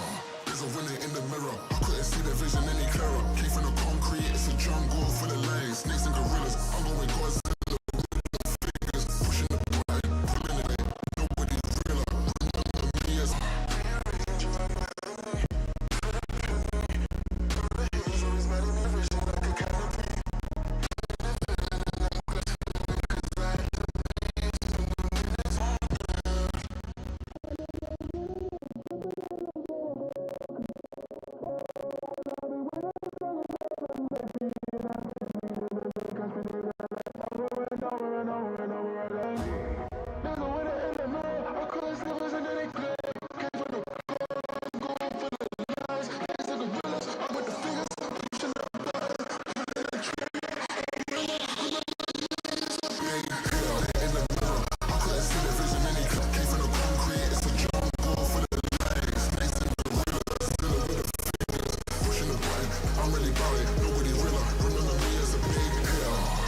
going up. Go to the odds, stay out of luck. Too much on the line to give it up. You know the mission, we gotta get it on Monday night. Monday night, we going up. Go to the odds, stay out of luck. Too much on the line to give it up. You know the mission, we gotta get it on Monday night.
Nothing was given, I had to work. I got no limits, huh? Short on the 15, back on the first. Either way, I'ma get it, Lord be my witness. Feeling pressure, but never let them deflect you from goals. You just keep your head up, we rose from nothing. Remember, we set them shop every member, contribute, get hit together. Plus, they know that we better, they know that we'll never let up. Fire within me, ice in my veins. Fire within me, ice in my veins. If I get cold, I'm about to heat up. Only I stress, I kick my feet up. Fire within me, ice in my veins. Fire within me, ice in my veins.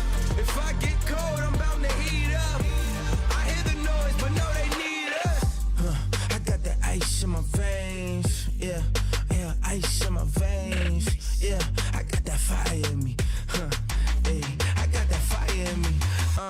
Yeah, yeah, ice in my veins. Yeah, I got that ice in my veins. Yeah, I'm about to heat up. Hey, I'm about to heat up. Fire within me, ice in my veins. Fire within me, ice in my veins.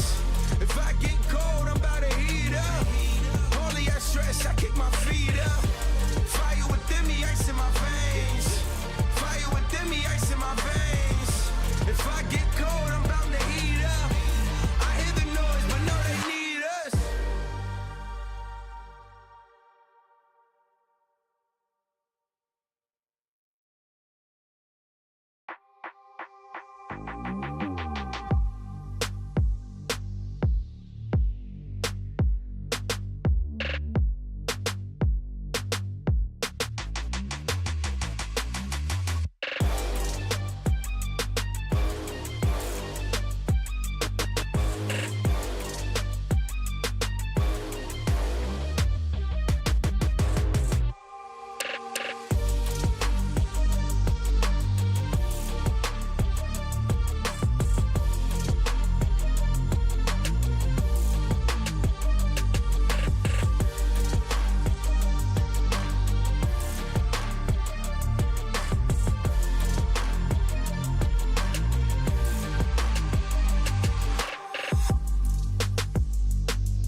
take to get his money. Yeah, yeah, get it. Determination, yeah. Ambition, yeah.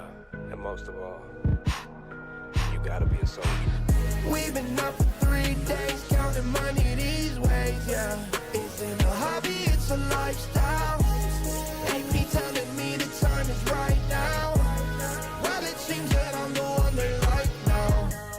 I can control the switch, I just want ownership. You can keep all of them fake friends, I can keep all of the bricks. Diamonds loud like Ringo, make my skin glow.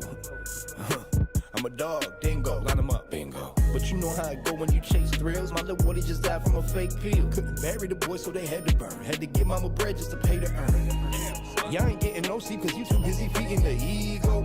I ain't getting no sleep cause I'm counting this money with all my amigos. We've been up for 3 days, counting money these ways, yeah. Isn't a hobby, it's a lifestyle. Ain't me telling me the time is right now. Well, it seems that I'm the one they like now. I don't know, same to me. Might be you, maybe me. I don't know, shame to see. My shit real, yours is make believe.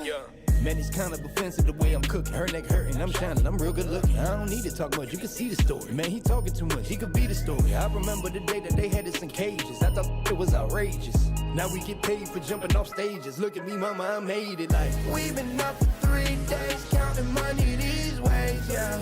Isn't a hobby, it's a lifestyle. Ain't me telling me the time is right now. Well, it seems that I'm the one they like now. I can control the switch, I just want ownership. You can keep all of them fake friends. They don't know what to do with themselves right now. We're running this thing, you heard?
Big hitter, there's a winner in the mirror. I couldn't see the vision any clearer. Came from the concrete, it's a jungle full of lions, snakes and gorillas. I'm going Godzilla with the figures, pushing the button, pulling the trigger. I'm really about it, nobody realer. Remember me as a big hitter.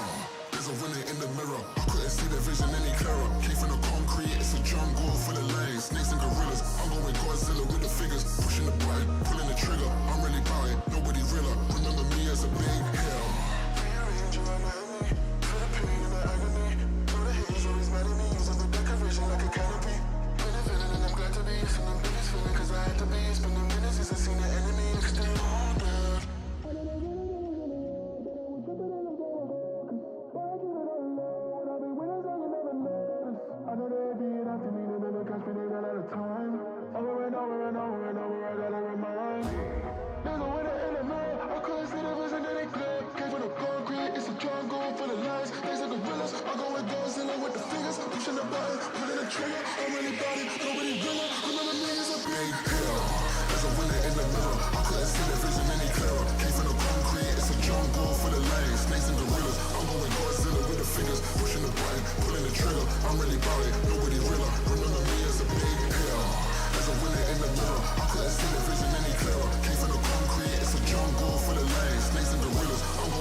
going up. Go tell the odds, stay out of luck. Too much on the line to give it up. You know the mission, we gotta get it on Monday night. Monday night, we going up. Go tell the odds, stay out of luck. Too much on the line to give it up. You know the mission, we gotta get it on Monday night.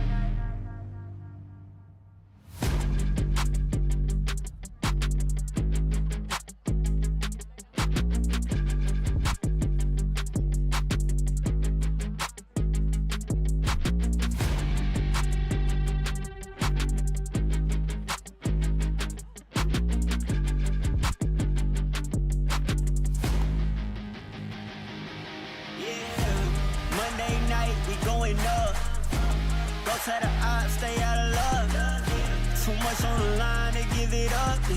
You know the mission, we gotta get it on Monday night. Monday night, we going up.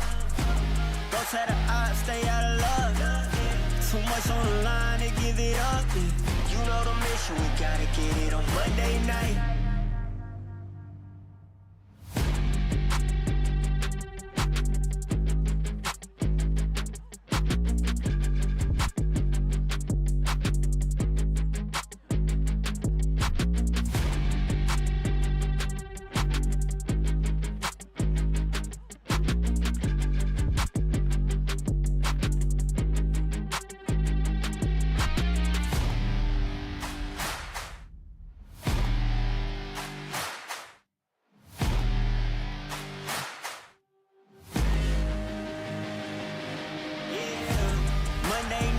Going up, go to the odds, stay out of love.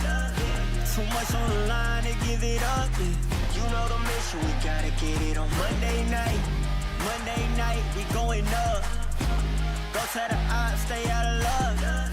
Too much on the line to give it up. You know the mission, we gotta get it on Monday night.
Nothing was given, I had to work.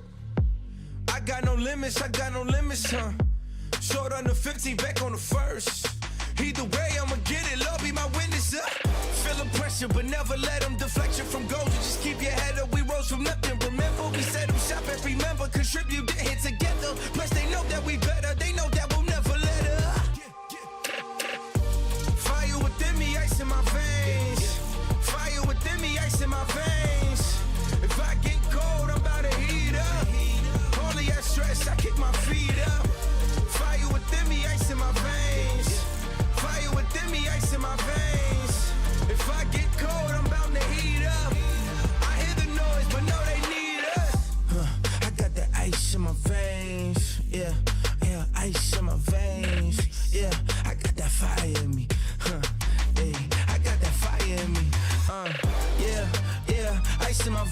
range.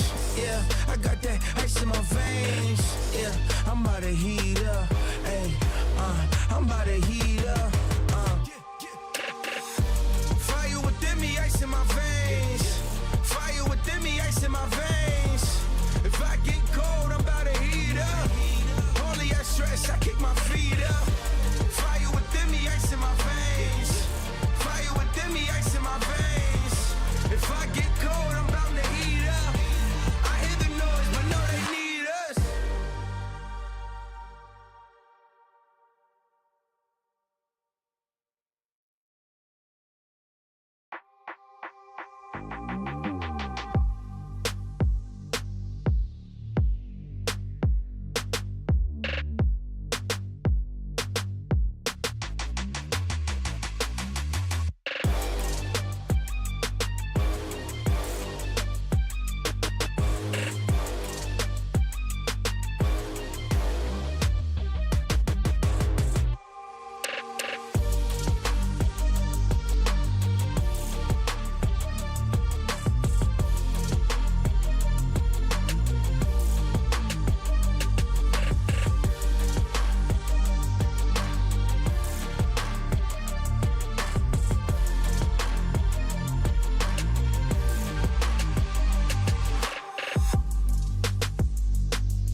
They don't know what it take to get his money. Yeah, yeah, get it. Determination, yeah. Ambition, yeah. And most of all, you gotta be a soldier. We've been up for 3 days, counting money these ways, yeah. Isn't a hobby, it's a lifestyle. Ain't me telling me the time is right now. Well, it seems that I'm the one they like now. I can control the switch, I just want ownership. You can keep all of them fake friends, I can keep all of the bricks. Diamonds loud like Ringo, make my skin glow. I'm a dog, dingo, line them up, bingo. But you know how it go when you chase thrills. My little boy just died from a fake pill. Couldn't bury the boy, so they had to burn. Had to give mama bread just to pay to earn. Y'all ain't getting no sleep cause you too busy feeding the ego. I ain't getting no sleep cause I'm counting this money with all my amigos. We've been up for 3 days, counting money these ways, yeah. Isn't a hobby, it's a lifestyle. Ain't me telling me the time is right now. Well, it seems that I'm the one they like now. I don't know, same to me. Might be you, maybe me. I don't know, shame to see. My shit real, yours is make-believe. Man, it's kind of offensive the way I'm cooking. Her neck hurting, I'm shining, I'm real good looking. I don't need to talk much, you can see the story. Man, he talking too much, he could be the story. I remember the day that they had us in cages. I thought it was outrageous. Now we get paid for jumping off stages. Look at me, mama, I made it. Like, we've been up for 3 days, counting money these ways, yeah. Isn't a hobby, it's a lifestyle. Ain't me telling me the time is right now. Well, it seems that I'm the one they like now. I can control the switch, I just want ownership. You can keep all of the fake friends. They don't know what to do with themselves right now. We're running this thing, you heard?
Big hitter, there's a winner in the mirror. I couldn't see the vision any clearer. Came from the concrete, it's a jungle full of lions, snakes and gorillas. I'm going Godzilla with the figures, pushing the button, pulling the trigger. I'm really about it, nobody realer. Remember me as a big hitter. There's a winner in the mirror. I couldn't see the vision any clearer. Came from the concrete, it's a jungle full of lions.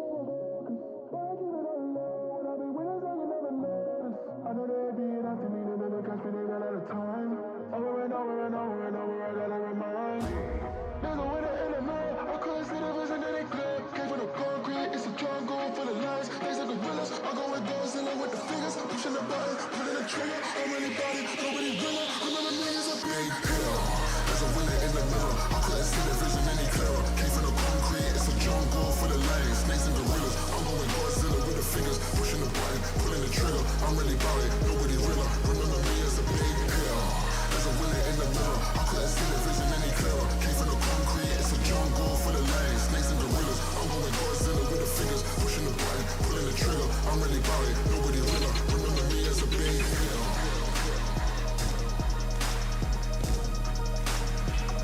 Remember me as a big hitter.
we going up.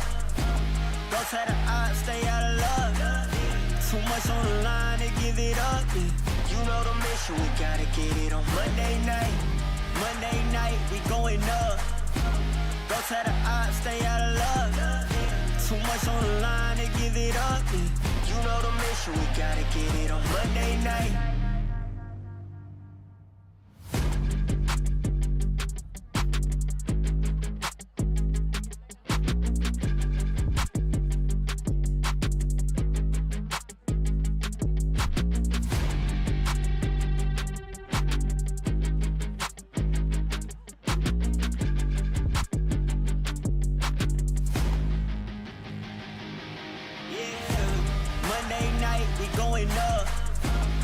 Tell the odds, stay out of luck. Too much on the line to give it up. You know the mission, we gotta get it on Monday night. Monday night, we going up. Go tell the odds, stay out of luck. Too much on the line to give it up. You know the mission, we gotta get it on Monday night.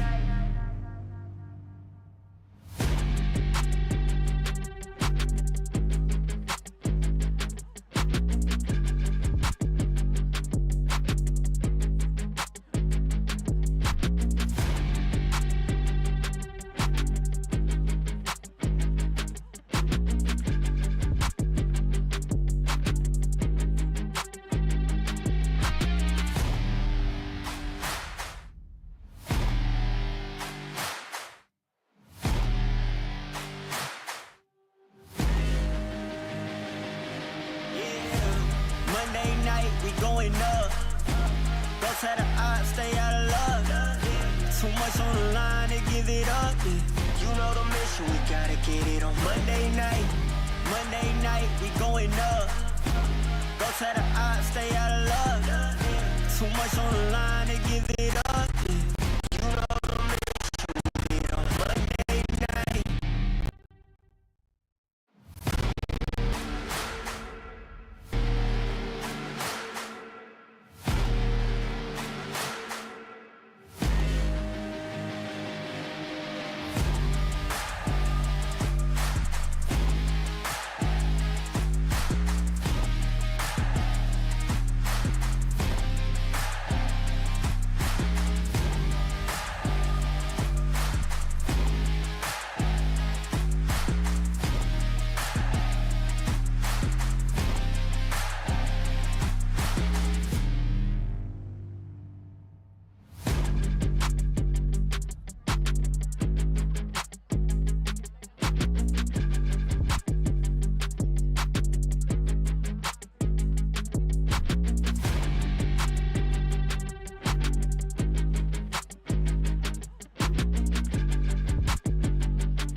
Nothing was given, I had to work. I got no limits, huh? Short on the 15, back on the first. Either way, I'ma get it, Lord be my witness, Feeling pressure, but never let them deflection from goals. You just keep your head up, we rose from nothing. Remember, we set them shop and remember, contribute, get hit together. Plus, they know that we better, they know that we'll never let up. Fire within me, ice in my veins. Fire within me, ice in my veins. If I get cold, I'm about to heat up. Only I stress, I kick my feet up. Fire within me, ice in my veins. Fire within me, ice in my veins. If I get cold, I'm about I hear the noise, but no, they know. I got that ice in my veins, ice in my, I got that fire in me, I got that fire in me, ice in my veins, I got that ice in my veins, I'm about to heat up, I'm about to heat up, Fire within me, ice in my veins, fire within me, ice in my veins, if I get cold, I'm about to heat up, only I stress, I kick my feet up, fire within me, ice in my veins, fire within me, ice in my veins, if I get cold, I'm about to heat up, I hear the noise, but no, they need us.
Also, just some audio issues. Yeah, hello, testing. Are we back on?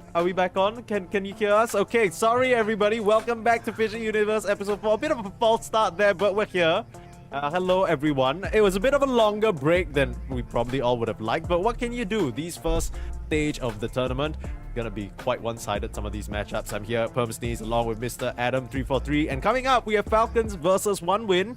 What seems to be on paper to be perhaps another slightly one-sided matchup, but maybe OneWin can kind of break the trend of today.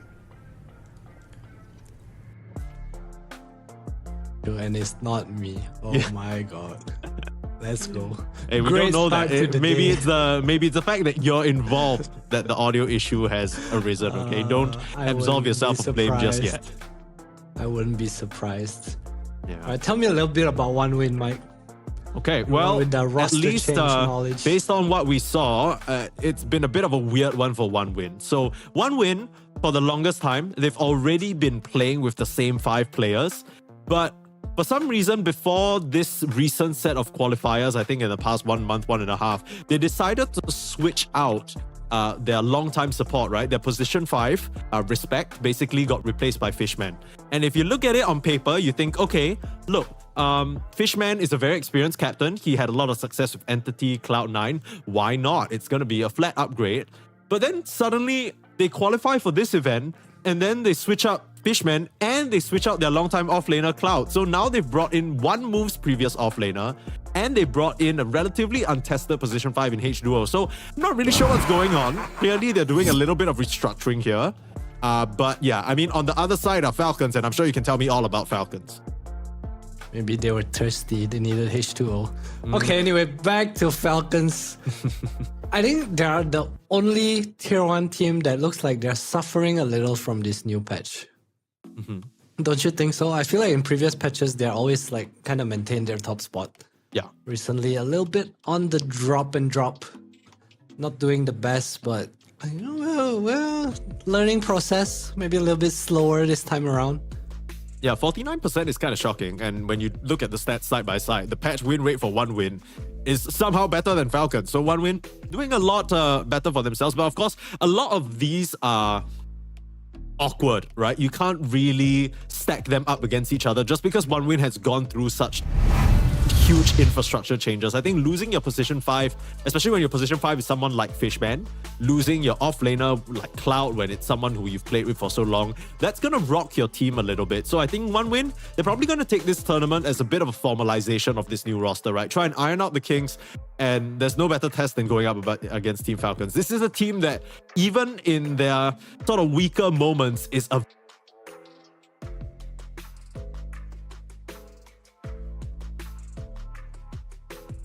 We'll find out in our next series against Falcons. Yeah, definitely the favorites in this series, but I wouldn't take anything away from these teams. Like even our first 2 series, I feel like there was a role where the favorites kind of lose, right? There's at least one map where it looks like it's just going the other way. Yeah, true. Obviously a bit of a little skill gap here and there, a little bit of experience coming into play, but you know, it is a learning process, like you said, for a lot of these teams. Yeah, what do you think it is, Adam? I mean, you've been in these type of positions before where you start off the group stage. Maybe you come into the tournament, you haven't fully prepared. Maybe you're not really taking your other opponents seriously.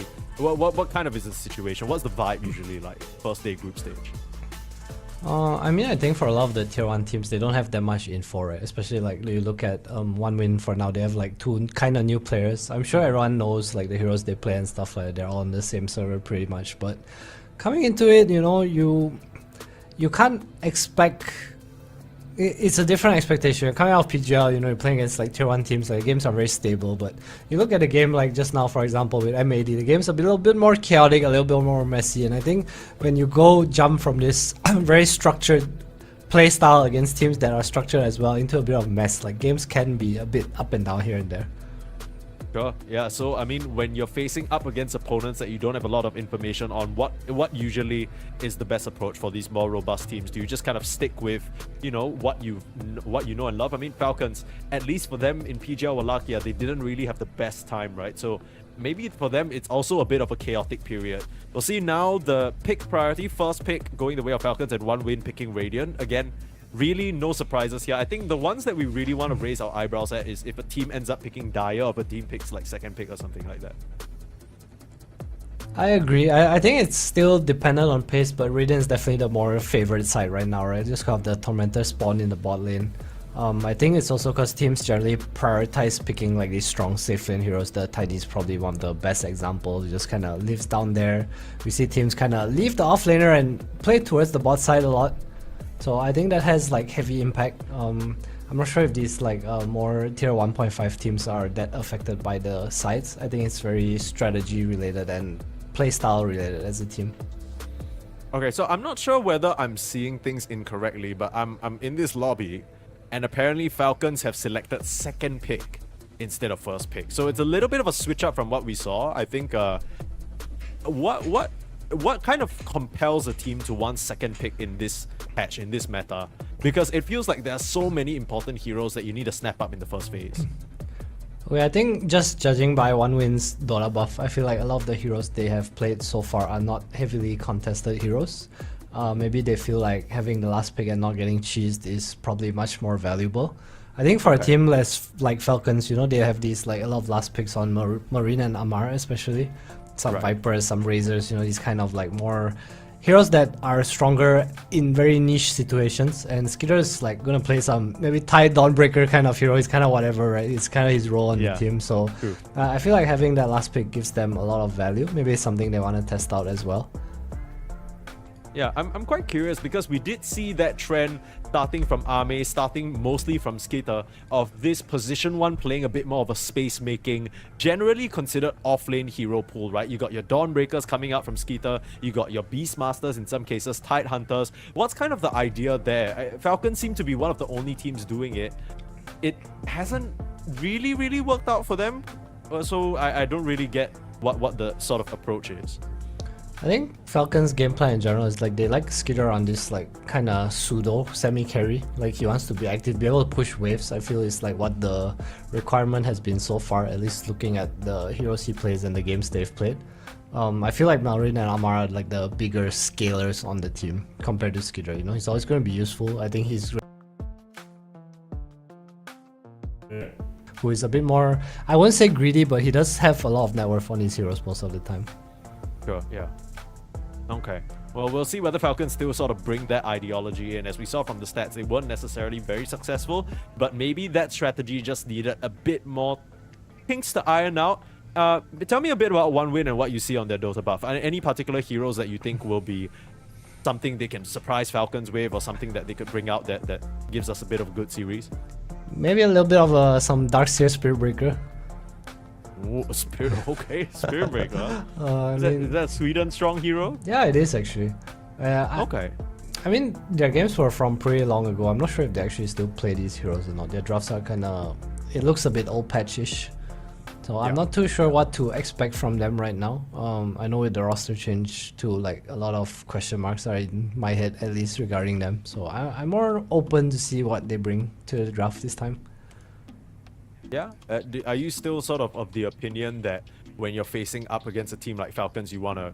Because I always talk about this, because I've never been a pro myself, so I don't know how these mind games work in the draft, but my thought is always, okay, if you're going to play against a team that you know what their strategies are going to be, you know they're a solid team, you kind of need to throw them something they haven't experienced before, because if you try and beat them at their game, or you try and play the same game as everyone else, you're just going to walk worse than them. That's something we keep talking about, like the fundamentals, like map movement and stuff. It's just not up to sort of the standard. Do you think that's something that 1win should try and do as well? Personally, I feel like playing to win like a series like that doesn't really benefit you in the long run as a team. I think it's good to just go head on with what you're good at or what you believe in and try to improve on that. Like, hey, what can we do better the next time we run something like this? Like, why did it not work against them? You know, like what countermeasure did they take and how do we react to this situation next time? So I think the learning process, at least to me, is something that you have to go through. If you always rely on cheese, you're obviously against good drafters, and in best of threes as well, it's not realistic that you're gonna get picks like that in like 2 out of 3 games. Yeah. That makes a lot of sense. I mean, you're up against Aoi 2000, one of the greatest to ever do it. So people always say, you know, you can surprise Aoi one game, and by the second game, he'll already have concocted a plan to try and deal with it, or at least he always talks about as well how his players, the players of Team Falcons, they all have really strong ideas about them. But of course, One Win are not without a bit of drafting help themselves. They have Mr. Achilles, who, you know, you might not know the name if you haven't been following CIS Dota, particularly Virtus Pro. He was part of that structure, that infrastructure for a very long time. He's more recently stepped out to help out with this One Win team. Let's see what kind of draft he can cook up here. First bands coming out. The Terrorblade, a priority, along with the AA that has really been rising in stock value, and the Pangolier. So taking that out for both Amar as well as Malrine. Again with the A ban, I feel like this hero's just pretty up there in priority, right? Because of the amount of heals that are just coming out, especially with the Tinker, the Dazzle, the Abba even. So this A just has super high priority. The Night Stalker goes through. Yeah, that is a surprising one to leave in, but Falcons, they have the benefit of the Tiny if they choose to go for it. But, well, the Falcons hero pool is that Skeeter doesn't really play the Tiny. And in fact, Falcons, I think in recent memory, the only person to really play the Tiny much is Amar's brought it out one time. That's kind of it, and Malrine doesn't really play that hero either. Oh, you forgot. I forgot. That's the boy. I forgot, I'll be honest. That's perma-ban forever Yikes. hero, Nature's Prophet. Yeah, okay. Well, that's likely going to be the Malrine hero coming out in the mid lane. That's something that he's been very confident on. Could be flex to Skeeter as well, but is this kind of a soft counter pick though, the Night Stalker? In my mind, the Night Stalker can always scour the map and hunt down the Prophet, make it a bit uncomfortable for him to play the game. Okay, back in the day, NP was looked as a counter to Night Stalker because the waves always going. This was before the introduction of the shard, so Night Stalker shard is something nice that you can eat the Treant, so that's a little pseudo life hack. You're super high armor in lane, but NP is, I would say, conceptually still good against Night Stalker because the pace of the game is fast. The Night Stalker doesn't pressure you much in lane, especially if you have a strong support. You can just kind of TP home, come back out if you need to, and the pace of the game is where you're able to rotate, especially in the daytime when the Night Stalker ult is done. Like, you're just really fast. They are truly banning out some of these Amar heroes. Of course, his main signatures like that Razor still in the pool, but at least the ones that are relevant in this patch is being taken out. Of course, the Tide Hunter could potentially be a Skeeter hero as well, so a double whammy on that front. What kind of draft are you looking to sort of power up this Night Stalker? What kind of heroes do you want to make this Night Stalker draft really scary for the Nature's Prophet? I think when I think of Night Stalker, I usually want a bit more wave clear, drag out the game. I think like Liquid, for example, they run it with like some Terrorblade kind of hero, Invoker, for example, just something to push out waves. But Falcon will answer that with an early pick Darkseer. Surge to get away from Night Stalker is nice. You just kind of mess up on the team fight, a big ball. Okay, I'm gonna have to do a quick check. Did not know that Amar is a Darkseer player. This is new to me. You know, I'm sure he has a bunch of offlane heroes in his repertoire, but this certainly is a bit of a newer look compared to the heroes that we usually experience him playing. He's gonna be met by a Sven pick and a Jakiro, so nice little stun, nice little very strong lane secure in terms of the Jakiro, and just a way to burn down some of these trees, stay on top of the Nature's Prophet, stop him from TPing away. Yeah, I like One Win's draft so far. They have a good lane, good response to his Darkseer. Sven's good against both NP and Darkseer. High armor, it's easy to get on top of you. You have two kind of brute boys that don't care too much about wall. Yeah. Okay, this is kind of a huge curveball. We talked about One Win maybe trying to come up with something surprising. This will be Amar's first game on Darkseer in Team Falcons. There's the Tiny. Yeah, that's the Tiny. So is this probably a Malrine Nature's Prophet, or is this going to be a crit Tiny?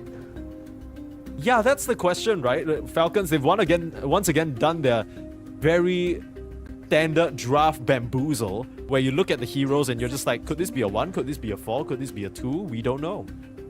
I mean, where are you liking this Tiny? It's most likely the carry, right? I want to say. Most likely. Yeah, I want to say that, but then you think about how well it pairs with the Darkseer as well. I just feel like I guess picking Tiny 4 into Jakiro is kind of grief as well. I'm not sure. I just feel like because it's Falcons, they might do it because Chris is such a huge fan of this hero.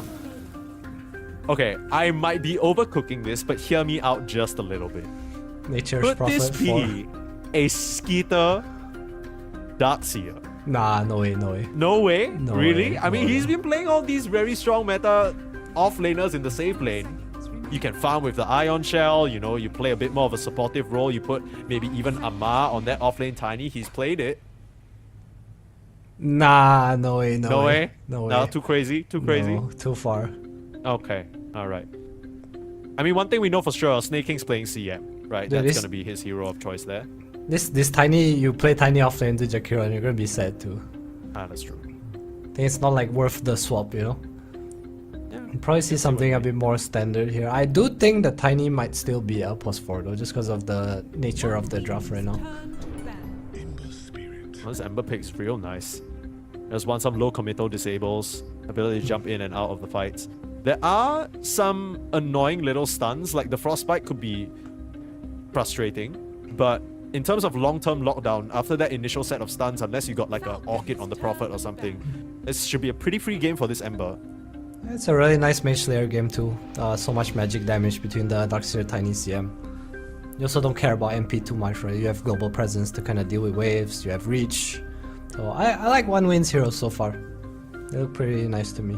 10 seconds remaining. Let's try to think of like what kind of curveball can Falcon kind of throw here. 5 seconds remaining. I can see them going for something like a Lifestealer maybe for Skeeter. Ursa looks pretty nice too. I know Skeeter plays the hero. Oh sorry, Ursa's banned out. Yeah.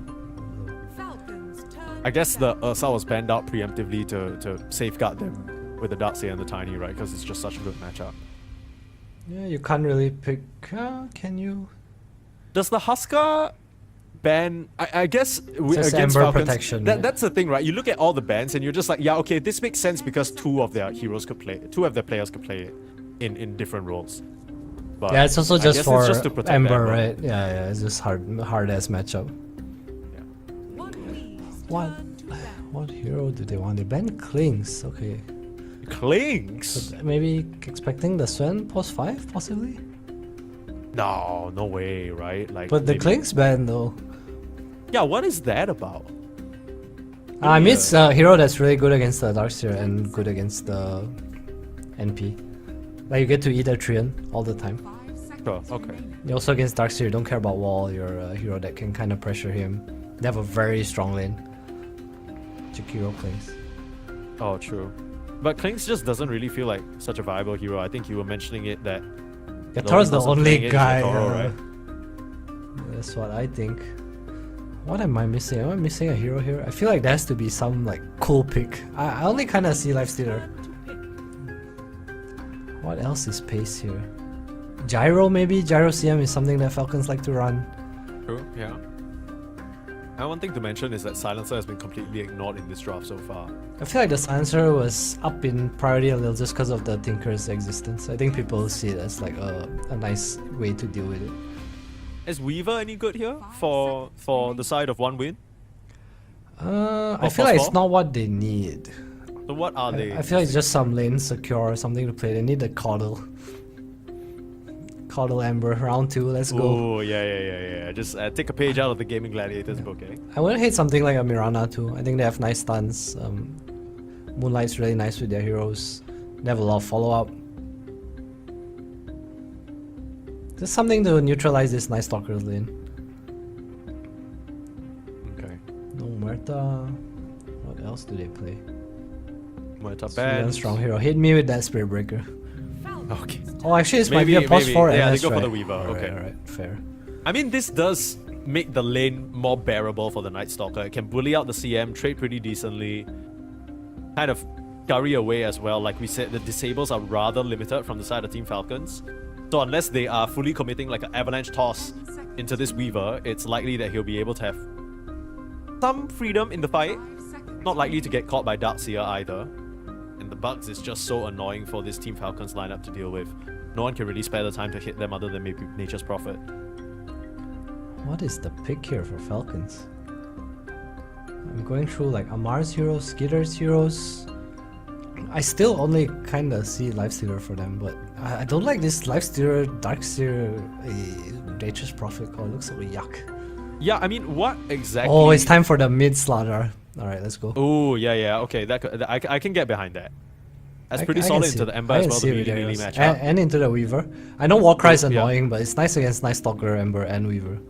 I mean, Warcry is a thing, but also then your Corrosive Haze actually helps against that, right? And makes it a bit more of a fair fight for the Tiny. We'll see, taking some time here. I think the difficult thing about trying to break down a Falcons draft is even at this stage, I personally am not certain where any of these heroes are going. I kind of feel like Darkseer has to be the off-lane, but then again, it's like Amar has never played it, but neither have anyone on Team Falcons. I don't know, it's you just, know what I'm saying? it's So really it's just like, Melrin or Skitter's hero, right? There's no way anything else is changing.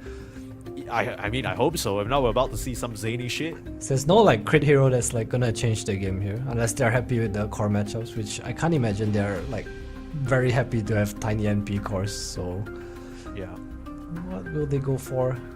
Taking all the way down to reserve time. Really having a good think about this one. Probably just some closing statements from Aoi. Yeah, Dragon okay. Knight. So Okay. Dragon Knight, it's going to be a pause for Tiny. Amar is going to debut his Darkseer here at Fissure. This is quite a historic moment. He's never done this before. And no, it's not going to be the carry DK. It is the mid DK. Skeeter position 1, Nature's Prophet. Okay, I like the DK. It gives them some solid initiation, right? Against the Ember, the Weaver, just some instant stun. They have pace now, DK, NP, Darkseer. I think they have like a ball that kind of makes sense and a bit more scaling. So I like the pick. Yeah, I mean, the lane also makes a lot more sense if you put the Tiny in position 4, right? Someone who can actually carry that Ion Shell and maybe threaten the Jakiro. It still doesn't feel so good into Sven Jakiro, but maybe you can pull off Darkseer shenanigans and run them down anyway. At worst case scenario, even if the fight doesn't look very even, Skeeter can TP up there. Are you liking the Falcons draft a bit more? If we strip away both team names and we think of it as a sort of even game, 5 players aside, everyone same skill level, which draft are you favoring? I favor one win slightly. I think this NP Darkseer is not easy to pull off, but I think Falcons do have a lot of pace with their heroes, especially playing around this mid lane. I'm curious to see what he'll go for too. I expect to see maybe a Poison Dragon this game, because the anti-healing doesn't really make sense, right? So you have a lot of Maya's armor. You have Maya's armor, you buy Corrosion, you're able to put pressure, you probably see Blink, and then they can play a bit faster with their heroes. And it's also a hero that uses the shell very well. So I think they have a nice draft that can work, but I think it's going to come down to how well one win deal with this early game. Okay, I'm interested to find out your thought process, because you say you want to see sort of the Poison Corrosive Dragon more because of that physical damage.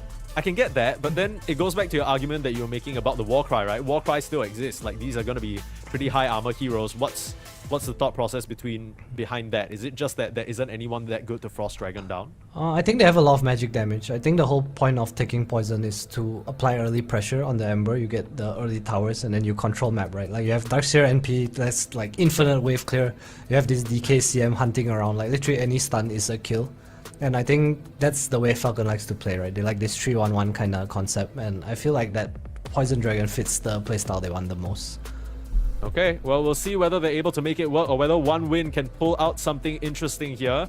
Certainly coming out the gate strong with that Sven pick, and it still does feel like, even into this matchup with the Ember Spirit, into the Dragon Knight, that the Ember Spirit has the potential to pop off this game.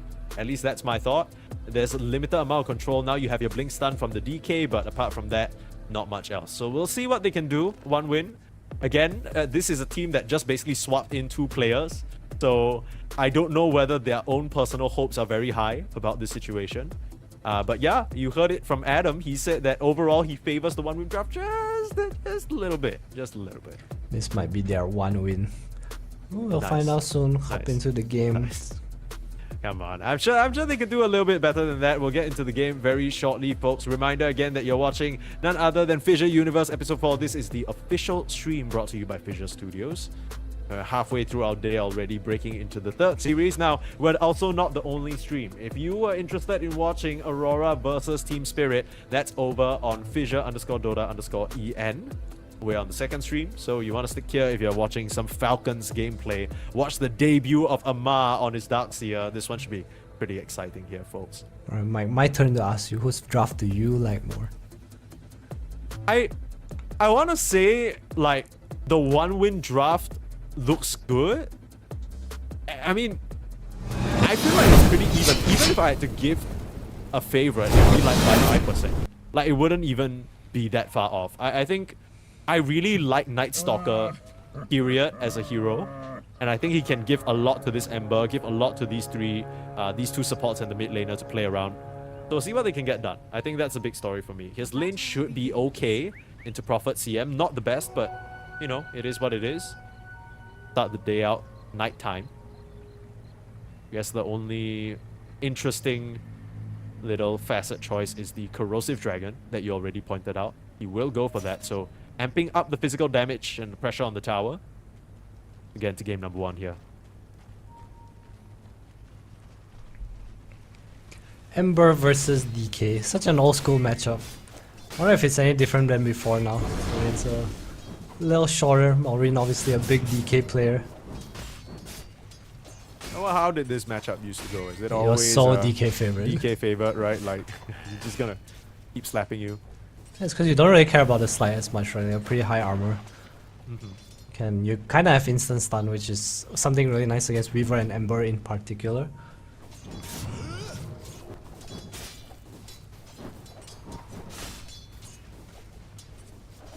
Already 4-1. Very well for himself. You know, all this, I have a bold prediction that I'm just gonna throw out straight out the gate.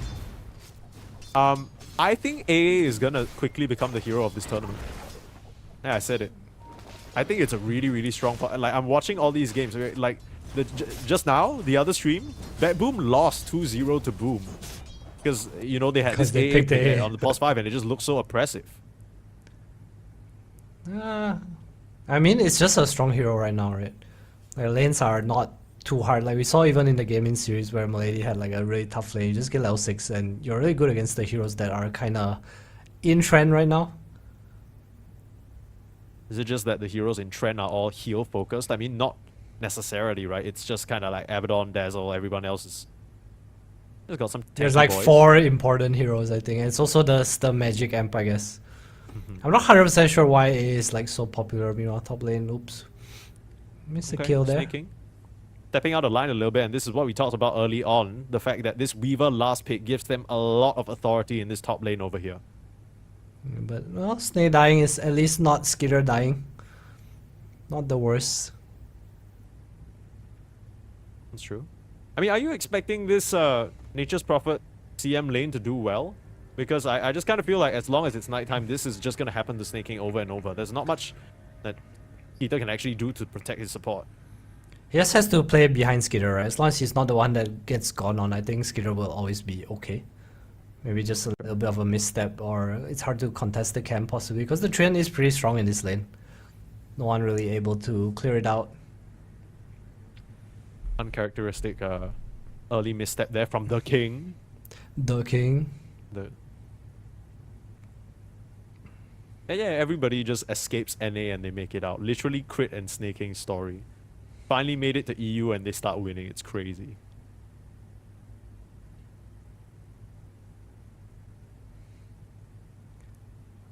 Current phase of the game should be very quiet. I mean, I don't particularly expect any bits of action around the map. I'm mostly just looking at this top lane and maybe SSS as well as Sweden Strong are gonna... That's actually 5 S's in that lane. Sweden Strong SSS. I guess that's why they changed out Cloud. There are 0 S's in Cloud's name. Just doesn't fit the vibe. No S. Yeah, no S. Gotta hit that gym, man. Tough. Get some squats in. Bot lane, we see the dual shell shenanigans already starting out. Amar free farming, no care Sven. Oh, what the? Amar just murked 2 couriers? Okay. The murder on the bot lane. Sweden Strong. Sweden Strong, taking a lot of damage, my goodness. Do you do any ass exercises, Adam? Are you working on your fitness in that regard? I mean, I do squats and stuff. Leg exercises, I guess. Glute exercises. Glute is the word, okay? We use professional lingo. If you had to gym rate goers. If you had to rate the roundness of your booty from 1 to 10, where would you put yourself? Like an honest right now. self-rating. Damn, 2 that's or tough. 3 Okay. probably. 2 or 3, that's like barely anything. Sweden's Strong gonna go down, get traded out for snaking. They get his ass. Comes at a cost. Still, I think this is not too bad for SSS because he is having a free all time up here, top of the net worth. Of course, he's enjoying the nighttime while it lasts, right? It's currently the stalking phase, and in a little bit, it's going to be the walking phase, and he won't be too happy about having to walk against a CM and an NP. Yeah, I know what's gonna be happy about. It's gonna be S Skidder and S Snaking up here. Oh, wait, how many S's are there in the goddamn top lane? My goodness. Too many S's is that. Yeah, you wouldn't fit Wow, up there. S You would give a Sweden, S 2 out of 10 Strong S. down here. Going on a Mar. Has a search and the Vanguard at 5 minutes, so no Yikes. issues. Dude, he just rushed that over the Null Talisman too. I think it's very good understanding from him knowing that he can literally just survive the lane as long as he gets this item. Very stable stuff. Yeah, meanwhile, mid lane becoming very DK favorite. Munkushi already in the jungle actually as Ember. A bit rare. I wonder how they're gonna handle this catapult because One Win doesn't really have deep push, and a lot of their tempo, if you look at it, especially in the daytime, is gonna come from this Ember and the supports. Malrine doing a really good job. Skidder probably gonna get an early 6-2 to just kind of connect to this dragon timing. Yeah. Crit and Snake already heading over. Let's secure the runes. Level 5 and a quarter Ember versus DK, 2 range creeps and a catapult. Uh-oh. Here comes Krital. I mean, this is just a kill, right? If they get the setup, but they're looking at Chira Jr. instead. Still level 5, which means he is frozen up and dead. Perfect timing there for Falcons as they collapse in on this mid lane. They're looking for more. 10 more seconds until that level 2 toss, though. The crit's just going to throw a couple of left, right, and head on out of there. A little Hive Mind EXP for Sweden Strong, but apart from that, Tower still taking a lot of pressure down here. Malrine can just keep punching it away. In fact, this might not be the dragon you want to step up against, despite you having 2 times his heads. You're going to have less than his life, unfortunately. Just gets clicked down. Malrine with a second kill, and they can keep pushing on this tower. In fact, if Malrine wants to, he could even tank this tower for a little bit before the creep wave comes on. Shira Jr. with no TP can't even make it to the wave, and that is going to be a mid-tier 1 tower before the 7-minute mark even hits. Malrine is now 2k net worth ahead of this Ember Spirit. I've seen these Ember Spirit games. They are not fun to play. No one really able to help him. And you know, I talked about how his DK is tanky, he can use shells. When Amar gets his items up, you know, you have a bit more team items here. You have this DK with Blink Dagger. Like, can you really pump out damage as One Win this early into the game? This DK last pick really seems to have thrown One Win for a loop. We were liking their draft a bit more, but that is honestly contingent on the lanes going okay. And despite that quite early game, look at Amar. He's completely undisturbed down here. I feel like in any other situation, you'd be a bit wary about the Jakiro Sven, but they've dealt with it by avoiding it completely. And One Win just don't have the resources to flush out this Darkseer. Amar, the Darkseer expert. One Yeah, I out of guess one. so. It's all you need.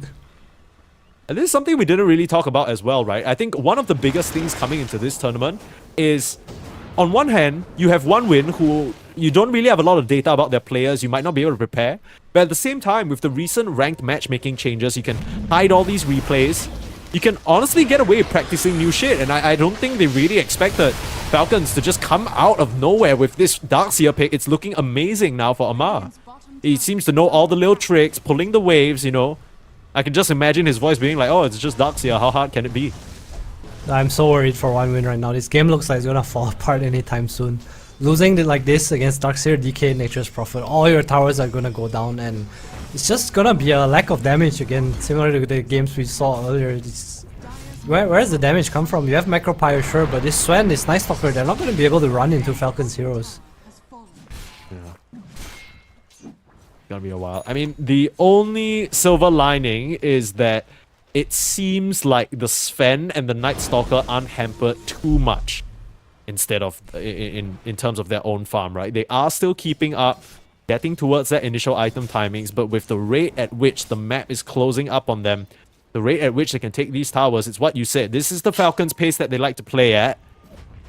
One Win, they might not really have many moves to stop them. I'm looking towards SSS in this second night time. Once it turns 10 minutes, let's see what he can get done, because Dark Ascension is available.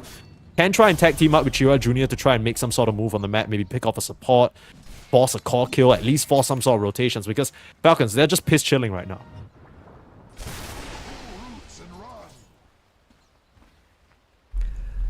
Alright, slow game for 1 win. They do have the Ancients to fall back on for this one. Eventually. Nice Stalker is going for the armlet too, so gonna be a little tanky. They will have damage at some point, but I'm just trying to figure out how can they get this Ember back into the game. I mean, surely they just use Dark Ascension, try and connect him with some kills, right? I don't know whether you're winning this farm war against the Falcons heroes. They're doing very well to keep themselves propped up. They're looking at the top rune here. Sentry placed in advance. Regen grabbed by Malrine. He's gonna have that one running. Extremely comfortable kill onto Sweden Strong there. They really need this 600 Jakiro. Yeah, I honestly thought that damage. SSS was posturing towards the mid lane so that he could try it for a jump onto Malrine, but I guess as soon as they saw that regen rune, they're like, okay, nope, not happening. I think it's just hard without the Macro Pyro, like unless the Swan comes as well. I like to see the 4 of them make a move, like without the Ember. Or Ember just connects to like them, bring 5, you know? I think they need like this EXP trade at this point. Maybe just wait for Jakiro 6 and then, oh, let's go. Because they do lack damage, and if they take too long to kill, Falcons can definitely come in for the punish. Sure. I mean, it's nothing major, but I guess if you did want to make a move, you'd want that phase boots on the Ember first. He does have that available. Would love to see a rotation to the top lane, maybe to get Skeeter out of this position, because we did see in TGL Wallachia Ame when he was playing this Nature's Prophet position 1, he was just living up here in the jungle, and it takes so much effort to get him out. Sweden Strong already scouting out, but there aren't really many members of 1 win here to punish or actually make this kill a reality, and already Maelstrom complete for the Nature's Prophet. In fact, it'll be Falcons who make the move towards the top lane. Scan is slightly off the mark, but 1 win have the correct idea. They know that a move is coming from Falcons, and SSS already dodges away to the inner regions of his jungle. No one's showing other than Skitter. Mara and Crit already falling back to their triangle. They're trying to farm some stacks. Meanwhile, Monkushi is catching up pretty well. Same network as the Nature's Prophet now. Still, that's not going to save the tier 1 towers from dropping here. It's a smoke out though. Radiant's top tower has fallen. Still, maybe trying to wrap around to find a support or get some high ground vision or something like that. They need a gonna run into Snake King. Gonna run into Malrine as well. They choose to start things out on the CM. That is the easy kill to grab. That's where they'll begin. Don't have a way of stopping that TP. Chains only on those pine cones. Very, very unfortunate. It's a good attempt there from 1 win. They get at least themselves on the board a little bit, but they don't get the big kill in Malrine, who snags himself up a nice arcane rune. Yeah, yoink, right in front of your faces. So nice try by 1 win. Nice TP out by Malrine too. That'd been really nice for 1 win if they could have got the DK as well. Unfortunately, we'll only get this Crystal Maiden, and back to farming they go. What's Ahmad doing here? Establishing dominance. It seems that way. Taking a piss.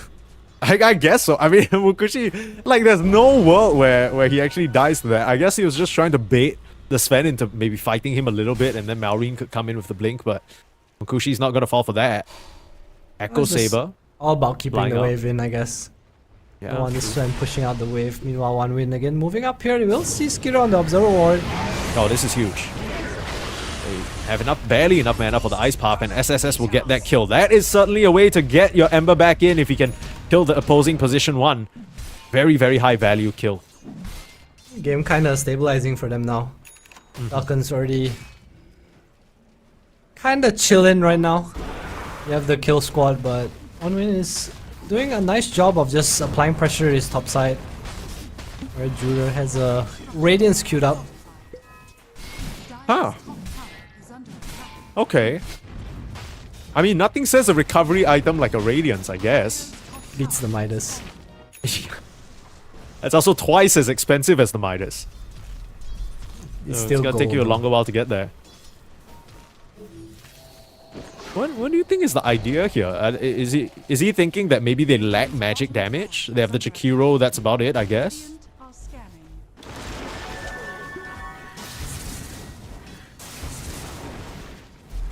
It's like kind of half-half, right? Like you get magic damage, but you also increase the power of your Sleight of Fist because, you know, the properties of Radiance as an item. I think it's more like what? Sweet is strong. Bot lane. Time lapse. Time lapse? Should be able to get that one off. Rooted team in is place here. though. Nice silence. They should be able to at least punish Snake King for this. There's double And an AD damage. rune on this Night Stalker. Say that. Nice. Hang on. Illusion is so strong. Oh, my no, goodness. SSS. Not the Dark Ascension usage. Turns around and gets him killed by his own illusion. It's a bit too strong. He turned on the armlet right before walking through the wall as well. So as Night Stalker is just slapping away. Very, very nice setup there from the side of Falcons. That was a painful death. I expected more TPs. It was just really the Night Stalker and Jakiro. Ember wants to farm up here. Okay. No, Munkushi, target TP. Oh, that's a frostbite. Yeah, things are starting to get a little bit out of control here. A series of very important kills, one win giving over to Falcons. Just when we thought they were starting to stabilize a little bit, the gold lead jumps back up to 7k. Falcons in a very commanding position. And of course, if you want to be in a good position yourself to stay tuned to everything we have going on at FISSURE Universe Episode 4, you want to press !F and follow us on all our socials to keep up to date with what's going on in this tournament. I know it's hard to watch 2 games of Dota at the same time. You know, people got jobs, people got things to do in their day. I'm sure everyone employed and busy. So yeah, you know, in between the games, if you can't catch all of them, catch up. Following us on our social media. A challenge for the Lotus here. Sweet and strong. This is not gonna happen. Even Dust to try and find him. My goodness. Here too. There's some dedicated extermination program. Yeah, I mean, okay. Well, he's out. Is he out? Say that though? he's hiding. His ass is not out. His ass is not out. Okay, sweet and strong. Rest in peace. Radiant's bottom tower is under attack.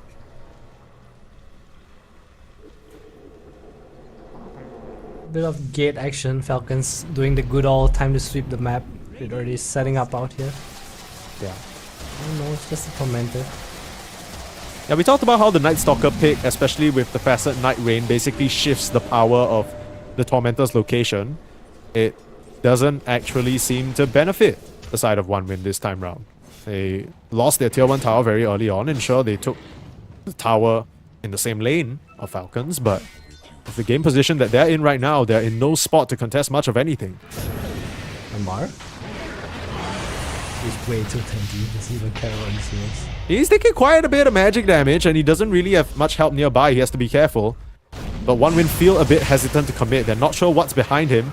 Meanwhile, bot lane Crit and Snake King messing around with Munkushi. Oh, The blink that's bad. catches onto the ice path as well. Now Reen's in some trouble. This could be a good fight for one win.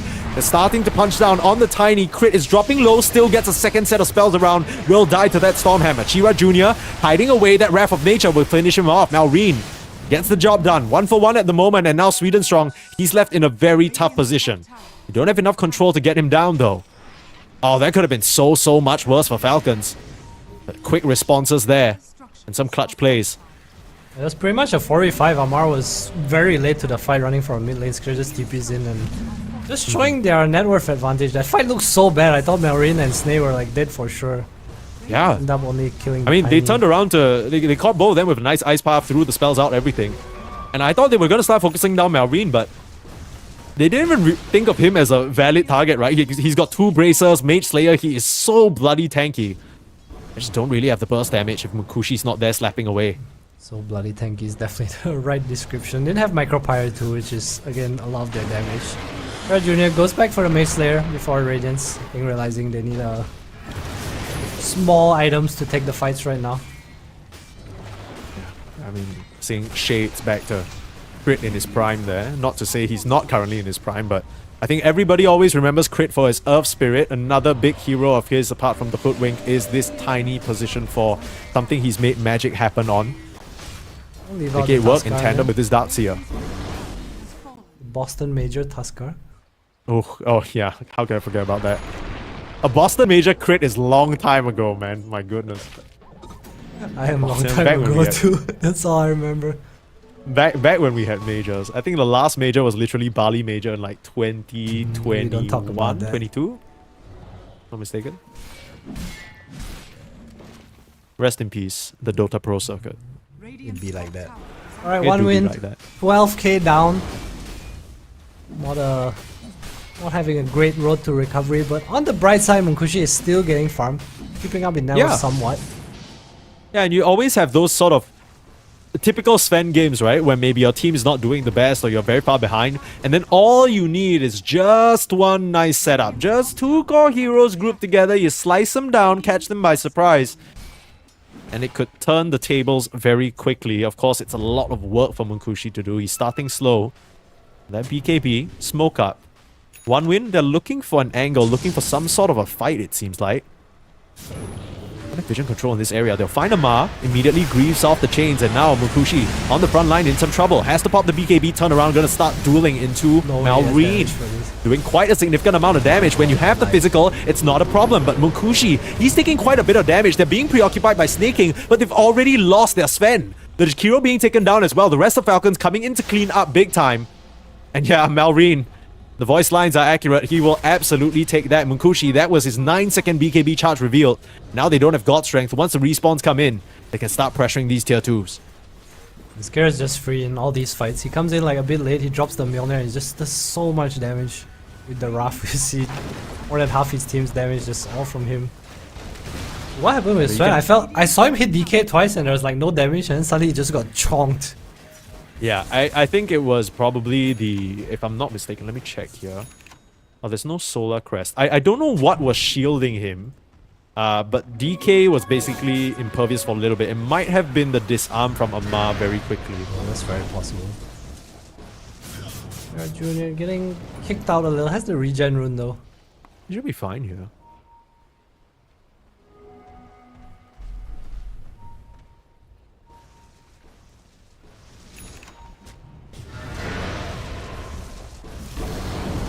Got the catch on the Chira Jr. again. I thought it was fine there, but he's now going to have the Remnant up to the high ground, TP away, Sweden Strong there to help him. Skeeter not in time. Good try there from Falcons. Right, so Falcon doing their typical leave 1 or 2 heroes around the map while they sweep as 2 or 3. We'll enter Roche Pit right now.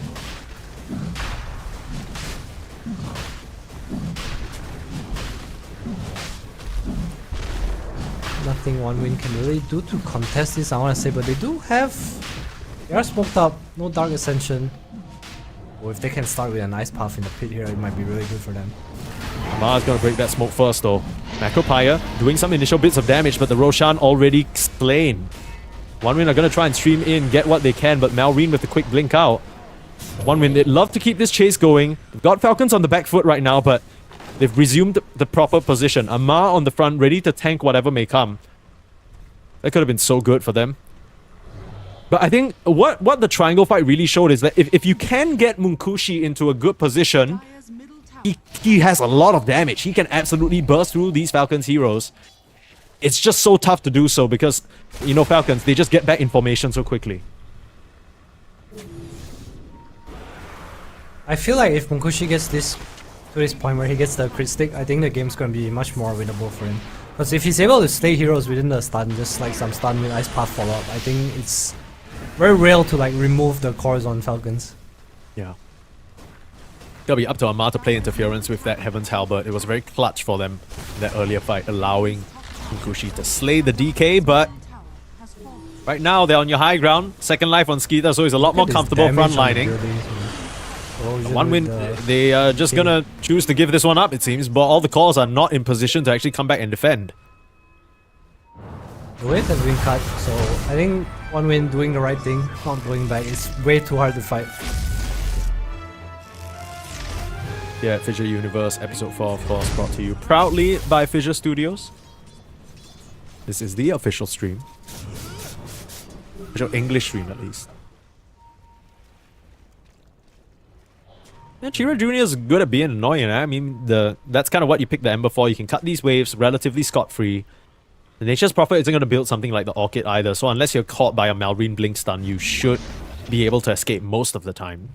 Even if he does Blink Stun you, if there's no follow-up, you can probably just Remnant away and TP. If you look at how Falcons is itemizing though, they're not really looking to catch. Snake's going for Lotus, has the Interlands. Amar's going for Lotus as well, so they just want to play to hit buildings, I think. Mike onto Malrine too, so they just want to kite out the fights, drag it around, protect each other, and try to siege. Yeah, that is the... I think that's kind of the way you need to deal with Sven, who still, at this stage in the game, has a really good degree of farm. It's hard to feel like One Win still stand a chance in this game when you look at the net worth and just the disparity in terms of resources, but realistically, all Munkushi needs is an opportunity. All he needs is one chance to start laying into these heroes, and he can absolutely take it home. That's the power of the Sven. Falcons can't imagine they'll give them that opportunity that easily. Two heroes blinking into the ice path. Was that some premonition there from till the end? My goodness. Maybe Sven strong Shukuchi is like, ice puff me, ice puff me. Yeah. The ice path to cover the Shikuchi. Classic. Right, round 2. Hitting mid tower egg is 2 minutes. DK poking as well. How do they deal with this? No one to really push out the top wave. Skitter really forcing the issue here. Yeah, still 1 minute, 50 seconds on the Aegis, nothing to be worried about. Right. Meanwhile, sidelines, Munkushi's gone in, looking for Snake King. That should be a dead CM, but what else can they find? That's only a position 5. Already used that God Strength. Still held on to the BKB though, good discipline from the Sven. They want to chase here. Okay, Ascension Absolutely if you do. can hold the high ground. Dark Ascension. But the hero on the front line, he's gonna go down very easily. In they go, onto Skeeter. They get the first life of the Nature's Prophet. But Munkushi forced to pop his BKB and run. Malreen's just pumping out a bit too much damage. And these illusions, they're all chasing him down. Get the stun out, get the sprout, and Munkushi is going nowhere. Ben caught in some trees. That's some flashback to Arteezy right there, but that's tough. And Munkushi feels like he has everything to do in this game, and it's just not enough. Yeah, it's just really hard for him to man out. Can't really go on Malreen, who did get a good start onto the Jakiro, who is a big part of their follow-up, right? There's really no other stunner than him and Sven. Skitter using the Aegis there, Munkushi just way too hard to fight into so many illusions. Then you gotta ask yourself again whether, you know, you go for the lowest hanging fruit in terms of Snake King. That's an easy kill to grab, but even that took them quite a while, and Falcons able to reposition. You'd think that with the Dark Ascension, they'd have some sort of a vision advantage, but the Jakiro still just walked up and got killed instantly by Malreen. His last pick, Dragon Knight, has completely ruined the side of OneWin. They're about to lose their last lane of Rags. There's no damage coming out from OneWin yet. Their lineup's just not ready. They can't do anything other than cut waves, dodge. They're still going for a Radiance. Munkushi still needs the crit stick. I don't know if these items are gonna change anything right now. You're lost your third lane of barracks. I mean, this is literally mega creeps, right? Like, so unless we're about to see the most insane comeback ever from OneWin, I can't imagine Falcons. They're not gonna feel shy about coming up here and trying to end the game, right? They 20k gold lead ahead at the 27-minute mark. This is absolute domination here. And you know, we didn't get to see any super crazy, flashy vacuum wall type situations, but Amar has done everything his team needs on this Darkseer. Not gonna lie, didn't know he had this in his repertoire, but I think teams watching this game are gonna have to worry about one more thing. Here's Malreen getting the catch out onto till the end. And Amar, he's just buying time, playing with them. Look at him, he's just waving, he doesn't even care.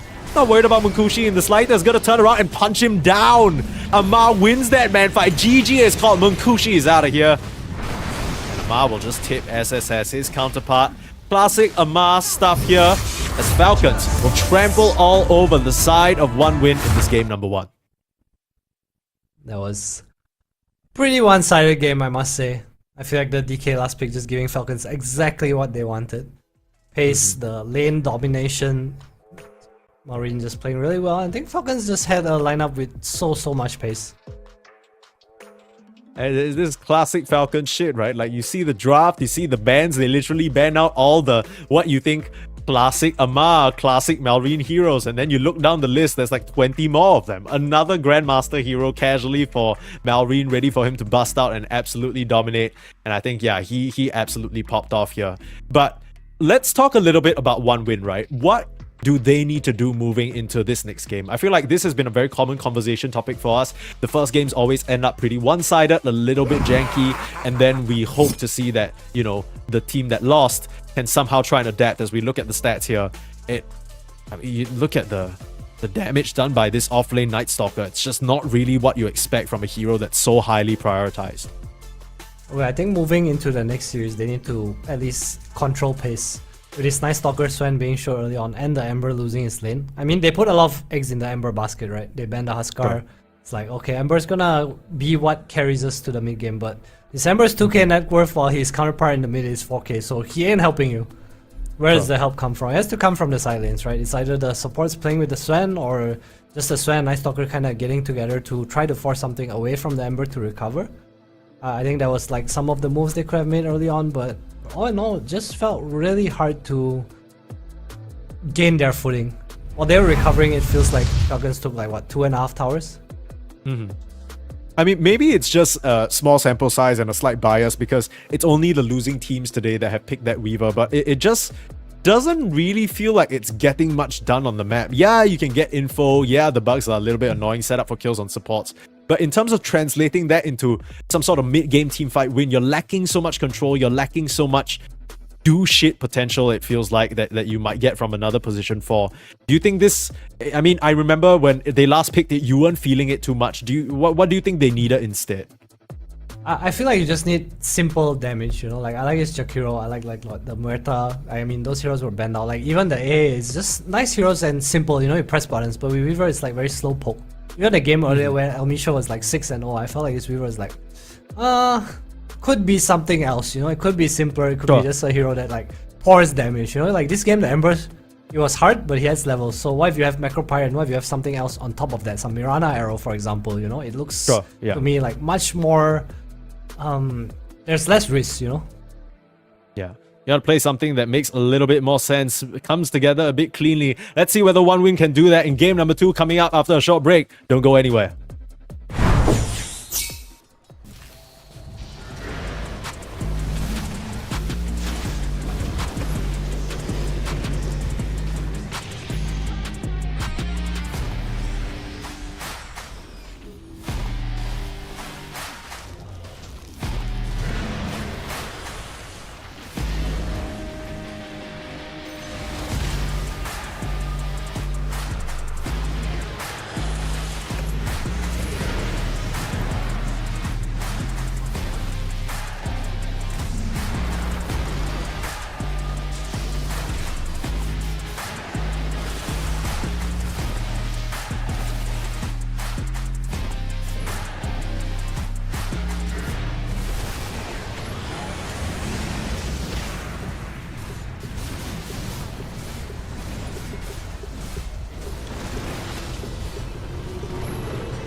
we going up.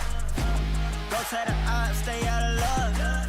Too much on the line to give it up. You know the mission, we gotta get it on Monday night. Monday night, we going up. Go to the odds, stay out of luck. Too much on the line to give it up. You know the mission, we gotta get it on Monday night.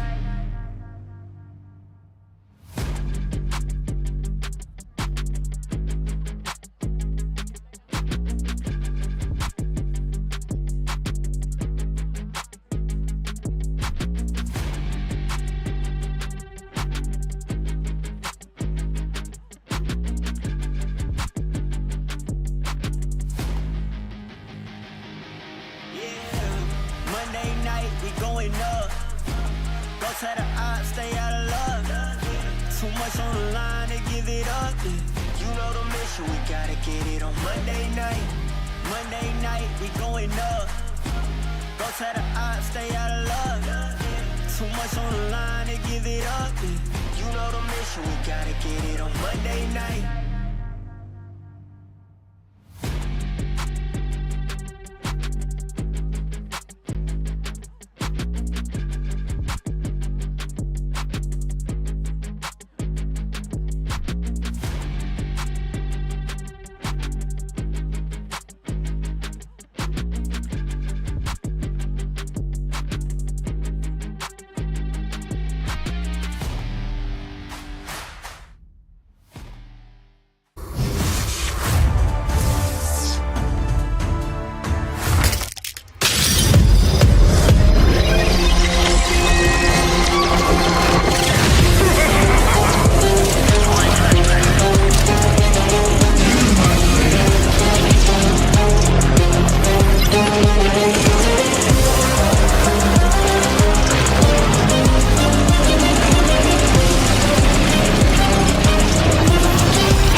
Welcome back to FISSURE Universe Episode 4. My name's Permasneeze and I'm joined by Mr. 343. We've had a day of extremely quick one-sided games. Now, that's kind of to be expected when you run a modified Swiss stage as a group stage. This first day, it's kind of tough, right? For the lower seeded teams, they're up against higher seeded teams. This is kind of what you expect. But still, you know, I think one win, maybe they have a chance of taking up Falcons. We're still holding out hope here. And for those of you just joining us, and if you haven't already, you want to make sure that you're following us on our socials. You can find the link to our socials, !F in the chat to find all the links there. Keep up with everything happening with this tournament. But yeah, Adam, what do you think? Like, do you think one win? I feel like we've been talking about the same thing this entire day. We're like, oh, you know, maybe this underdog team has a chance. Do you think one win have what it takes here? Because they looked okay. They didn't look too bad, in my opinion. I think they were fine. It's just that the last pick DK kind of Has screwed exploded mid lane a bit more than expected. I think one win expected to do better in lanes for sure, at least in the bottom lane. Amar had like a first pick Darkseer and was complete free farm. Mid lane was like a last pick against Ember. I think it was... It happens, you know. I didn't like the Weaver pick because I think it didn't cover that point. You know, earlier when we saw Quinn play the Ember, they had like this AA Jakiro. It's like, even though his lane was not easy, they had a plan, a method, a weapon to help him come back into the game, you know. It's like a way to use change, which I think they kind of lacked this game. So yeah, I mean, if you know the lane is not gonna go well, you kind of need to prepare a backup route, right? Like a little bit of an escape plan for your Ember Spirit. How is he gonna get back into the game? We didn't really see that come to fruition. Every single lane felt like it just got what it wanted from Falcons, and I wonder what one win was supposed to do, because even near the mid game, even in the early game, it just kind of felt like Amar, like you said, on that Darkseer that he debuted, by the way, here at FISSURE Universe Episode 4. It just was uncontested. Like, is this hero just not beatable? I think it's definitely beatable. I think they played fine. It's just that the other lanes were ahead as well, right? It's so hard to play with like 3 lanes behind. I feel like one win had to make like some desperation smoke where they brought like all 5 heroes try to get kill, especially slow down the DK maybe even. But even then, it's not easier said than done, right? Especially when you feel really poor. I think it's one of those situations where you're low on XP and you kind of need to make these moves just to trade kills to kind of stabilize things. But not really able to come together, trying to hit their own timings, just farming it up, and Falcons just did a really good job of punishing while they were ahead. Yeah, I mean, it could have all come together, just a few unfortunate fights as well. Munkushi couldn't get the damage in. But as we saw just now there, one win, of course, by proxy of losing the first game. They'll get priority here, and they choose to remain on Radiant instead of trying to mess with the pick order. Of course, that's going to give Team Falcons what we can assume is their preferred second pick, as we have a draft ready for you guys very soon. We'll be jumping into that. This is game number 2 after all. So, yeah, I mean, Team Falcons going up, one series win is not surprising, but I think if one win can kind of test them, make them sweat a little bit, and, maybe pull out some surprises, that'll be really fun to watch. So that's what I'm interested in seeing. I don't know whether they can still brazenly just pick what they want in their composition without addressing what they see on Falcon. I feel like the draft was completely fine though. I think the Ember just had no one to play with, so he had to have a better lane to have a more independent game, or they had to adjust draft, right, to give him someone to play with. So it's either Chira Jr. magically gets better on Ember somehow and wins that matchup, or they don't last pick the Weaver and they pick something a bit more. You were suggesting the Koto. Maybe the Koto would have been good there. Yeah, possibly. I mean, the Weaver did what it was picked for, right? Like, he kind of won top lane. He had 2 kills onto Snake, I think, but yeah, it's just hard to transition to go mid. Like, you storm this DK and then, oh, what? Like, your Ember's gonna kill him now? No, unfortunately, that's not the case. Yeah, you swarm the DK, he kills the bug, you get a little bit of EXP thanks to Hive Mind Facet, and that's about it. We are somewhere into the draft already. Very similar bans from one win, but this time round they choose to take out the Darkseer, take out the Tidehunter. So covering the bases for the Amar heroes now. But coming out of this phase, Falcons will still have their pick of the litter. Again with the Nature's Prophet, I wouldn't be surprised to see the Tiny ones again. But I think the downside about the Tiny here now is that the Darkseer is not in the pool, so I don't know if Crit will still play the Tiny in this situation. 5 seconds remaining. Yeah, the Crit Tiny really enabled by it being paired up with that Amar Darkseer. It's just everything, right? It's your pace while you farm your blink. Since you have Wrath, you have pace. One heroes that play a bit fast, so you can become that boy who runs around and just kind of hunts, Yeah, it's so much funner to play like that, because if you get a Blink Dagger and then your mate's like, sorry, I need my next 2 items, you're like, okay, well, what do? Blink, toss some creeps? It's so uninteresting. You want to be running around, just see a hero, toss a hero, and in comes Nature's Prophet. You gotta keep in mind as well that this can be very much a Nature's Prophet mid by Malrine. We had that option up till the very end where they flexed it on Falcons in game number 1. They're gonna snatch up the Jakiro for themselves, so stealing it away from one win. Like this Jakiro pick, I think the Tiny makes a bit less sense. 10 seconds You're just one of the One wins. tier 1 plus 5s left. One will go for the Tiny instead. I would say this is most likely a core, right? Yeah, for sure. not I a mean, flex, I probably can't +1. imagine you lane like Night Stalker Tiny. Unless they're doing some fancy shit where they put Sweden Strong on pos 4 Night Stalker, and then you have like a core Tiny somewhere else, and then you're still waiting for your SSS pick. 5 seconds remaining. That's very possible. I know Sweden Strong is a big Night Stalker fan. I'm looking at Lifestealer for Falcons now. I see Night Stalker Tiny, the Ursas and the Lifestealers are what come to mind. Sorry, the Lifestealers banned out, but there's still at Ursa in the pool if they want to go for that. You're just kind of suggesting that for the carry-to-carry matchup, I'm guessing. Yeah, but Falcons might stick to their guns and just go straight up, Skitter NP. I think that's also very their style. Sure. This is a hero I've been talking about the whole day. Yeah. I like this hero. I personally think it's very solid, especially if the Night Stalker, right? Because you jump in, you're kind of worried that they blow you up or like just find an angle on your heroes. This covers your bases, so your initiation's gonna be clean. This Silencer pick, it makes me feel like this could be a mid Tiny. That's kind of what it's saying to me right now. I hope that they pick more heroes to go in, because I think Global Silence and Run into you isn't like a big thing. I'll pick up the Mars, which was banned out earlier. Really good hero against a Night Stalker, kind of neglects your mobility.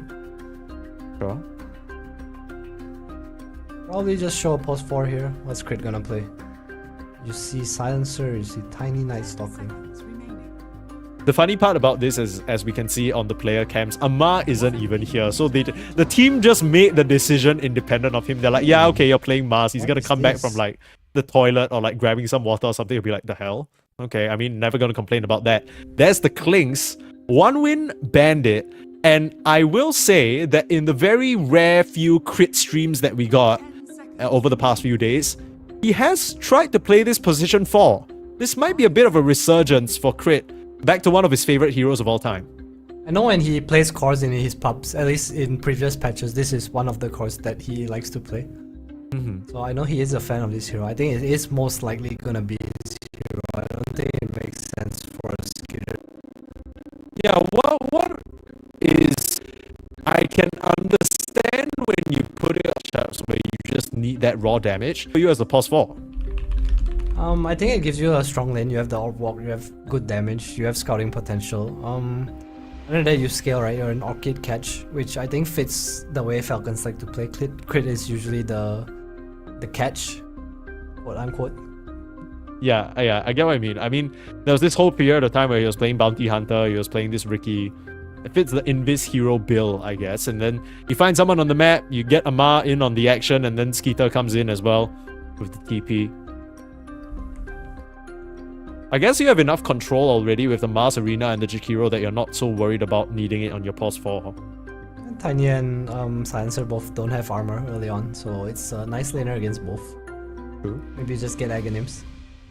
Get the Burning Army out for the Mars One Arena of the... combo.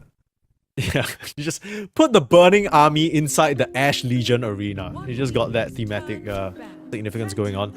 As the PA, so...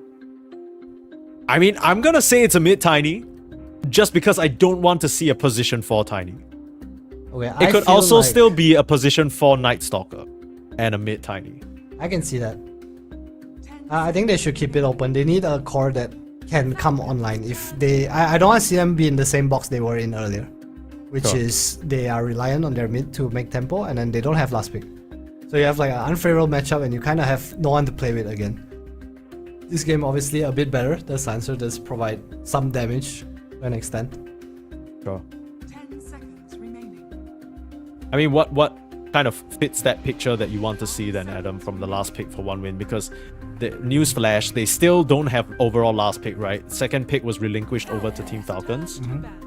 So Falcons are gonna get their choice in what they want to win the matchup, whether that's a Malrine hero, whether that's going to be a Skeeter hero. I think they just need a hero that enables circumvent the tiny, right? Like again, I think of like this Mirana, this like whatever damage hero meta is gone, unfortunately. What else? And Ringmaster can be kind of cool. You have another save, decent lane. Really particularly good pos force. I would hate to see something like a Dawn or Underlord as well. Just something to kind of push out waves. Put Sweden on this Night Stalker. I think the Dawn is pretty nice here. Like you have a lot of global presence. You also have the counter goal for like if Mars Arena, you know, you have global silence with some Dawn out coming in. Sure, yeah. Marcy ban, interesting. So, I mean, if you're banning out the Marcy, you're banning out the Muerta, you're basically assuming that the core trio is going to be your Night Stalker, Tiny, and your PA. And you're thinking 1win are saving the Sweden strong hero for last. Still could very much be a thing. I feel like they'll end up offlane running hero. this Night Stalker as a pos 4. I don't think he had such a good time last game. And against Nature's Prophet, Jakiro, I think your lane is gonna be really hard. Slaughter ban coming out. Okay, I like that ban. Night hero to kind of protect the cores. It's probably a tiny mid, right? With these two bans, just the minus armors being removed. Yeah. So we can see both teams, in terms of the previous draft, still starting out with the same first picks, but kind of changing hands in terms of the heroes that they played on the supports, at least between the Jakiro and the Tiny. Now into this last pick, I will say that my gut feeling is that 1win are coming into this tournament prepared to try and draft this Night Stalker for SSS where they can. I know Sweden Strong can probably play it, but I don't know whether it's a bit too early in the tournament to start flexing around. Maybe they still have confidence, or maybe they still have a good idea about what SSS is going to do for them on this hero. It's not like his lane went bad, it just didn't go super amazing. Okay, well, everything I said is just wrong then, Bristleback. Unless this is some weird bristleback position 4, position 5 snot rocket situation. Probably just an offlane bristle, right? Hero to clear stacks, push out the wave. Not too scared of Falcons heroes. Also sort of independent, can wave cut, so enabling the Night Stalker to kind of play his game. We'll see a Sweden strong Night Stalker. How is Falcons gonna respond to this? Yeah, they don't have any breaks. They banned out the DK, so no Silver Edge Buyer.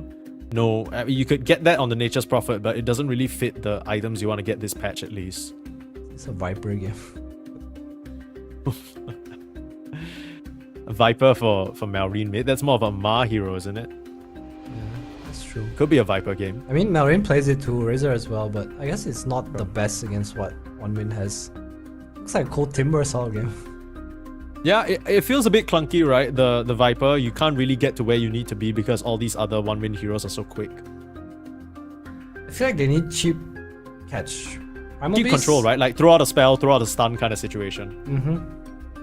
Okay, Primal Beast. I mean, I don't know what pairs well with these Clinks. I feel like they have enough There's damage still- already on Falcons. There's this hero who kind of runs around because I don't think Amara is going to be that person. I was gonna say Ember Spirit, but it might be awkward to play up into the silence of the Night Stalker, but I think that's one of the things that you just kind of have to accept and go for.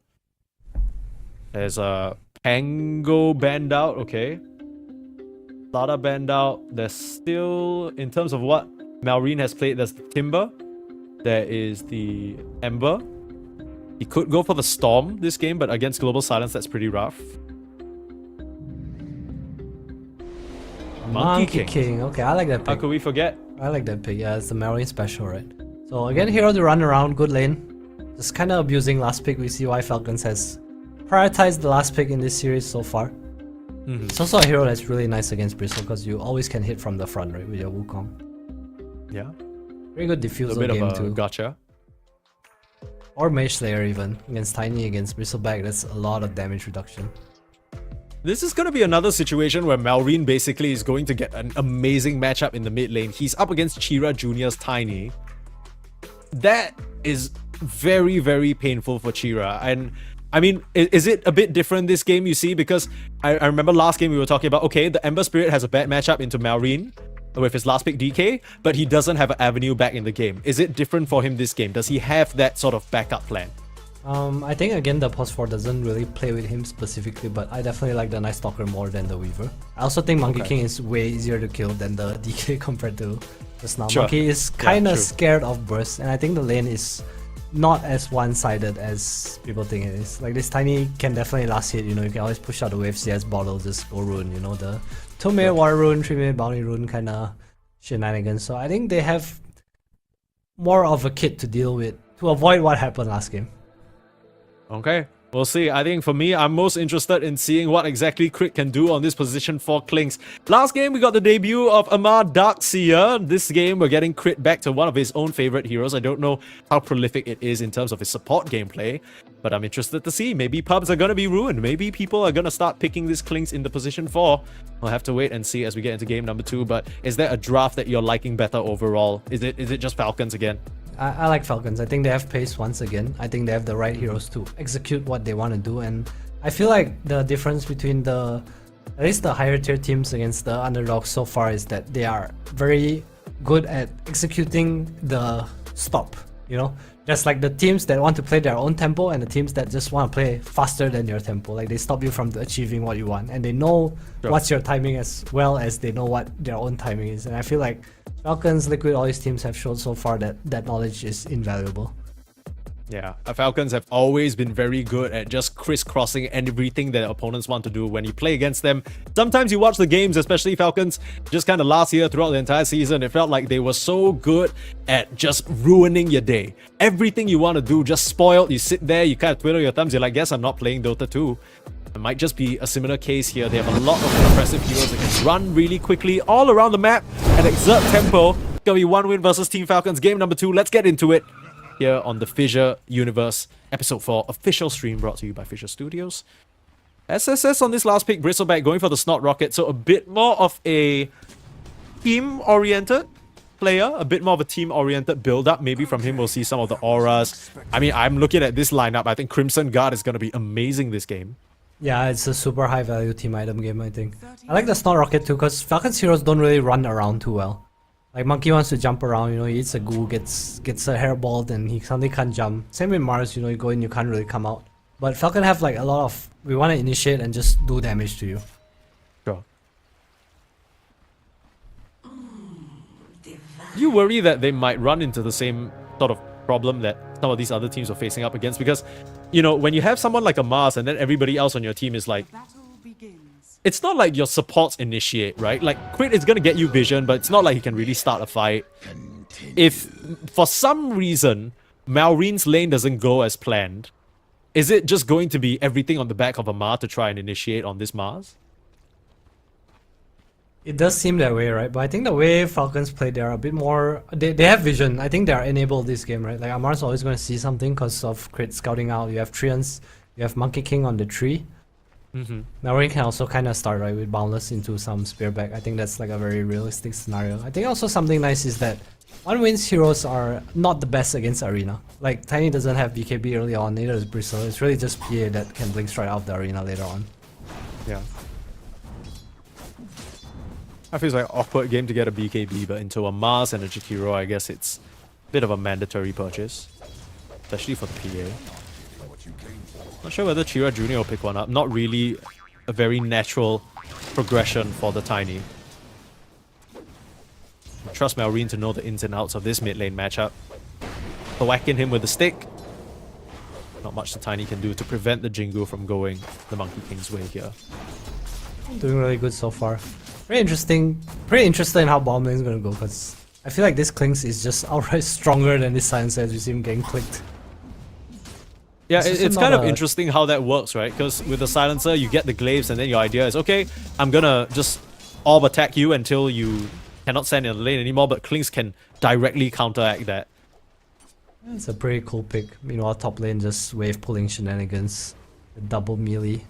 That one Goo as well. So Skirt's gonna be really happy up here. One of the better heroes at dealing with this too, just simply because you can obviously tank the wave with your Treant, so wave manipulation is like kinda whatever.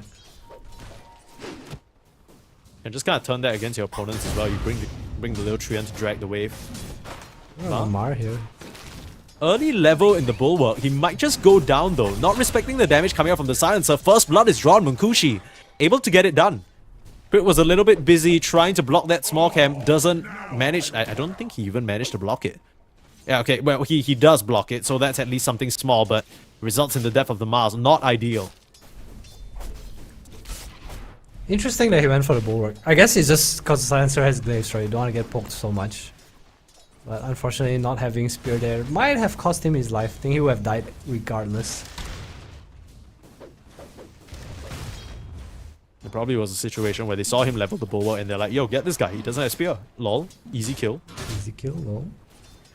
And to be fair, with Dagger, Slow Grenade, and Curse of Silence on you, you're probably not getting out. Yeah, I mean, even if you Spear, like, that Arcane Curse is going to refresh and then you're going to be slowed to a crawl anyway, so...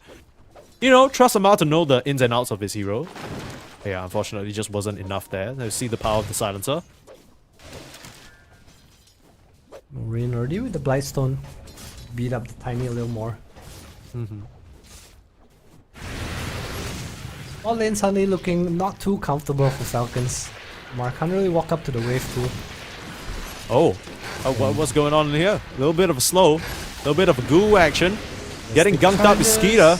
Chased down, stop to a crawl, just need some more auto attacks. The Quill Spray will finish him off. SSS lining it up, looking at Snake King. They will be the more superior SS this time round. The chase down, taking quite a bit of damage on Sweeterstrong, but he is happy, I was going to say, to trade his life out, not even going to. De-aggro, even had a Fairy Fire in the back pocket if needed. Very, very nice set of kills for the side of one win. I wonder if it was better to just die there. He was so low and no one would have got the EXP anyway, right? Yeah, I mean, he has the full set of Tango, so maybe that's why he's thinking, okay, I can stick around. It's a pull off too, so nicely done. I thought he would die for sure with Jakiro popping the Lotus and the Dual Breath, but just a lot of minus armor coming off from the Goo. I'm not gonna lie, I know it's very early to call it, like extremely absurdly early. But I would be so pleasantly surprised if the one underdog this like throughout today's matches that manages to beat their opponent is one win. Like this comes in tandem with their replacement of 2 players on their team. You know, they obviously a lot to adjust to, but if they've managed to sort of make it work in such a short duration of time, only good things ahead for them. But of course, that is still a long way away. Falcons, not an easy team to take down in one swift blow. Alright, Mike, why are you biased to one win? Please explain. Well, I mean, I just like Munkushi. I just think he's cool. I think he's a pretty solid carry player. I'm not gonna lie to you though, I'm not too sure about some of these new replacements that they brought in, because it just feels weird, right? Like, you kind of, obviously I'm not disrespecting H-Duo, but it kind of feels like Fishman brings so much experience and so much, probably, leadership capability to the table that it's like, anyone you pick who's not as well known or not as experienced just kind of feels like a slight downgrade in that regard. I guess so, but it's also like every team believes in like different things, right? Maybe the way they play just didn't match up. You know, Fishman, he plays on these like a bit more fast-paced teams. Or for all you know, he found his own team and left. You know, you really don't know what's happening. That's true. Fishman also likes to play not position 5 but position 6 most of the time, and I don't really know whether that's a concept that's still as strong in the modern day of Dota.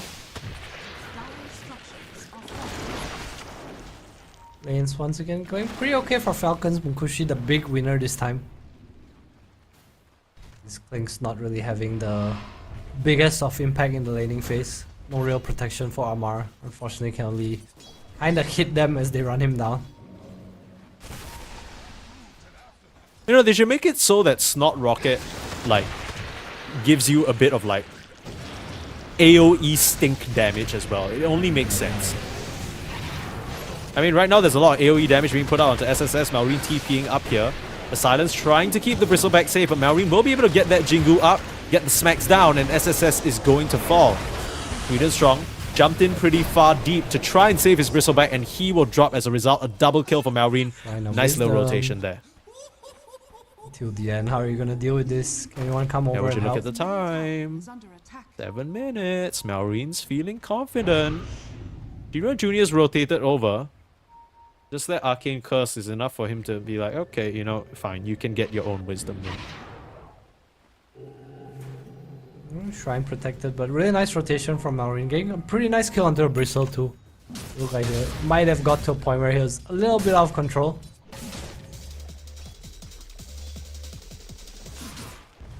I like to see one win bring heroes to the bot lane instead of trying to play around this Bristle. I feel like this Bristle's tanky enough where he can kind of play on his own. They also like stuns, right? So you can just kind of mess around with the wave, cut here and there. Up this PA lane down here. Pressure Amar a bit more. Radiant are scanning. Radiant's But why do you think they're not doing so? Do you think they just kind of, they're not so worried about this Amar Mars, they feel like they can deal with it? I'm not sure actually. I don't like the fact that this PA won his lane and is kind of forced to go jungle. I don't like it very much. I feel like you want to play down here, you want to make sure your strong hero is able to stay in this lane. And you just play away from the Bristle because he's okay, right? He's pretty hard to kill unless Mary gets to run him down.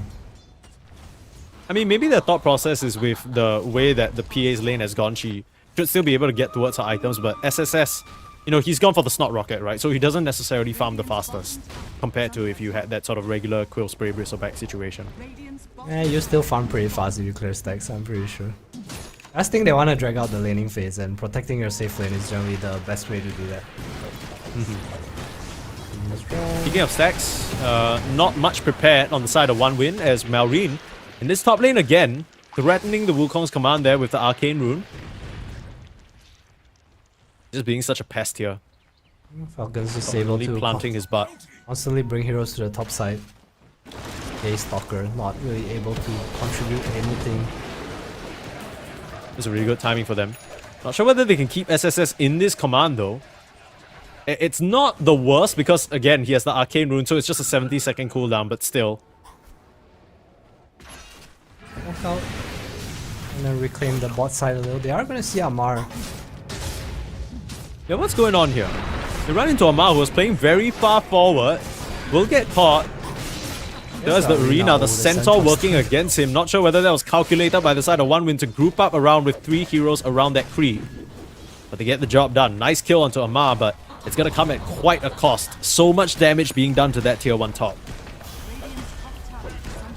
Guess that's a trade that OneWin can take. Can't really defend up here. But again, Falcons is super paced, right? 9.5 minutes, 2 towers for pretty much free, no contestation, and you see how it affects the net worth. Meanwhile, Crit just kind of been in the jungle the past 1 minute or so. Recovering Yeah, it's a bit little. odd. He's just been completely farming. He's not even like taking a lane or anything. Got that orb of corrosion, using it to hit some creeps. The invisible pressure from the invisible hero. True. You don't know when he's gonna pop up. The secret trick is he's not actually gonna pop up. All in your head. Yeah.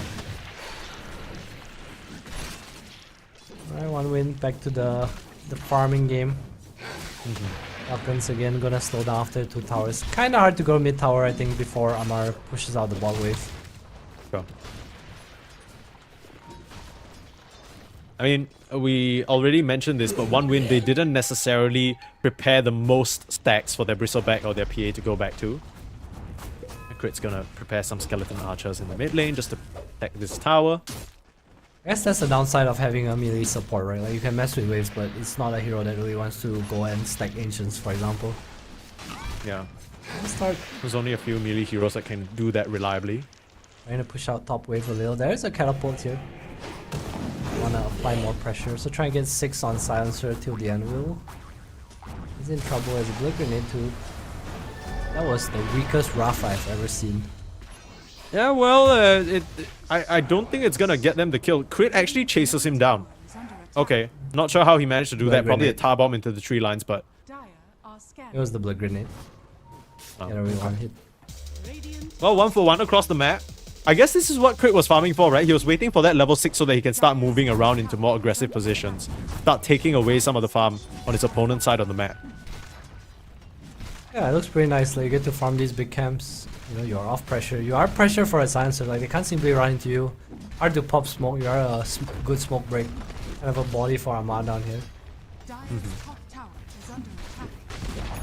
I feel like OneWin's in a pretty decent spot though. Tiny finally has his blink. Even though Falcons 2 towers up, the cores of OneWin are doing pretty okay. Probably see a smoke coming out from them soon. Global Silence and Dagger up. Yeah, I'm honestly quite surprised at Chira Jr.'s current state that he's found for himself in the game. He's done very well to keep himself up in terms of the farm. It's not even like he maxed out the tree toss or tree grab and went to hit creeps with it anyway. He's been max avalanche, still somewhat running around with his team.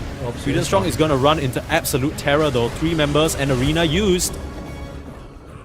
That's gonna be a very quick kill. Not the death they wanted, but they might go again on mid lane. There's a toss. They know there's no arena. Global Silence used. Holding Amar in place, and that Mars is gonna be forfeit. Munkushi joins the fight. SSS is chasing for more. Hips him back, Sweden Strong. Remembers the transgressions from the previous game. And here comes Chira Jr. with another round of spells. Ready to toss up, get the kill. Again, OneWin. They have heroes that are able to make this action happen. This is what you wanted from your tiny mid. And we've yet to really see or feel the impact of this position for Klings just yet.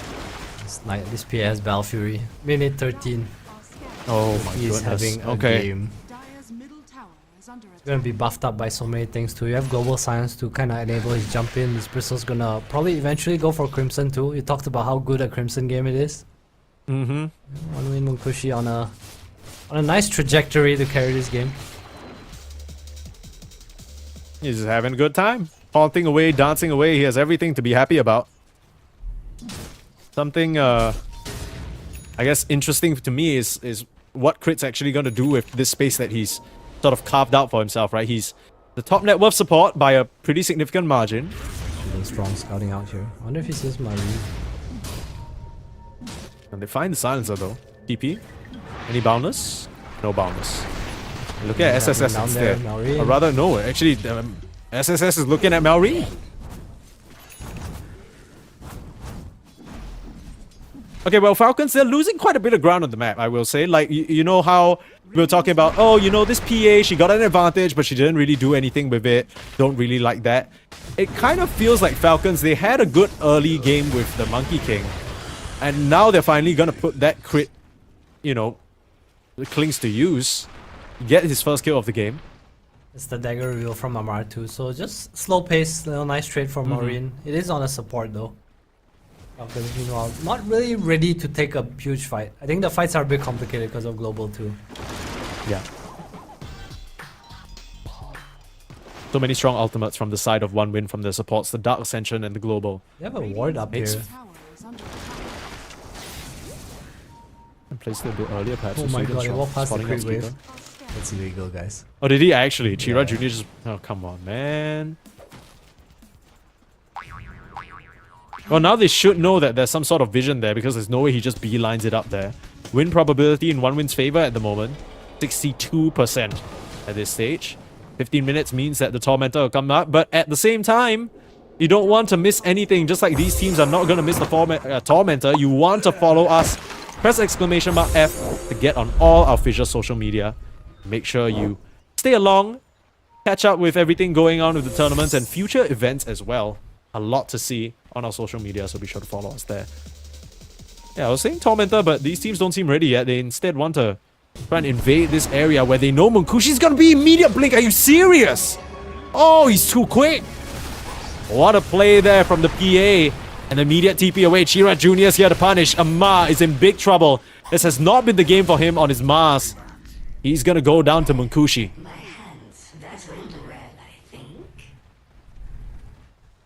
Sometimes we are blessed. Adam, by are the you luck still of Gaimin. speechless from that? Are you? Because I am. My goodness, that was such a fast reaction.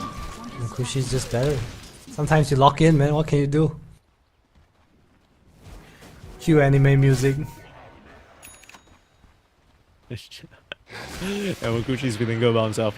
With the Bristleback's not rocket, I mean, even just with a regular Bristleback, they'll be able to get this Tormentor with ease, lower the armor, do the physical. Should be enough. And H2O does have to be careful, but it's gonna be a shot going Sweden Strong's way. Nice low quality of life. I guess you would prefer the Night Stalker shot to the Silencer shot, right? Because Brain Drain is cute and all, but just having that nice little injection of a heal mid-fight, Radiant's so bottom value. tower is under attack. Yeah, it's nice. He gets free Trian. Look at that. Yoink. Yum yum. Oh my god, this is literally vampirism. The vampire hunting the Trians. You know what I'm talking about, Mike? Do you used to play? It's like isn't it like the opposite? Usually you use like wooden stakes to impale the No, vampires. it's a mini game, Mike. What the hell? Wait, what are you talking Do you not know vampirism? Fire? No, what the hell are you my talking God. about? I need a new co-caster. Okay, well, Yeah, hold that. Strong We're needs, gonna have to get through some of these best of threes first. Sweden Strong gonna go down. No heal is gonna help him there. Nice little setup from the Clinks. Orchid reveal. That's what he's been playing for. Some of these pickups across the map. Alright, back to more important things, Mike. Mike, have you not played? Do you not play like Warcraft mini games? I wasn't alive. No, I'm kidding. I Like for relax. no. I did not play. And before you kill me here, sorry everyone in advance, but I did not play Warcraft. It's on Dota 2 as well. It's not even Warcraft. It's just the mini games. You know, like Okay, the- yeah, like the arcade section, right? Like, Yes, correct. I'm not really a big arcade man. I'll be Oh my honest. God. Every time I open Dota, I just play Dota 2. That's why we're Like, tier 2 what- casters. That and my Yeah, mic that's true. issues. That's true. You're a mic That's a issue bit too. now. Is it? That my issue is not playing arcade games. Your issue is the mic. That's true, but I can buy a new mic. Mic. Yeah, that's true. I could play arcade games. That's true. Get on it. Download it right now. Okay, I'm downloading. Crit going for the Bloodthorn. Scanning. Nice pierce against the PA. His middle tower. Gonna help them a lot towards the later part of the game. Whereas Falcons, they're not in a very comfortable spot right now, honestly, after that early game. Feels like they put on so much pressure and then that one fight mid and just this global is way too hard to fight into. I mean, there were some semblances of good moves, right? Like, I'm not sure how they knew whether it was some pre-placed vision, but Amar basically mapping out where Munkushi was gonna be. It's just Munkushi in that one moment was a bit too fast for him. And it's one win with the advantage now. They're smoking down to this bot lane because they know that there are Falcons heroes splitting the map trying to min-max their farm. Attack. Don't think they're gonna find anyone though. Oh, Maureen? It's just casual self, don't think so much about it. Wait for the Mjolnir as well. So they will have this double Mjolnir. Oh my god, the tongue twisting. Love lightning to come out. Nice true strike against the PA2, but we ain't gonna wait for this. Going into the Roche pit. Yeah, that was their plan, right? They wanted to smoke towards the bot lane, clear out any individuals sticking around. I mean, the individuals cleared themselves out because of the threat, and this is a very, very free Aegis from Munkushi. Everything going the way. This is like the dream PA game. They're smoked up though. Snake's kinda heading over to check, but will be too late. Might even give up his life for this sneaking. He's not really the fastest on this Jakiro, but No. okay. Well, they'll just toss in SSS, toss in the tree. Munkushi will be the one to secure the kill. Your pig. Nice little catch there from Shira Jr. Okay. Yeah, one win here might be the first team to sort of Is under attack. show us something cool. They'll get the one win. Like literally live up to their name a little bit, and then the game 3 is a whole other thing. Of course, just a reminder, you are watching the official English stream, FISSURE Universe Episode 4, brought to you by FISSURE Studios. Oh, That was close. Sometimes a tree just walks beside you and stuns the sometimes, Grey Wave. sometimes a tree just walks beside you and boundless strikes, and you're like, oh, hang on. But the tree jumps away into other trees. That's why it's called tree jump. No, it's called tree dance. yeah. I'm getting all the names wrong today. Okay. Because I have more than audio issues. Yeah. Okay, we can. This is not your therapy session. We can go through that like at a cost. At a If cost? we don't, this is not. How much did you No, not gonna charge? do. Not gonna consult you for free. Amar. Hold up. Global silence. Wukong drop to. Go- Oh wait, that was not Wukong global. drop. I mean, I'm sure H2O is fine with this. He's like, okay, you know, you literally use 2 ultimates just to kill me. I don't care. Peter manages to push Sweden Strong out of the wisdom, but it's gonna cost him his life because the rest of one win are here. So, I mean, he gets some EXP for the squad, I guess. But then For your the carry boys. dies. Well, Skira is a more sacrificial player. Is under attack. You see him living up to that title, sacrificing himself for his team for the EXP. He probably just expected more TPs to the bot lane. I think Marians will just pop Wukong because they understand that the game state is like any kill is a kill and we're not really looking to team fight, right? One win has Aegis. Yeah. You need to get the kill ASAP and get the hell out of there. So the Wukong's pop makes a lot of sense. But, I mean, it's the Aegis is already gotten, right? The fact that one win have yet to be able to get a tier 2 or anything with it speaks volumes to how Falcons are splitting the map, but they still will find some of these stragglers Yeah, Snake King. continuing to amass their lead. All things considered, gold-wise, it's not actually as far ahead as it feels. Like, it feels like this PA is invincible. It feels like one win are getting everything they want. But Falcons, in true Falcons fashion, are keeping up pretty well. It's a 3k gold lead at this stage. It's not that big of a deal. I see Munkushi. We want to set up here. We're just scouting out everything a little. I think Marlene's not really fight ready as well. Is under attack. I see how they can punish the split of the map from one win, but it feels really hard to just kill any of the heroes right now. Yeah, maybe if they had a Wukongs there, the kill might be a bit more viable. But then again, Munkushi still has that second life and a couple of calls nearby as well. Global Silence is back up, so could have covered their tracks. Even the fast-paced games we've had today, Adam, have been pretty slow action-wise, right? We're not seeing a lot of these huge team fights, big like engagements, face-offs around the pit, stuff like that. It's all just kind of flowing one way or another. Thinking, oh my god, the damage. The Quill Spray will just finish him off. That's tough. We found the ward, and that's what matters. Sure, Ace yeah, for okay. team. Yeah, Jakiro for a ward. Very, very worth it. Alright, Falcons just on split map duty right now. No real capability to fight, just trying to scale.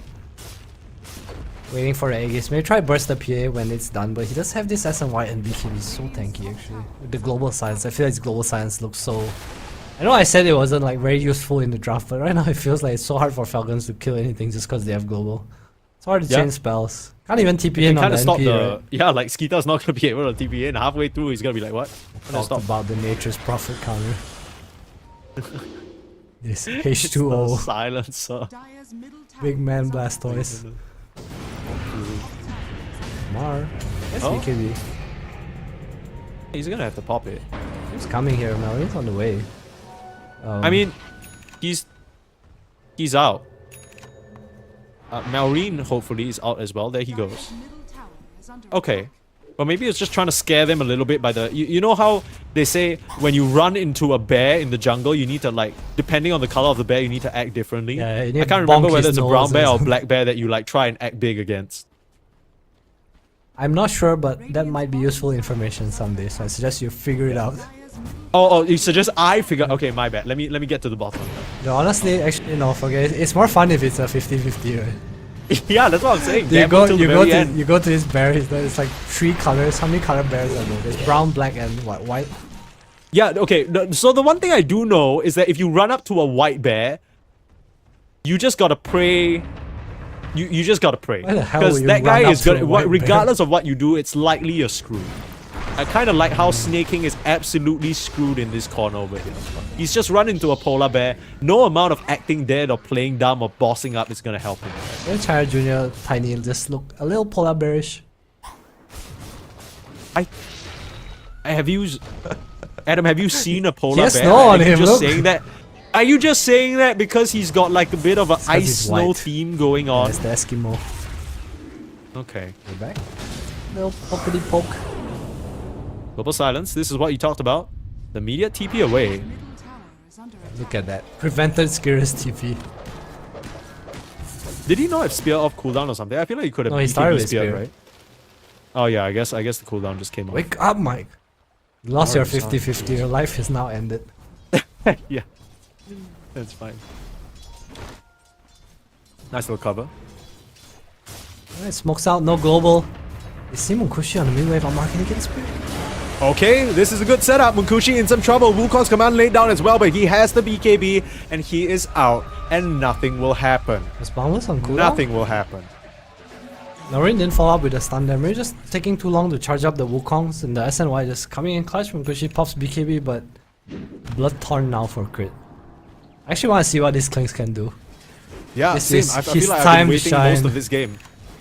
His kill score is 1, 1, and 2. He's been uninvolved for the most To part. be fair, Falcons' whole game plan seems to be very uninvolved in doing anything. Yeah, that's true. They don't want any sort of interaction. This is where crit will pop speaking- out, look at the threaten, and damage. crit. Well, set up for that kill for his team. That's the Klink's contribution that we talked about. He And named now he's going to go himself back for to this 20 day. minutes of farming. No, I'm kidding. He's running with his team now.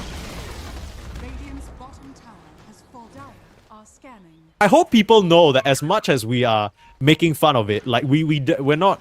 I'm sure Falcons have an idea about this Klinks, right? And maybe it has to do with that uninteractive gameplay that we talked about. They understand that they're in a sort of back foot position, so it doesn't really make sense for them to try for these team fights anyway.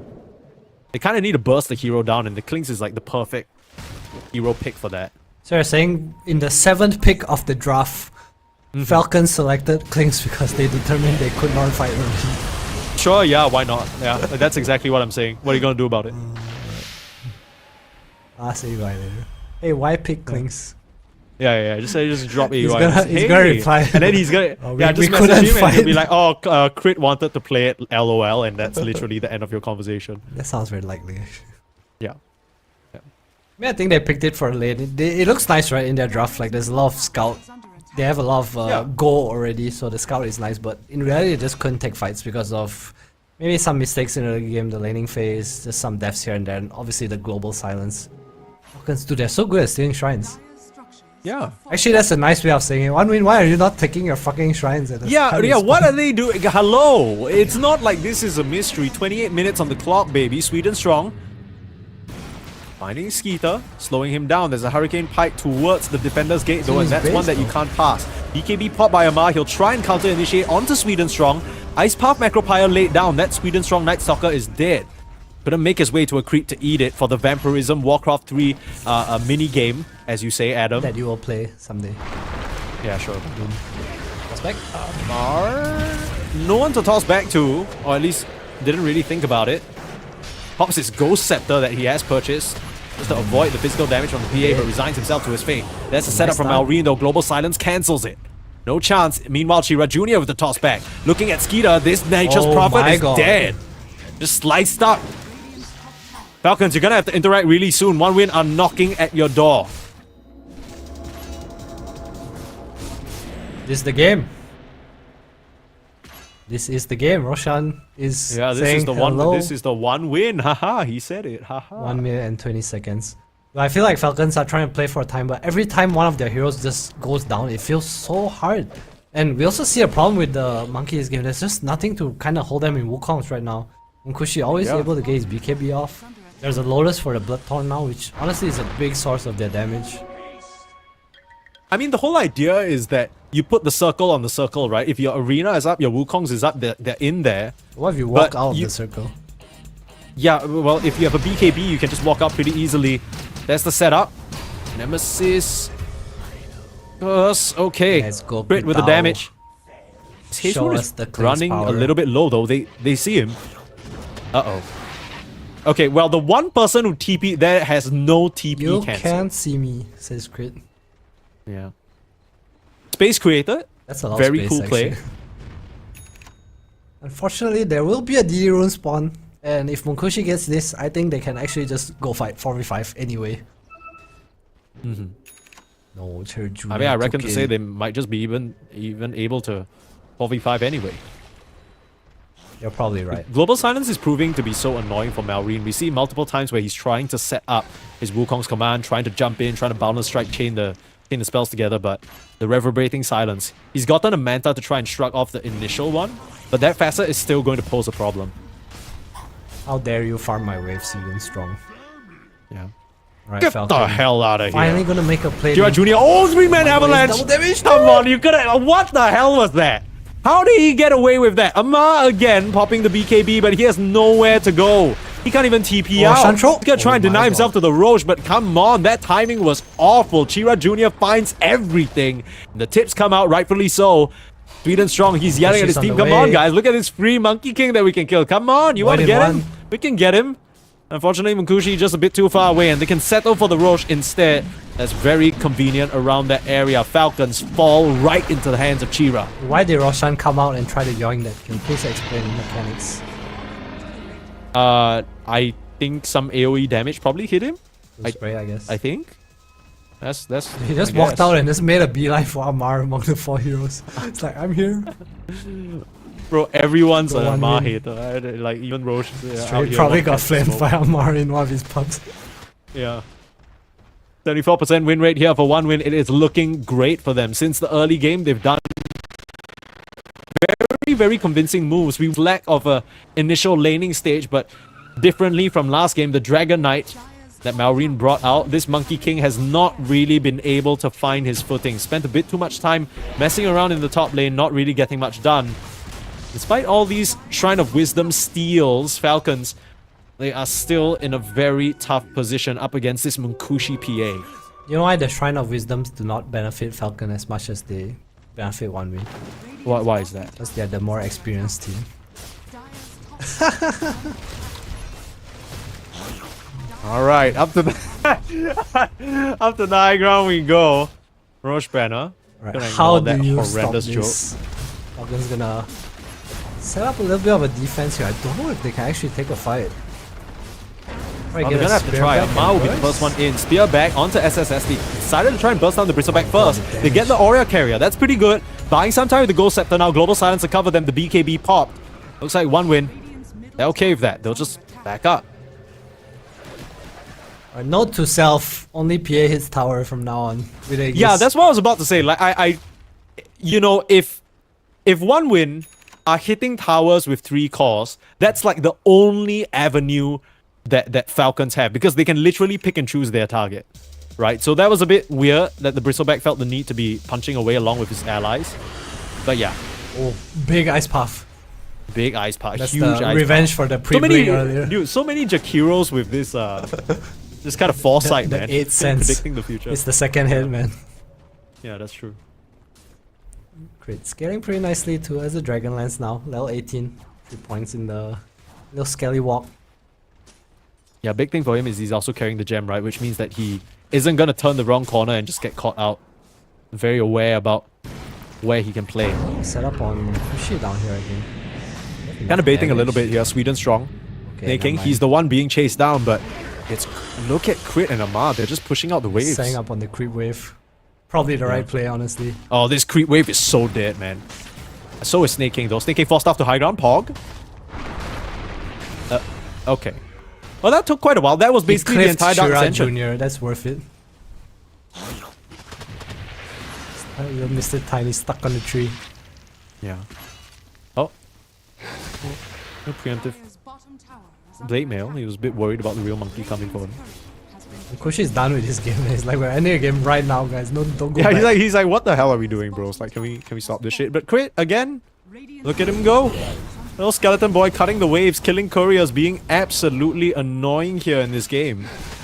He knows they don't have vision of him because of that gem, like I said, and just planted himself in this position. Also, this Trian that we don't see on the map, right? Constantly pushing out the waves. Like, top and mid wave just constantly being gone in. It's Yeah. also really hard to They push haven't out the really- waves for anyone other than Munkushi, right? Just because of crit Dude, are you and any serious? stun. Are you serious? They get the wisdom again. They get the wisdom again, Adam. That's number 3. That's actually really Did funny. did they even get a single wisdom on one win this entire game? Like, I think just a 7-minute. 14. No, did they get 14? Yeah, they got 14 too. It was 21, 28, and 21's the one Skira died 35. for, Oh and my then 28 and 35 is the one that was just joined by crit. That's kind of funny. That's really frustrating. Imagine they lose As because Kita- NP gets 25 because of his shrines. Yeah. He's doing very well for himself in terms of levels, level 21. And he's gone for the AC, and he's looking to build up the Lincolns. That's a pretty interesting item build.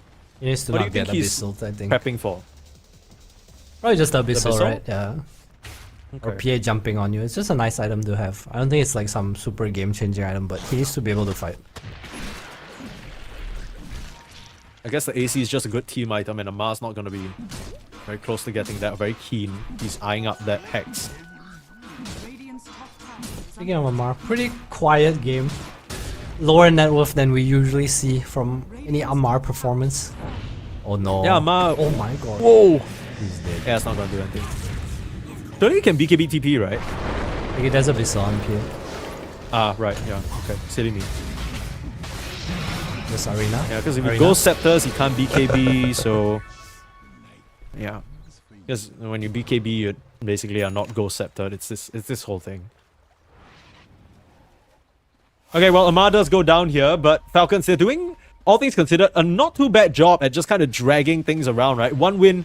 I'm sure Munkushi would just want to put this game to an end and just start banking up on the tier 3 towers, but Falcons are not allowing that to happen, and just like that, the Aegis has expired. You know, more map control is being wrestled away from them slowly but surely, with Crit just kind of scampering around on that Clinks. Buying more time for the SSS, his Falcons team's cause to get their showing in items top as well. lane. Now they're looking towards SSS in the mid lane. This Bristleback is in big trouble. Crit needs to watch for the blade mail damage, but with 4 heroes surrounding the Bristleback, it's a very easy kill. I feel like Falcon's doing a really good job of just dragging out the game, and I didn't talk about this, but Monkey has MKB now. He's going for Basher next. This PA without Aegis will actually just die at some point. When Amar gets this Hex, there's no save, and there's just insane amount of damage that can come out, right? If you can cast Wukong. Yeah. I mean, even the Global Silence isn't going to save you if they just start auto-attacking you. The Hex doesn't... Hex is not affected by Global Silence, so... Crit going for Nullifier to L20. The game is still pretty even. As much as one win feels strong, I feel like they're not able to find the fights that they want. Shira Jr. even going for a Boots of Travel. Yeah, like this is like the most... This has to start to get frustrating at some point, right? One win, it feels like they've been scouring the map for what feels like the past 20 minutes or so. Can't really find anything major. They're losing Shrines of Wisdom, losing Tormentors, losing random heroes here and there. Yeah, I mean, you're gonna kill Snake King for like the It's, 10th time. he gets Who cares? over-sealed totem by the white polar bear. He didn't man up, Mike. That was his issue. Yeah. No, you're gonna have survived, don't you? Yeah, like, so Chira Jr., you run into Chira Jr., you're dead regardless. What about the blue bear? What about Night Stalker? What do you need to do Fuck with is a Night blue Stalker? bear. I mean, I'm just going by He's the a colors that vampire we see on bear. one win. Okay, if you see Night fact, Stalker, yeah. maybe you kill him. He only has BKB. He's also pause 4. That's true. Oh, the win probability. It has dropped by 5%. Wow! Falcons, Look at this they are drastic change of events. Very, very exciting stuff here.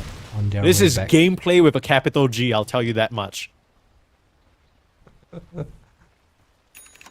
Lincoln's on Skitter complete. Probably see him go for something like a MKB or even a Silver Edge next. I wouldn't hate the Silver Edge actually against both Pierre and Bristle. That sound pretty nice. You can see that Kira Jr. of all people recognizes the state of the game. He's gotten himself a Boots of Travel. Just because he is sick of the rat. At it. Hasn't really been doing anything with it though. Just really the kill on Snare. Look at top lane again, this Trion man. It's so frustrating to play against. The Trion Strong should just be on Trion duty. Like just go, you know, buy Midas too. Just follow Trions. You might as well scale, right? It's not like you're ending the game anytime soon. I mean, I'm sure they will want to.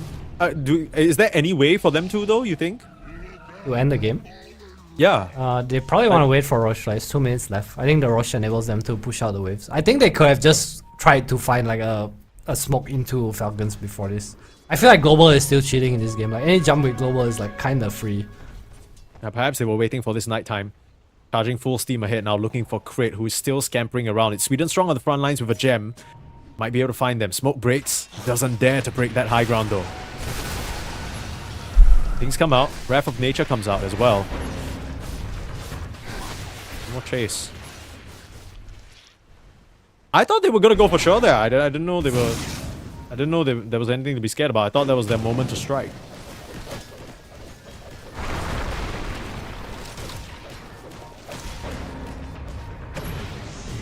Some pings come out on Crit. Looking for him desperately. Global Silence comes out. They want to get this Clinks. If they can eliminate the gem, that'll be huge.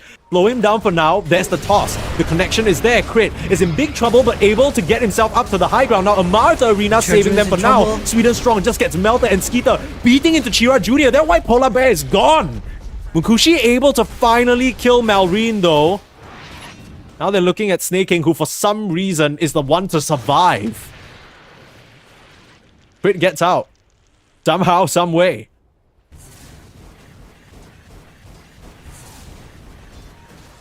What is even going on in this game anymore? Falcons like, that was the closest thing we've had to a team fight in the past 41 minutes. True, I feel like Falcons are just reaching a point where they can kind of kill heroes. Like look at how fast the Tiny melted. So much damage being poured in. I think it's also this item build on Bristle. Like, he doesn't really have the oomph, you know? Yeah, he doesn't really do it. I want to see some like, Abyssal or some AC, you know? Like, I feel like he's strong enough. He's kind of itemizing to take damage, but he's kind of being ignored. Yeah, I'm not sure whether it was Winter who told me this, but he always said that damage will always outscale tankiness. Like, you can always get to a point where you can kill enemy heroes. Like, even with 6 hearts, if you have enough damage, you can kill them, right? And that's kind of that concept personified here. The Bristleback, yes, he's tanky. So is Chira Jr. You talked about the Tiny always being 4k HP. He's at 3.5 now.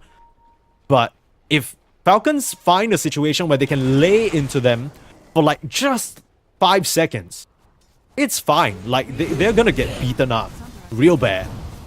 And it's a 3k gold lead now over to Falcons. Crit has assumed the role of a tertiary carry at this point. Looking at that Revenant's Brooch for himself now. There's the Rosh.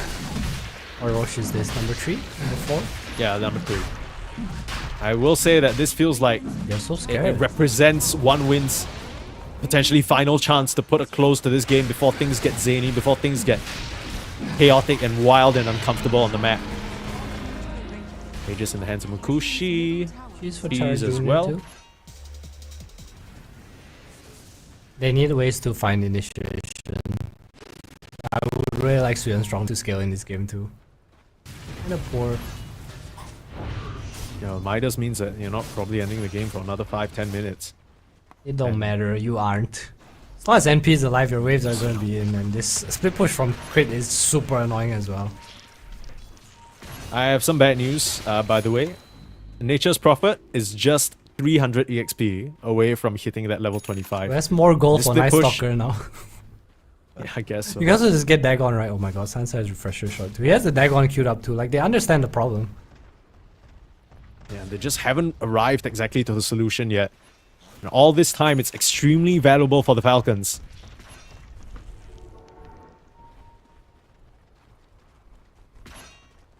Really getting to the point where might just be able to, like you said, just full focus down the PA. Quick hex from Amar that's completed already. Could be the difference maker. He's not really had the best game for himself on the Mars. But if he can make that one arena catch, even the one in the bot lane was a pretty nice separation of the fight. Mukushi now, up to the high ground. One win, they've had enough. The assault with the setup, the damage might... Hello?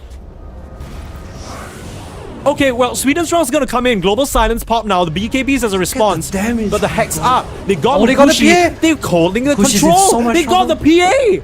PA just dies casually twice. And nobody on the team can do a single thing about it. Uh-oh. Okay, well... into this Wukong. Yeah, I mean, you can't fight into this Wukong. You're going up Skeeter. Very nice. Chira Jr. gonna jump in. Big burst damage from the Tiny. Still a big threat to be worried about. And the disarm on the Crit Monkey on the King. back line, though. Stopping him from being beaten into. But look at Crit. Cleaning up the back line. This is what the Clinks was drafted for. And the spear Snot away rockets. onto the Bristleback. They don't care about him. All he is a meat shield. And there's no one to protect right now. Here's Malrine looking for the chase down. Arcane Curse. Being rather annoying. Stopping his move. Looking for more here. They could not get the catch on the silencer, but that's just PA down twice in a row. And all they lose for it is Skeeter. King does buy back, so it ends up being a 2-for-3 trade. 2-for-4 if you want to count the Aegis. But look at the damage done. Malrine and Crit. Heavy lifting in these fights. there's no way Chira they all Jr. did. tried to do his best, but just wasn't enough. 10k damage, goddamn. This monkey is reaching a scary point. We just see like what happens when one stun. There's no save, they live through the global and the Wukong comes out. It's just so hard to play. All Amar is this game that his team needs is setup. And this Bristleback Blade Mail, you gotta be careful, Snake King. Gonna go down, that's a dieback. SSS now stepping up to the plate. he's manning He up, knows he has though. to do something for his team and he's manning up. He's getting the job done. Gets 2 kills, but can he find more? Malrine low on mana, Crit low on HP. It's hard, you can All play he's around backed this. up by is a silencer. He's gonna try and keep that annoying Monkey King in place. He's able to heal up quite a bit, but not enough. Oh my The God, heart miss. doing its work, but the crit damage, it can't finish the job on this Bristleback. So many snarls. For Can the I get TP Abyssal? Abyssal. Ooh. What's happening to the game? Oh my god. Thank god for Falcons skill is spawning. So again, crit wave issues, but this Bristle is annoying. What can you buy here? I feel like you have to have an item that you can buy that just makes you like super giga annoying. Abyssal maybe? Disassemble your SNY? What PA did. I can kind of see that. Help him man up. AC would be nice too. Oh wait, Tiny has AC already. I'm gonna be honest, I didn't really respect the heart purchase, but in that fight, it just shows how valuable it is. Just in out in. It's so crazy that Mukushi basically started this game with what could be a dream start for any PA player, and he's just kind of relegated to the point just because Falcons are focusing him down in every single fight. It's so hard for him to get much done, and you're getting to the point with one win where you need SSS and Chira Jr. to be stepping up to the plate and getting it done. Similar to how Falcons, they're losing Skeeter in these fights very early on, but Crit and Malrine who are the ones making things happen for the team I wonder if he damage-wise. regrets making this Manta style, because he disassembled his SNY for Abyssal, right? And he turned the Yasha into Manta to obviously dispel the Bloodthorn, but I feel like the SNY just has so much more value. Okay, well, Chira Jr. is just gonna get caught here. That is just Fucking unfortunate. damage. Sneaking around with the Shadow Blade, but Crit was on his tail. Let's have a buyback though, so nothing able really to be forced by Falcons unless they really want to push the issue into the bot lane and try and force Chira Jr. to press that.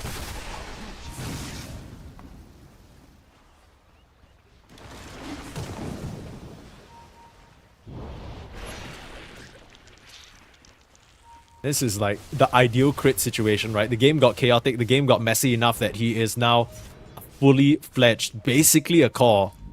He can put out so much damage. Amar, blocking SSS instant Ghost Scepter. He could be in a little bit of trouble. Turn around with the BKB. That's the setup though. SSS gonna get speared in. Malrine beating into him. The Bristleback is eliminated. They get the silencer as well. A little bit of a sloppy attempt at an initiation there from one win. They might just have to press some buybacks if they don't want to lose the Rex. Chira Jr. will be the first one to make that call. Everything falls so fast. One thing Falcons do have is immense physical damage. We've already seen that in action. This Dark Ascension being popped, they want to make something happen. They have vision of these Falcons heroes. They need the Chira Jr. jump. I feel they need crit on Malrine. I feel the damage coming out from these two heroes is just too crazy. Completely From agree C's with you, crit, but though. can they see them? That's the problem. Daytime now, walking face. Sweden Strong no longer has that authority in the sky. And if he shows himself, he might just be toast. Quit. Start laying into this tower. Look at it melt. Laying is an understatement. Mukushi's in. Munkushi, the buyback comes in. Trying to focus down that's a Melreen, but he nice gets the E-blade. BKB off and the TP. Any way of stopping him fucking doesn't way. seem likely. Nice little disarm there, stopping Munkushi from hitting any crucial bash. Mass buybacks coming out for one win to achieve absolutely nothing other than a momentary retreat from Falcons. Witness me indeed. The E-blade from the Mars saving the day. How often do you see that, man? Crazy. Crazy, crazy stuff that we're seeing. Yeah, needs rapiers. Mukushi has a I don't even know if rapier. I don't even know if damage is the problem. They just seem to be having trouble getting the connection in the fight that they want. They aren't able to have vision control because Crit is just sneaking around, and if you try and contest him, out comes 5 of his pals ready to absolutely smash your head into the curb. Oh my god. You know why Clinks? You know how he's playing Clinks? Why? Why is he Solo leveling debut soon, and he's just shouting Arise every time he pops out of Skelly Walk. Don't tell me you didn't get that mic. Is this a bad Oh time? my is this god. Is this a bad time to admit Get me out. something a bit? Get me out.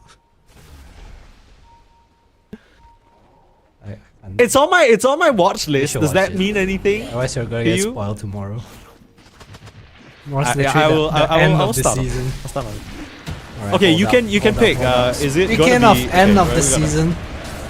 All right, hold that thought. Hold that thought. SSS might be in some trouble, and with nothing to help him out there, no BKB to get through the walls of the arena, he's gonna go down. That is buyback. 2 whole minutes without your bristleback. Doing a slow but steady crawl back into this game for Falcons, but they've reached that point where the Nature's Prophet is at critical mass. Crit is absolutely at his critical mass. Gotta finish off these buildings very, very quickly. Look at him go. How do you even fight into this? Yeah, dude, the treats are. Jump in onto Jakiro. That's a burst down onto Snake King to start. Marines in Malreen their at the trouble. front as No well. Wukong. Trying to duel into Mukushi. I don't know whether that's valid. They try and focus down on Ma instead. Make use of the vision, but PA is just dead. She does have a buyback though. One of the heroes who didn't have to use it. And Shira Jr. trying to set up now onto a Ma. The slices come through. And there's the damage from the PA. Falcons not respecting the fight potential there. And now Malreen looking for a the boundless jump. strike silenced up and stopped. But you still gotta respect the crit damage. He's laying it out onto Sweden Strong. Has a buyback though. I'm in Kira trouble. Jr. caught in a bad way. Buyback from Amar ready to stop him, and now the Tiny's out. The counter tip. 3v5 situation, that's gotta be it, right? I mean, Mukushi, he's just walking away. Where's he going? This game's over, man. Oh no. So much damage, dude. Skidder and Crit are Gatling guns.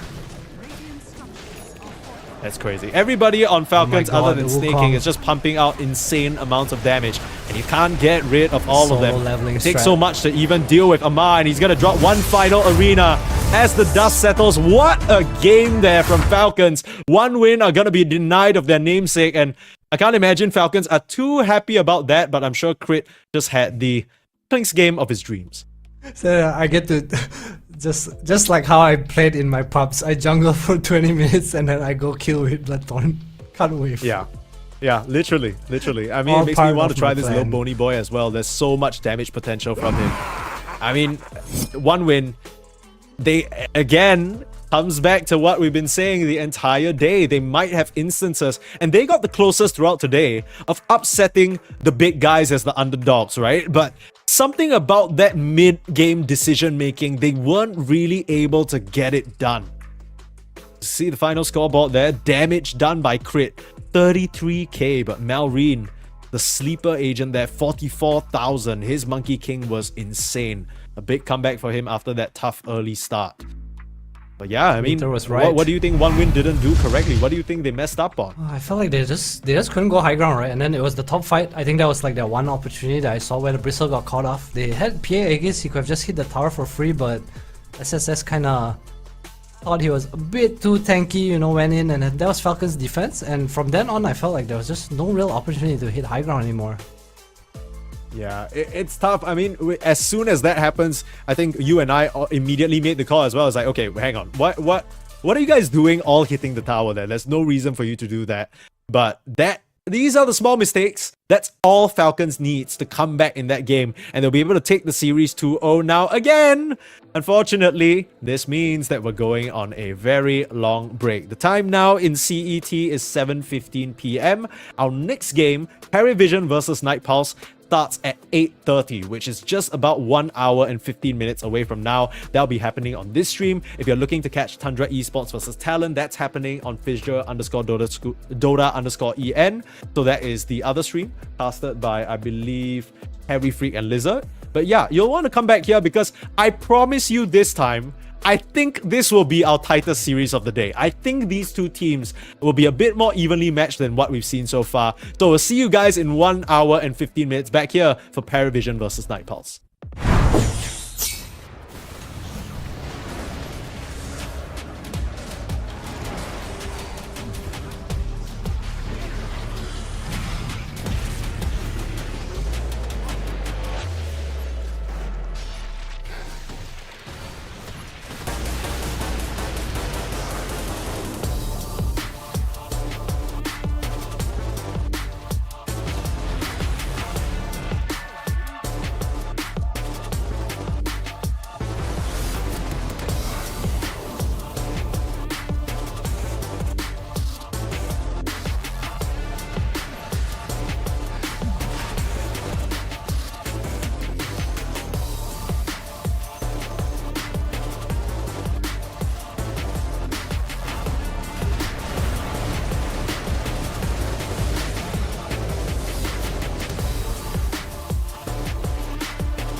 it take to get his money.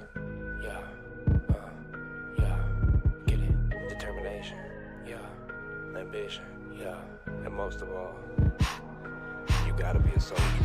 We've been up for 3 days, counting money these ways, yeah. Isn't a hobby, it's a lifestyle. Ain't me telling me the time is right now. Well, it seems that I'm the one they like now. I can control the switch, I just want ownership. You can keep all of them fake friends, I can keep all of the bricks. Diamonds loud like Ringo, make my skin glow.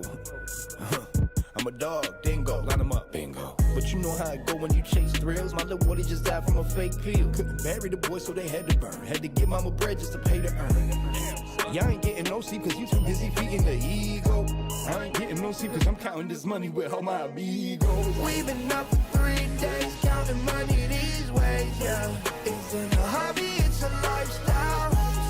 Ain't me telling me the time is right now. Well, it seems that I'm the one they like now. I don't know, same to me. Might be you, maybe me. I don't know, shame to see. My shit real, yours is make believe.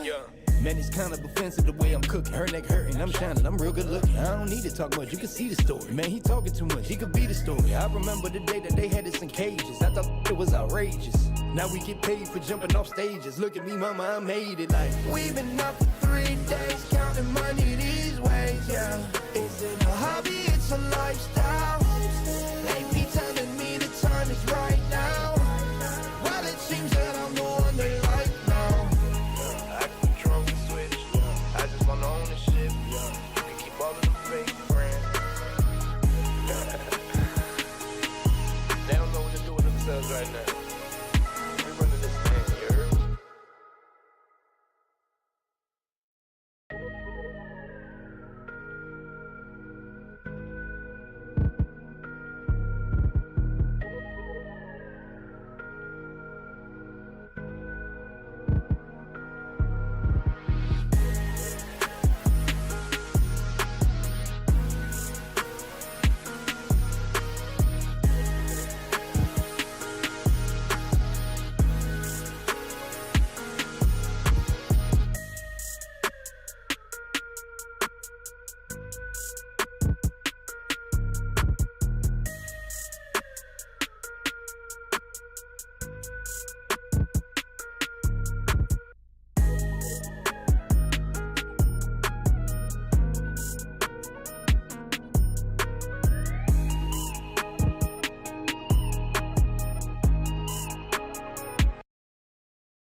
Big hitter, there's a winner in the mirror. I couldn't see the vision any clearer. Came from the concrete, it's a jungle full of lions, snakes and gorillas. I'm going Godzilla with the figures, pushing the button, pulling the trigger. I'm really about it, nobody realer. Remember me as a big hitter. There's a winner in the mirror. I couldn't see the vision any clearer. Came from the concrete, it's a jungle full of lions, snakes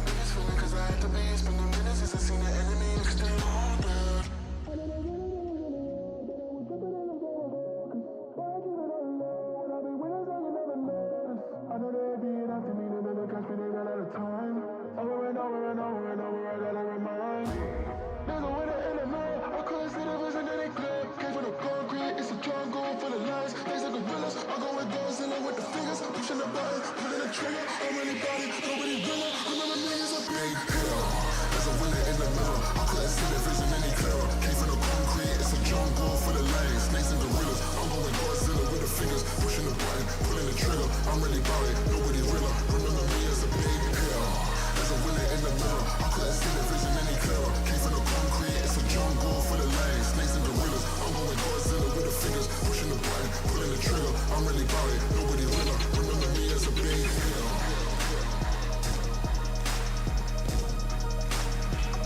Remember me as a big hitter.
going up. Go tell the odds, stay out of luck.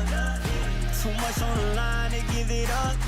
You know the mission, we gotta get it on Monday night. Monday night, we going up. Go tell the odds, stay out of luck. Too much on the line to give it up. You know the mission, we gotta get it on Monday night.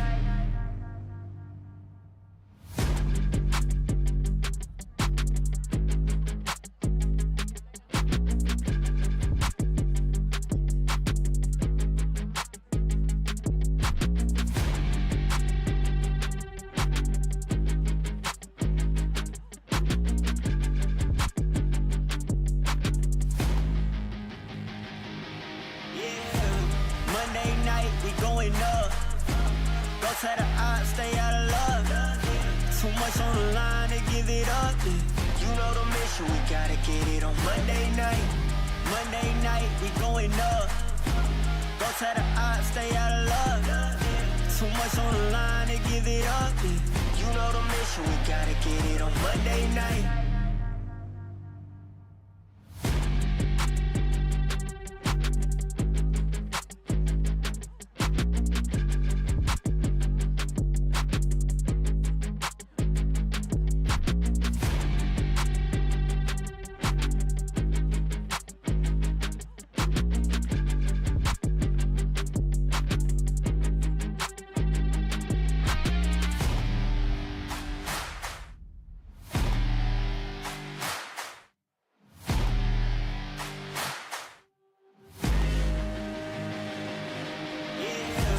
Monday night, we going up. Go tell the odds, stay out of luck. Too much on the line to get